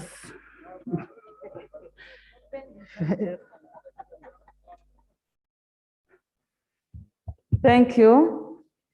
I want to thank members for the support and secondment.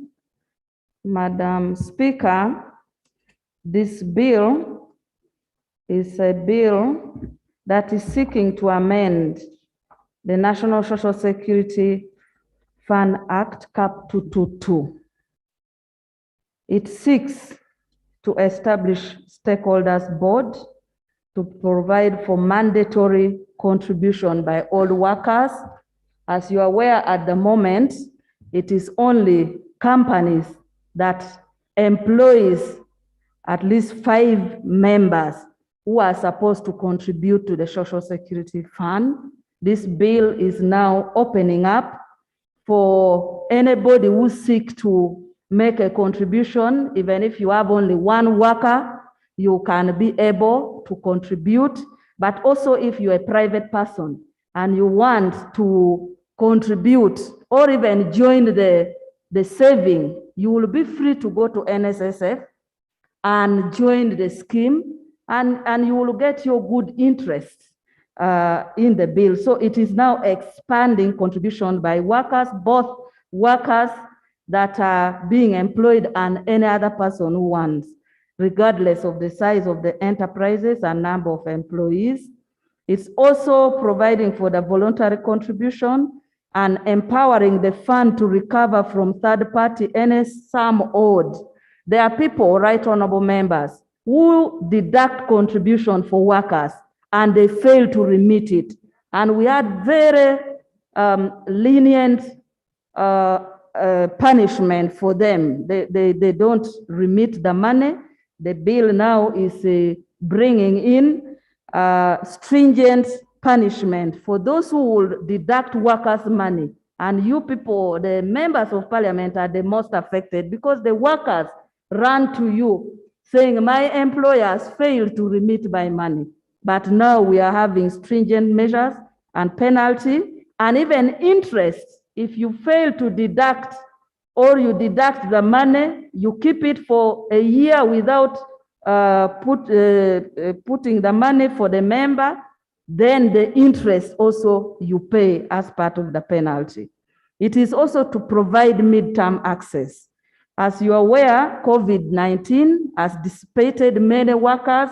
Most of them have not worked for 2 years, others for months, and they have been seeking that we should allow them to access midterm of their fund. The current law does not permit, except in circumstances of medical and other approved condition by the board. However, in this circumstance, we are bringing the bill to permit 20% midterm access, where a person who has saved with the fund for at least 10 years and has reached 45 years will be permitted to access their money, the 20%, for recovery purpose or any other purpose. But the medical aspect will still stand alone as other consideration outside. This midterm access majorly is for this period of COVID, but looking at how the workers have suffered and require recovery. But other conditions related to medical will still remain, whether you are 20, whether you've served for 5 years. If it's medical condition, you will still be able to justify and get your money for such circumstances. It is also providing for in-house experts. At the moment, there are circumstances where we use other people to help the fund to invest. However, this bill is now saying we have experts that are being employed by National Social Security Fund.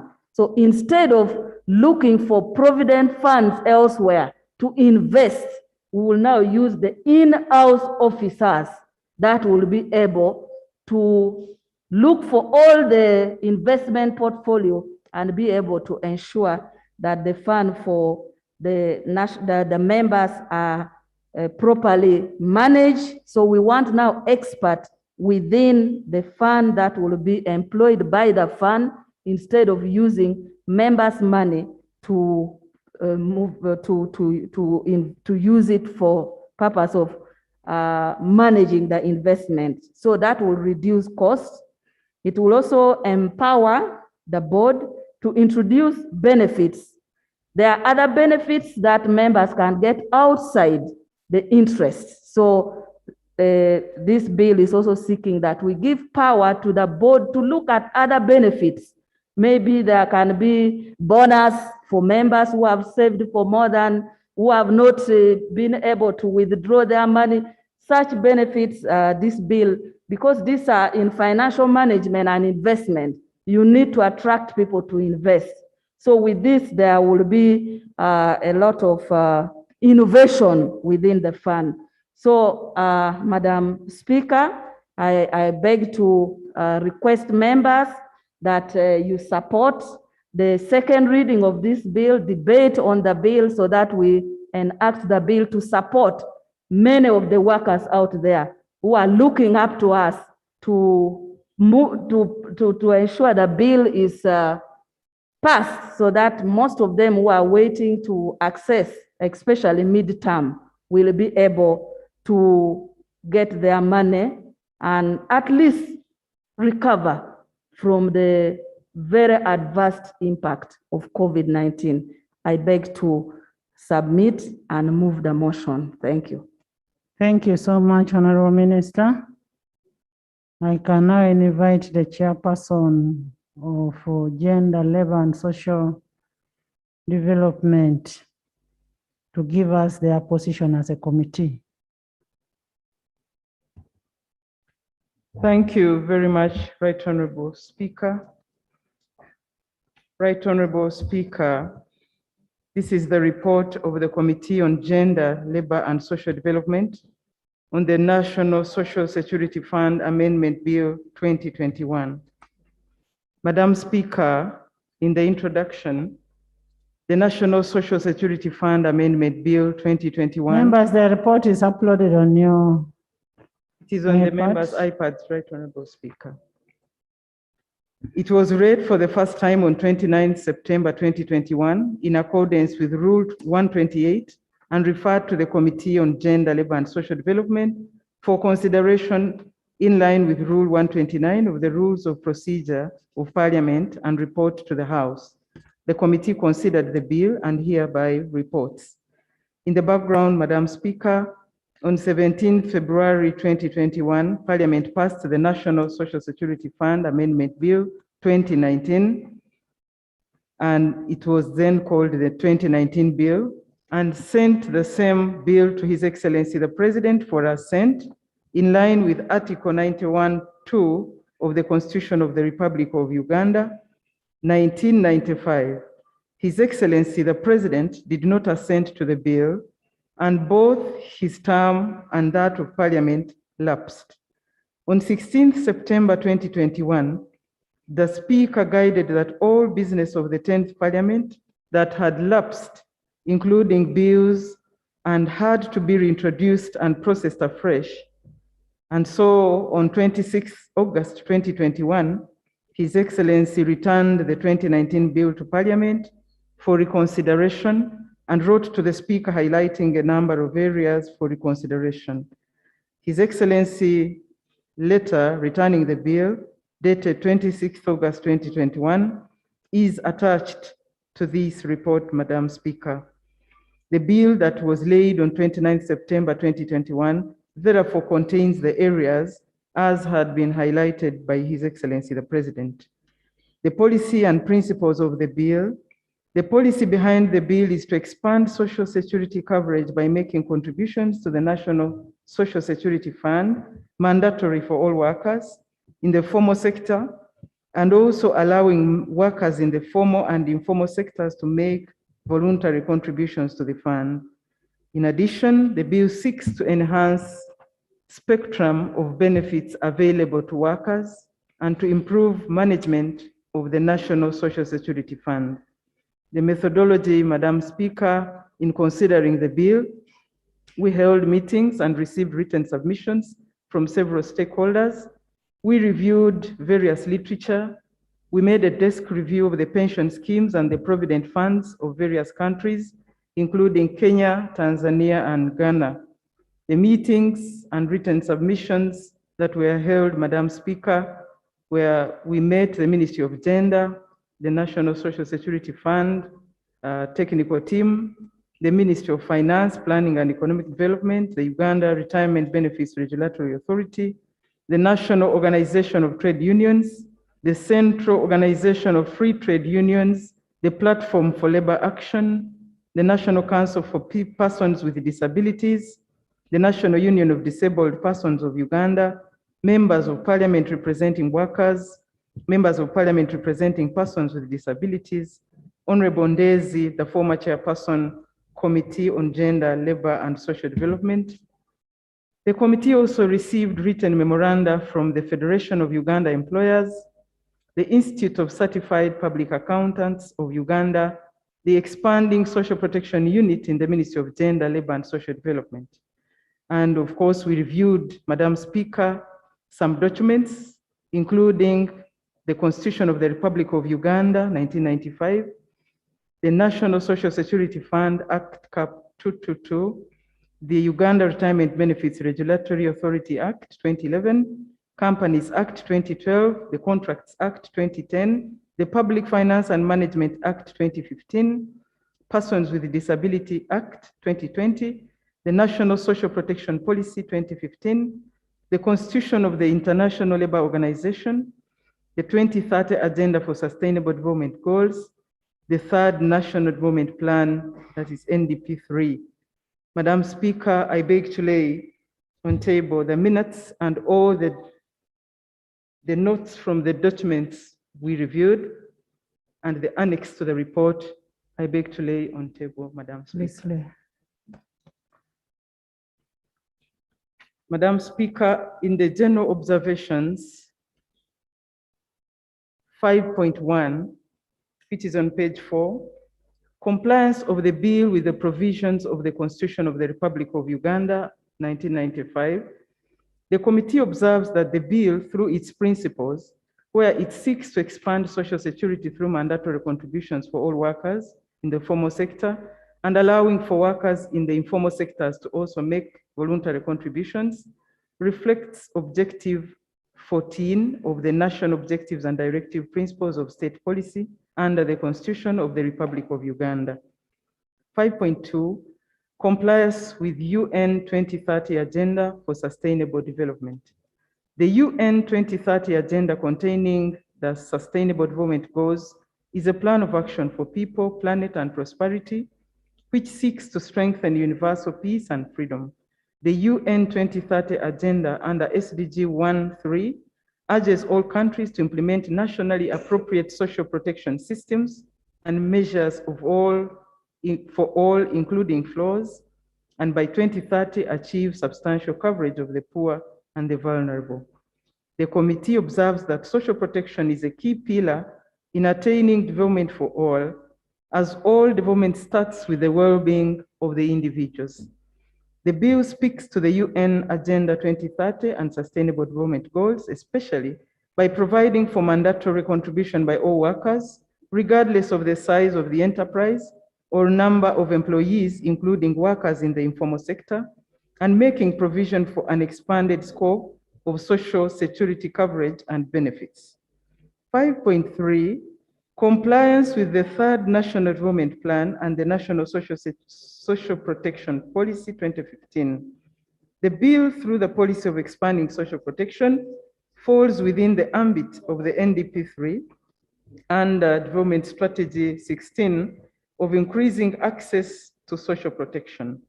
The bill also falls within the objectives of the National Social Protection Policy 2015, which are to increase access to social security, enhance care, protection, and support for vulnerable people, and strengthen the institutional framework for social protection service delivery.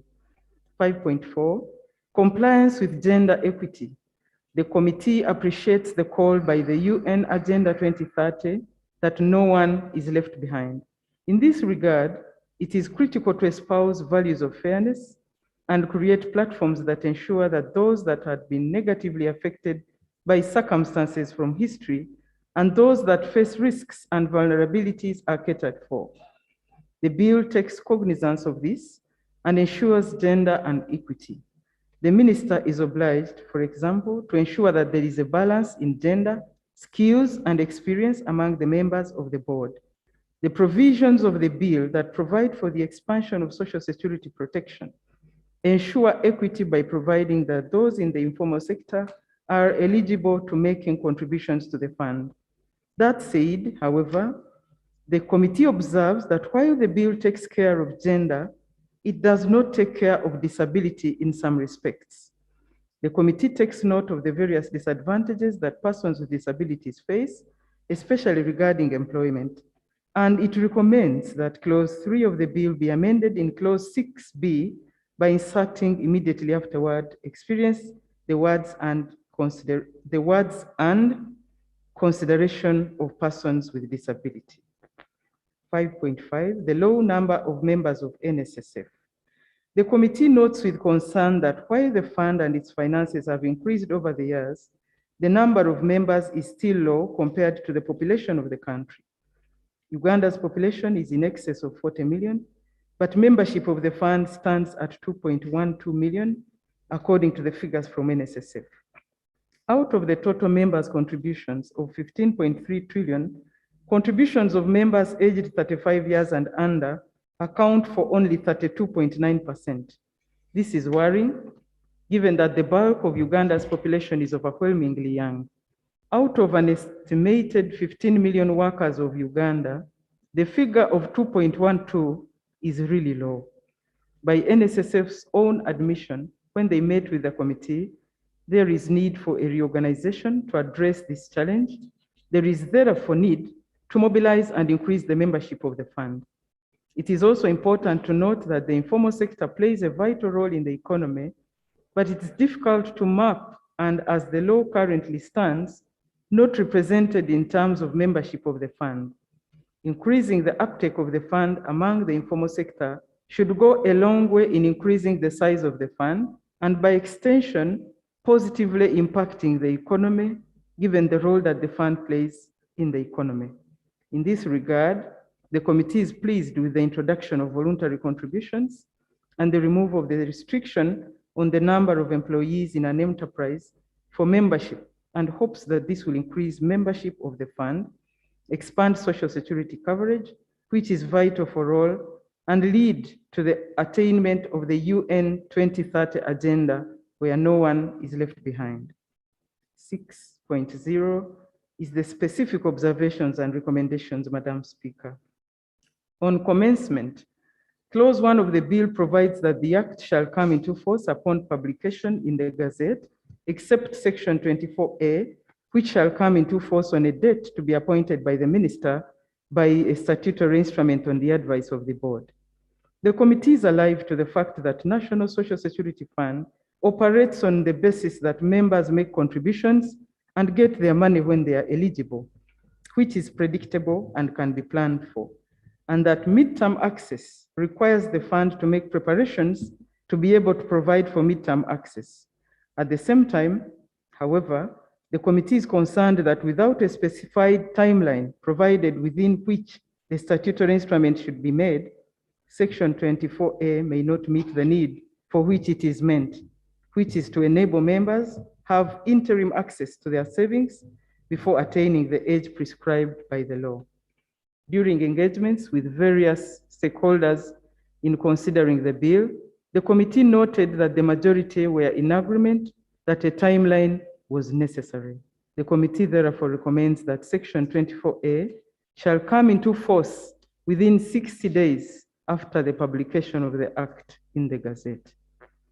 60 days, those are two months, Madam Speaker.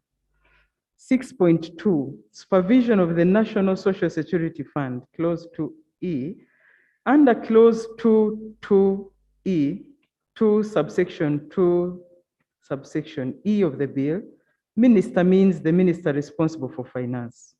The committee observes that the object of the NSSF is social security. And Madam Speaker, finance is a subject.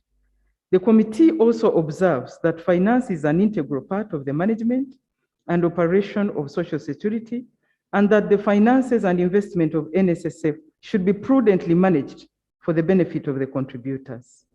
Ensuring that the aspect of social security and or protection is taken care of also involves ensuring that there is compliance by both employers and employees, and this is best handled by the ministry responsible for social security. Moreover, the National Social Protection Policy 2015 hands the Ministry of Gender, Labor and Social Development with vital responsibilities, including spearheading the implementation of the policy, providing technical guidance and leadership on social protection, initiating and or reviewing policies and laws of social protection, establishing mechanisms for delivery of social protection services, and monitoring and coordinating the implementation of social protection interventions, among others. The committee has also had the benefit of comparing situations elsewhere, both in the region and beyond, and established that in all jurisdictions, the ministry responsible for labor or social security is responsible for the supervision of social security or the provident funds. This is the case in Kenya and Tanzania, who are member states in the East African Community region. In other countries, such as Ghana, for them, they practice dual responsibility for this role, where investments are handled by ministry responsible for finance, but matters regarding social security are handled by the ministry responsible for labor and or social security. The committee is also mindful of the fact that the Constitution of the International Labour Organization, which Uganda ratified in 1963, requires every member state under Article 22 to periodically report on measures to give effect to the provisions of the conventions to which it is party. Uganda reports through the Ministry of Gender, Labor and Social Development, whom the government of Uganda in 2011, Madam Speaker, submitted as the country's contact at the ILO. And Madam Speaker, the same Minister of Gender is the one that sits to represent all the African Union states that are member states of the ILO. The committee notes that the permanent secretary of the Ministry of Finance, Planning and Economic Development is a member of the board of NSSF with full voting rights, and that under Section 8 of the UBRA Act, the Minister of Finance, Planning and Economic Development appoints the board of directors of UBRA, which gives both supervisory and regulatory directives to the authority and regulates the entire retirement benefits sector and all the players thereunder, including NSSF, on behalf of the ministry. It is the observation of the committee that the Ministry of Finance is ably represented on the board of directors of NSSF and the entire retirement benefits sector, and has a say on how the finances and investments of NSSF are handled. Placing social security under supervision of Ministry of Finance would compromise the effective running of the scheme. The committee is confident that the fund will continue to grow even when placed under the Ministry of Gender, Labor and Social Development. The committee further observes that the mandate of the Ministry of Finance, Planning and Economic Development is limited to matters of finances, while that of Ministry of Gender, Labor and Social Development includes, among others, mobilizing the empowering communities to harness their potential while protecting the rights of the vulnerable population groups, promoting issues of labor productivity and employment, unionizing workers and arbitration, social protection, gender equality and equity, human rights, culture, and empowerment. Further, Madam Speaker, there is need to implement the obligations of the National Tripartite Charter on Labor Relations signed between the Government of Uganda and the Federation of Uganda Employers, NOTU and COFTU, which obligates the state to, among others, create a vibrant social sector that provides for the welfare of workers, retired persons, the unemployed, the orphans, the sick, the persons with disabilities, youth, and other disadvantaged, and to promote good governance and compliance with the national laws and ratified regional and international treaties such as ILO. The Ministry of Gender, Labor and Social Development is directly responsible for the creation of the vibrant social sector, as well as securing workers' retirement through their contributions in NSSF. And no doubt, Madam Speaker, it was the Minister of Gender that tabled this bill. The committee recommends that supervision of NSSF be under the ministry responsible for social security, and that the word minister will refer to the minister responsible for labor and or social security. 6.3, clause 3, board of directors. Clause 3, subsection 1, subsection F of the bill provides that the managing director shall be an ex-officio member of the board with the right to vote. The board of directors is responsible for the management and operations of the fund under Section 4 of the Principal Act. The superiority of the Board of Directors over the management of the Managing Director is recognized by Clause 14 of the bill, which provides for his or her appointment by the Minister on the recommendation of the Board. The committee is concerned that giving the Managing Director a right to vote on the Board will create a fertile ground for conflict of interest, for he or she would be part of the organ that recommends for his appointment, appraises him, and to which he or she accounts. During the interaction of the committee with NSSF, it was submitted that the Managing Director is a person who heads the day-to-day running of the fund and who has technical expertise in matters relevant to the fund, and that a number of items a number of times, he or she could be the only member of the board with the requisite technical expertise. The committee observes that as the person in charge of the day-to-day running of the fund, the Managing Director should be a person vested with the right skill, but that this in itself should not be the basis for granting him or her voting rights. And it will conflict with the global corporate governance principles, Madam Speaker. So the bill presents a cure for this through Clause 3(6) subsection B, by mandating the minister to ensure a balance of skills and experience among the members of the board. This way, the people appointed on the board should possess the right skills. The committee further observes that there is need for consistency with the other laws and the best practices of corporate governance, where ex-officio members do not have voting rights. Madam Speaker, the prime example is in the Constitution of the Republic of Uganda, Article 78, 1D, that gives the legal practice of ex-officio not having voting rights on any matter that requires voting.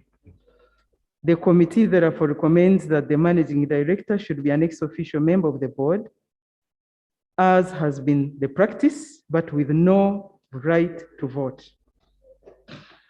6.4, Clause 7, voluntary contributions. The committee appreciates the provision for voluntary contributions as an avenue for increasing social security coverage and promote a saving culture. The committee also welcomes the introduction of penalties for employers who deduct voluntary contributions on behalf of their employees and fail to remit the same to the fund. This is a deterrent, it builds trust, and should encourage more workers to join the fund. The committee is concerned, however, that while the bill provides for fines and sometimes imprisonment, there is no provision obliging the defaulting employer to remit the deducted contributions of the employee to the fund, back to the fund. In this way, the employee will still stand to lose.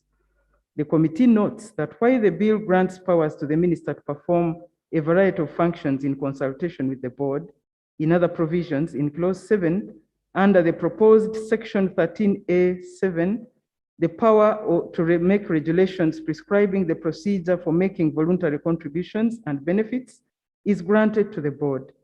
This is a departure from the rest of the bill. The committee recommends, therefore, that Clause 7 be amended in the proposed Section 13A to provide, under the proposed Section 13A(6), an obligation to an employer who deducts a voluntary contribution and fails to remit the same to the fund, to remit to the fund any outstanding contributions due to the employee on top of the fine and the imprisonment, or both, that are provided for. B, by granting the minister under Section 13A(7) power to prescribe by regulations and in consultation with the board the procedure for making voluntary contributions and benefits. 6.5, recovering from a third party, clauses 8 and 20. Clause 8 and 20 of the bill seek to amend Section 14 and 48 of the Principal Act, respectively, by providing for recovery of any contribution and any other sum together with interest from a third party who owes money to a defaulting contributing employer. While the committee supports the need to expand avenues to increase social protection, it is concerned that the NSSF engaging with third parties will expose members' contributions to endless and protracted recovery court battles, which may be more costly on the saver's contributions than what it is intended to recover.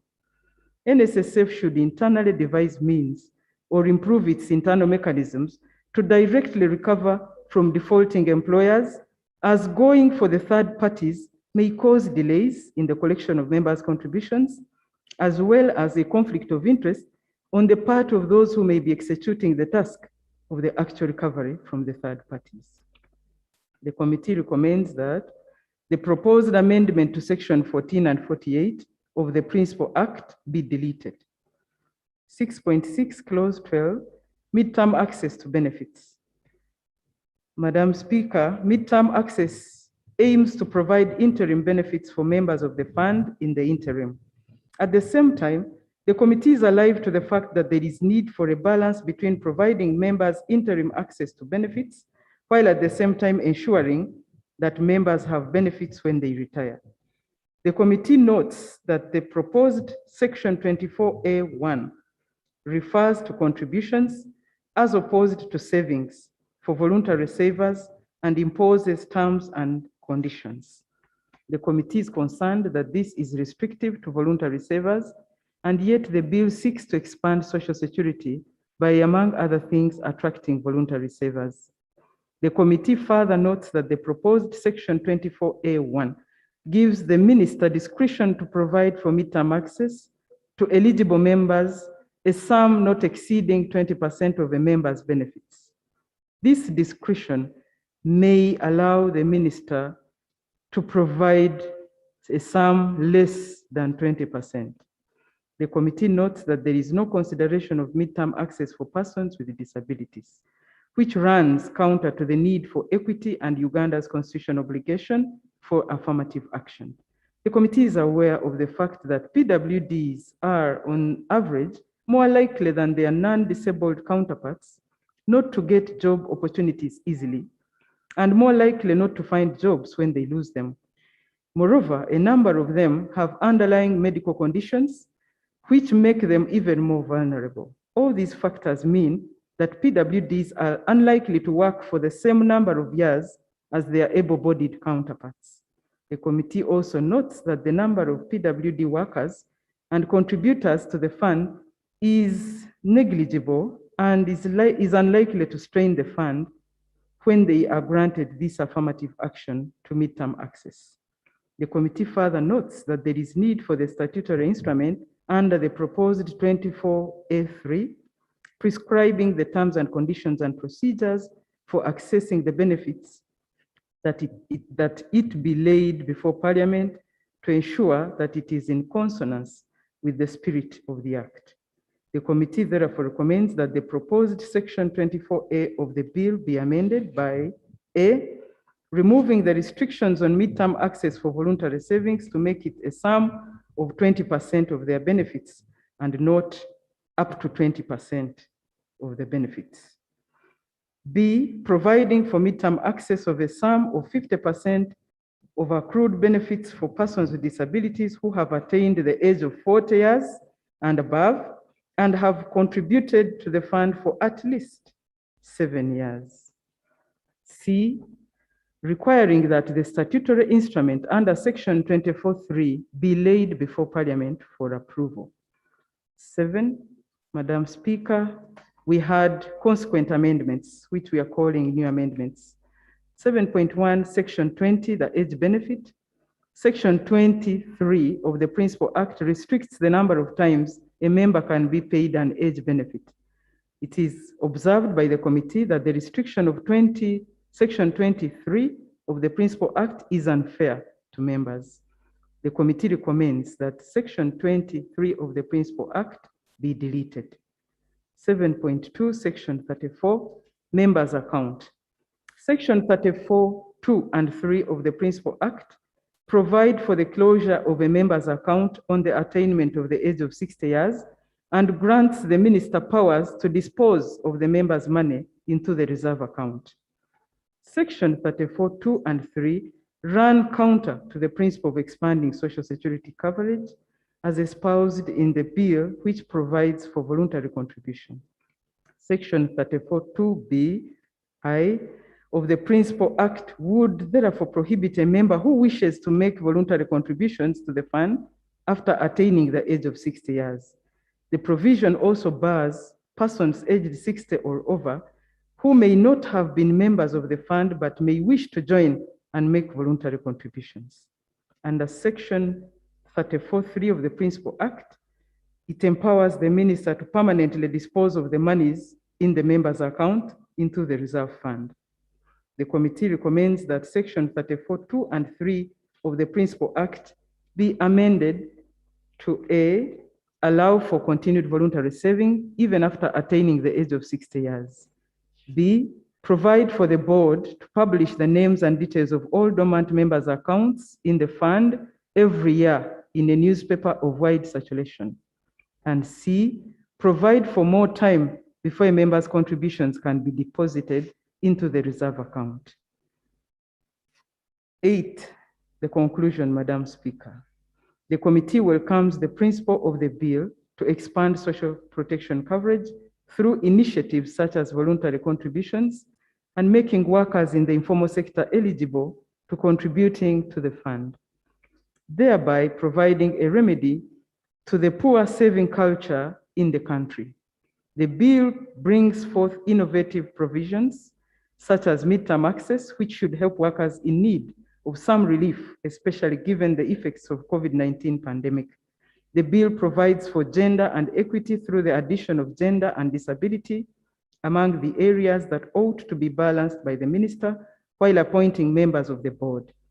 The committee wishes to note the measures put in place by NSSF to increase efficiency, such as the timely remittance of benefits within days, which is a huge improvement. While that is the case, the committee observes that there is no visibility for NSSF in many parts of the country, as the fund has only 17 branches and 23 outreach centers countrywide.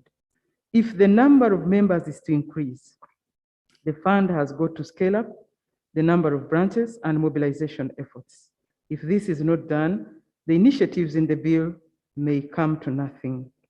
There is also need to provide members of the fund with financial literacy, given that according to the figures from NSSF, 50% of the members who receive their benefits exhaust them within 1 year, and then they go back to poverty, which negates the very objective of providing social security and/or protection, which the fund was set up to achieve in the first place. It is the wish of the committee that NSSF will put in place measures to ensure that the innovations of the bill lead to an increased membership and widen social protection coverage and heed to the call of the UN 2030 agenda to leave no one behind. I beg to move, Right Honorable Speaker.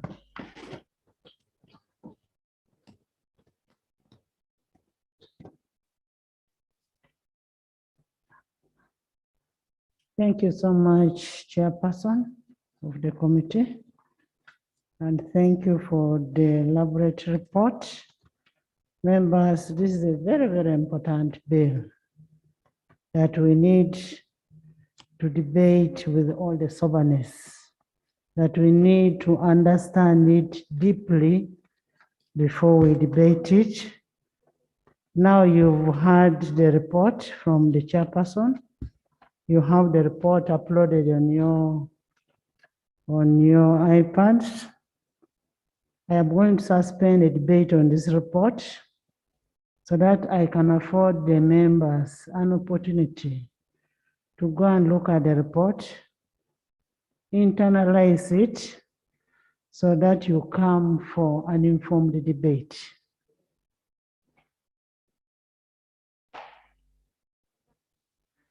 And why we are doing this, yes, we had this report in the 10th Parliament, but the majority of members in the 11th Parliament are new. They were not there when this report was passed. So it is just prudent enough that we give the members an opportunity to read this report, and then you come back for a debate and we go for the next reading. Yes. Thank you very much, Madam Speaker. Madam Speaker, I just wanted to request, not all of us have the iPads. Our iPads, some of us had issues. I want to request if the clerk's office can send this report on our WhatsApp, on the 11th Parliament WhatsApp groups, that would help some of us so that we can internalize the report. I beg your pardon? Not all members have iPads. Some of us were given iPads, but they had issues and we returned them and they have not yet been given back to us. I was suggesting, since we have official WhatsApp group for the 11th Parliament and all members are members, we could send this report on that WhatsApp. Can we send the report on emails? Yes, send the report on the email and then we'll come for a debate on the report. And Sarah can go and read from Jonathan's WhatsApp. And member, thank you so much. We need to be serious on this bill. This is for the members' social security. There is a member seeking leave to Honorable Oshabe. Item number 8, motion seeking leave of the House to introduce a private members bill entitled the National Local Content Bill. Honorable Oshabe. Thank you very much, Right Honorable Speaker, for the time accorded to this motion.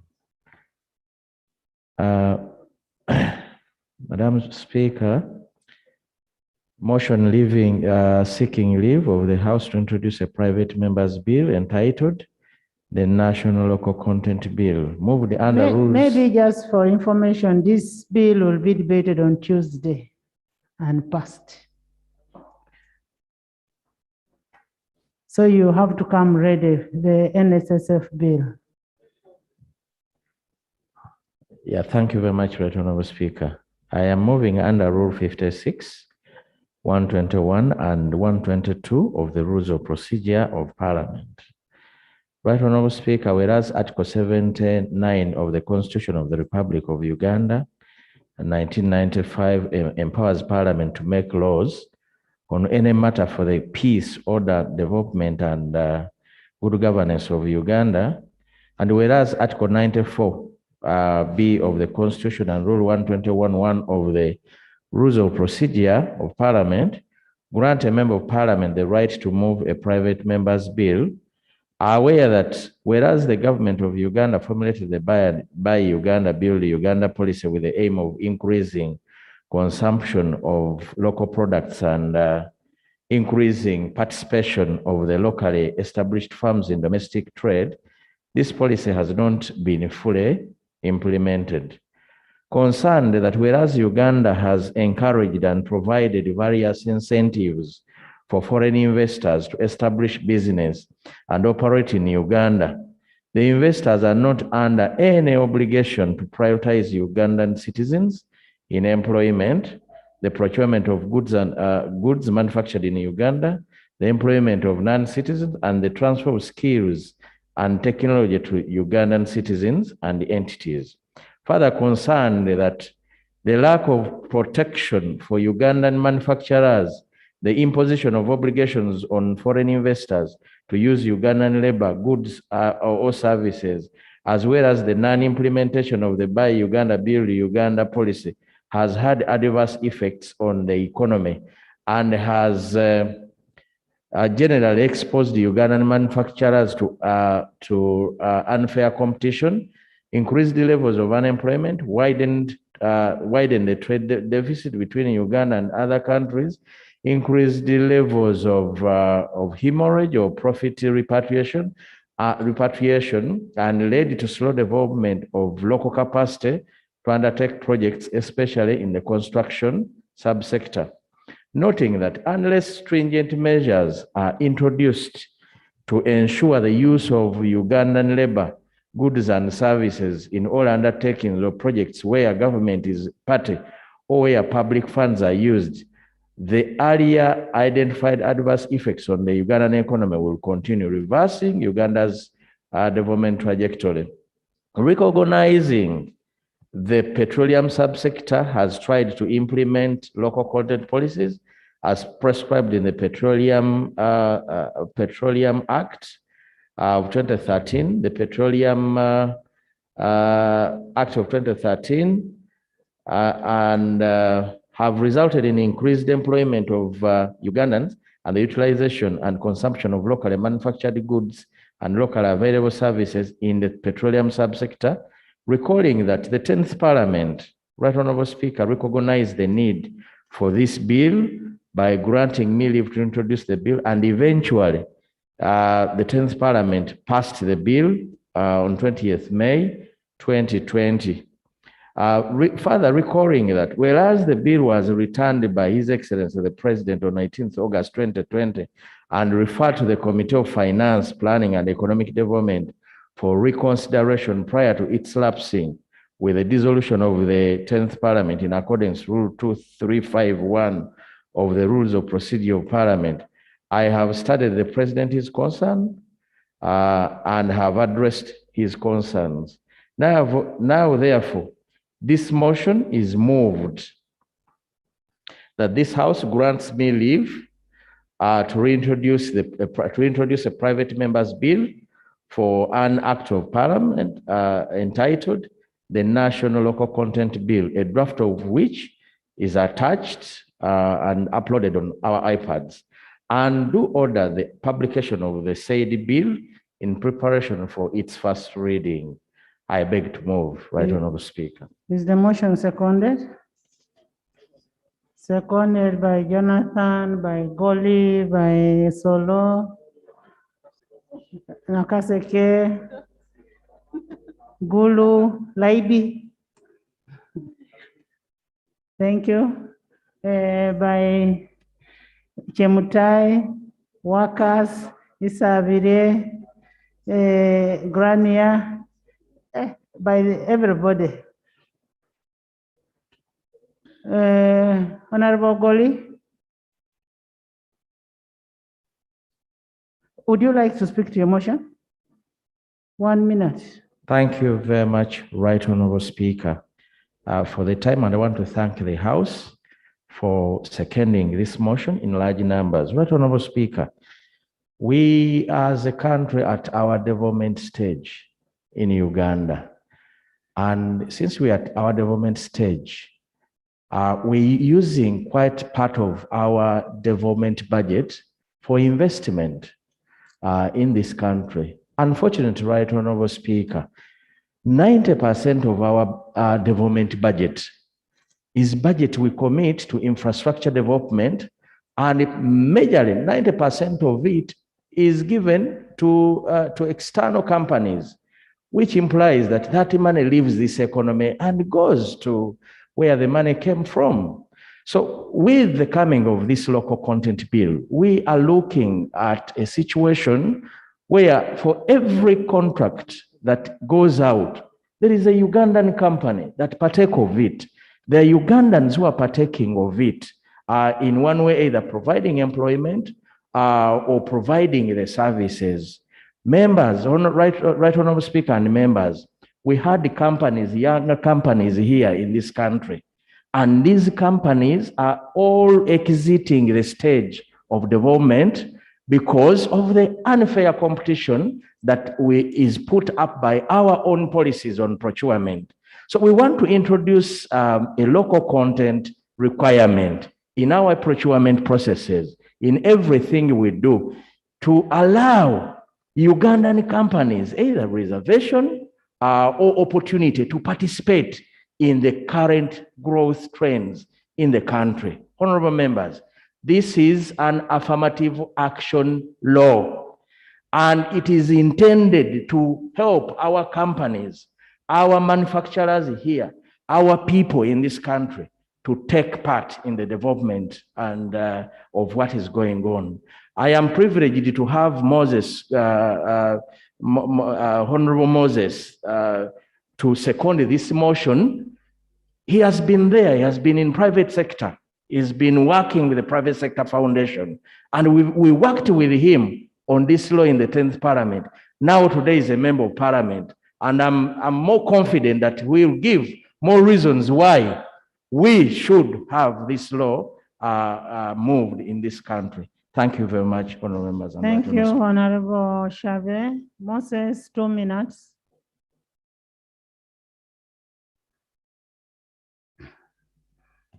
By the way, this is a straightforward Thank you. motion. It came in the 10th Parliament and it has again come back. Thank you very much, Right Honorable Speaker. My name is Moses Ogwa. I come to second this motion. I'm motivated to do so. I'm motivated to do so because of what I see the change of procurement should not be only for supporting value for money operations, but it should support development.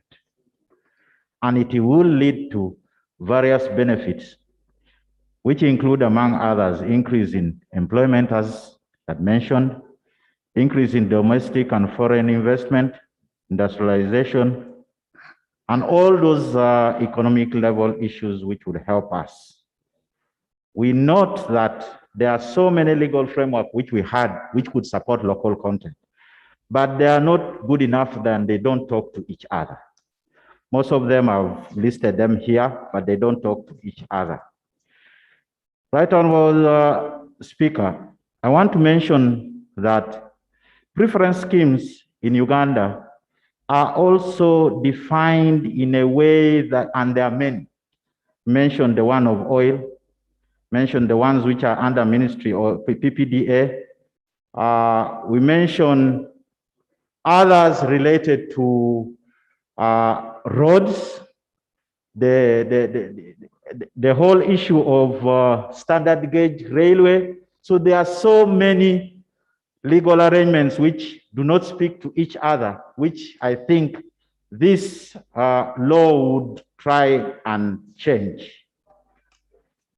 The other issue I also want to mention is that around us, many countries, externally, many countries have gone through this way.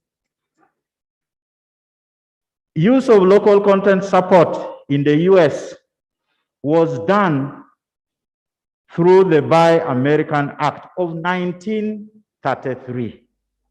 So the SOP for development actually recognizes local content, which America did. Other countries have done. Neighbor here, we have South Africa. There are some key issues when working on where they mention items like when you're building buses, local content, they specify 80%. They go to issues of pharmaceutical, they go to issues of furniture, including the ones which we use at school, which is 100% must be local. So they go into the details to show how you can work and support the SMEs to do better. The one of Kenya specifically has interesting areas that it must support SMEs, physically disadvantaged groups, including women and the youth. It also clearly states that the overall budget expenditure for procured area, 30% must go to the local persons. Right Honorable Speaker, why local content measures have not yielded what we expected include, but not limited to the following. I mentioned earlier about the legal regime, which is not unified to allow both the elements of providing money, but also the elements of supporting the business persons or the persons who should use this money or take advantage of the budget. They are not unified, but currently the proposal which they had made last time unifies them. The changing guidelines in favor of Madam Speaker, I must mention that in 2017, there were guidelines which were issued, which favored most of the producers who would reinvest in the economy. This was changed in favor of those people who would send money back to their countries. I hope we appreciate that level. So that change with a good law, a good guideline in 2017 was quickly changed in 2018. So we need a law which will not allow such changes to take place. There's also lack of motivation, because for a big company to support a small company, you must put motivation in such a way that if you support the small company, Can you summarize? if you support the small company, you will get the business. So that is lacking, and we hope that will be well amplified in this document. Madam, we are going to have, Right Honorable Speaker, we are going to have a challenge of, particularly when we come to the parish model, parish development model. You see, it is an opportunity. Honorable Ogwal Goli saw me when I was in S1. So for him, even he feels, and we used to call him uncle. So when he says, Madam, don't worry. I'm sorry. Right.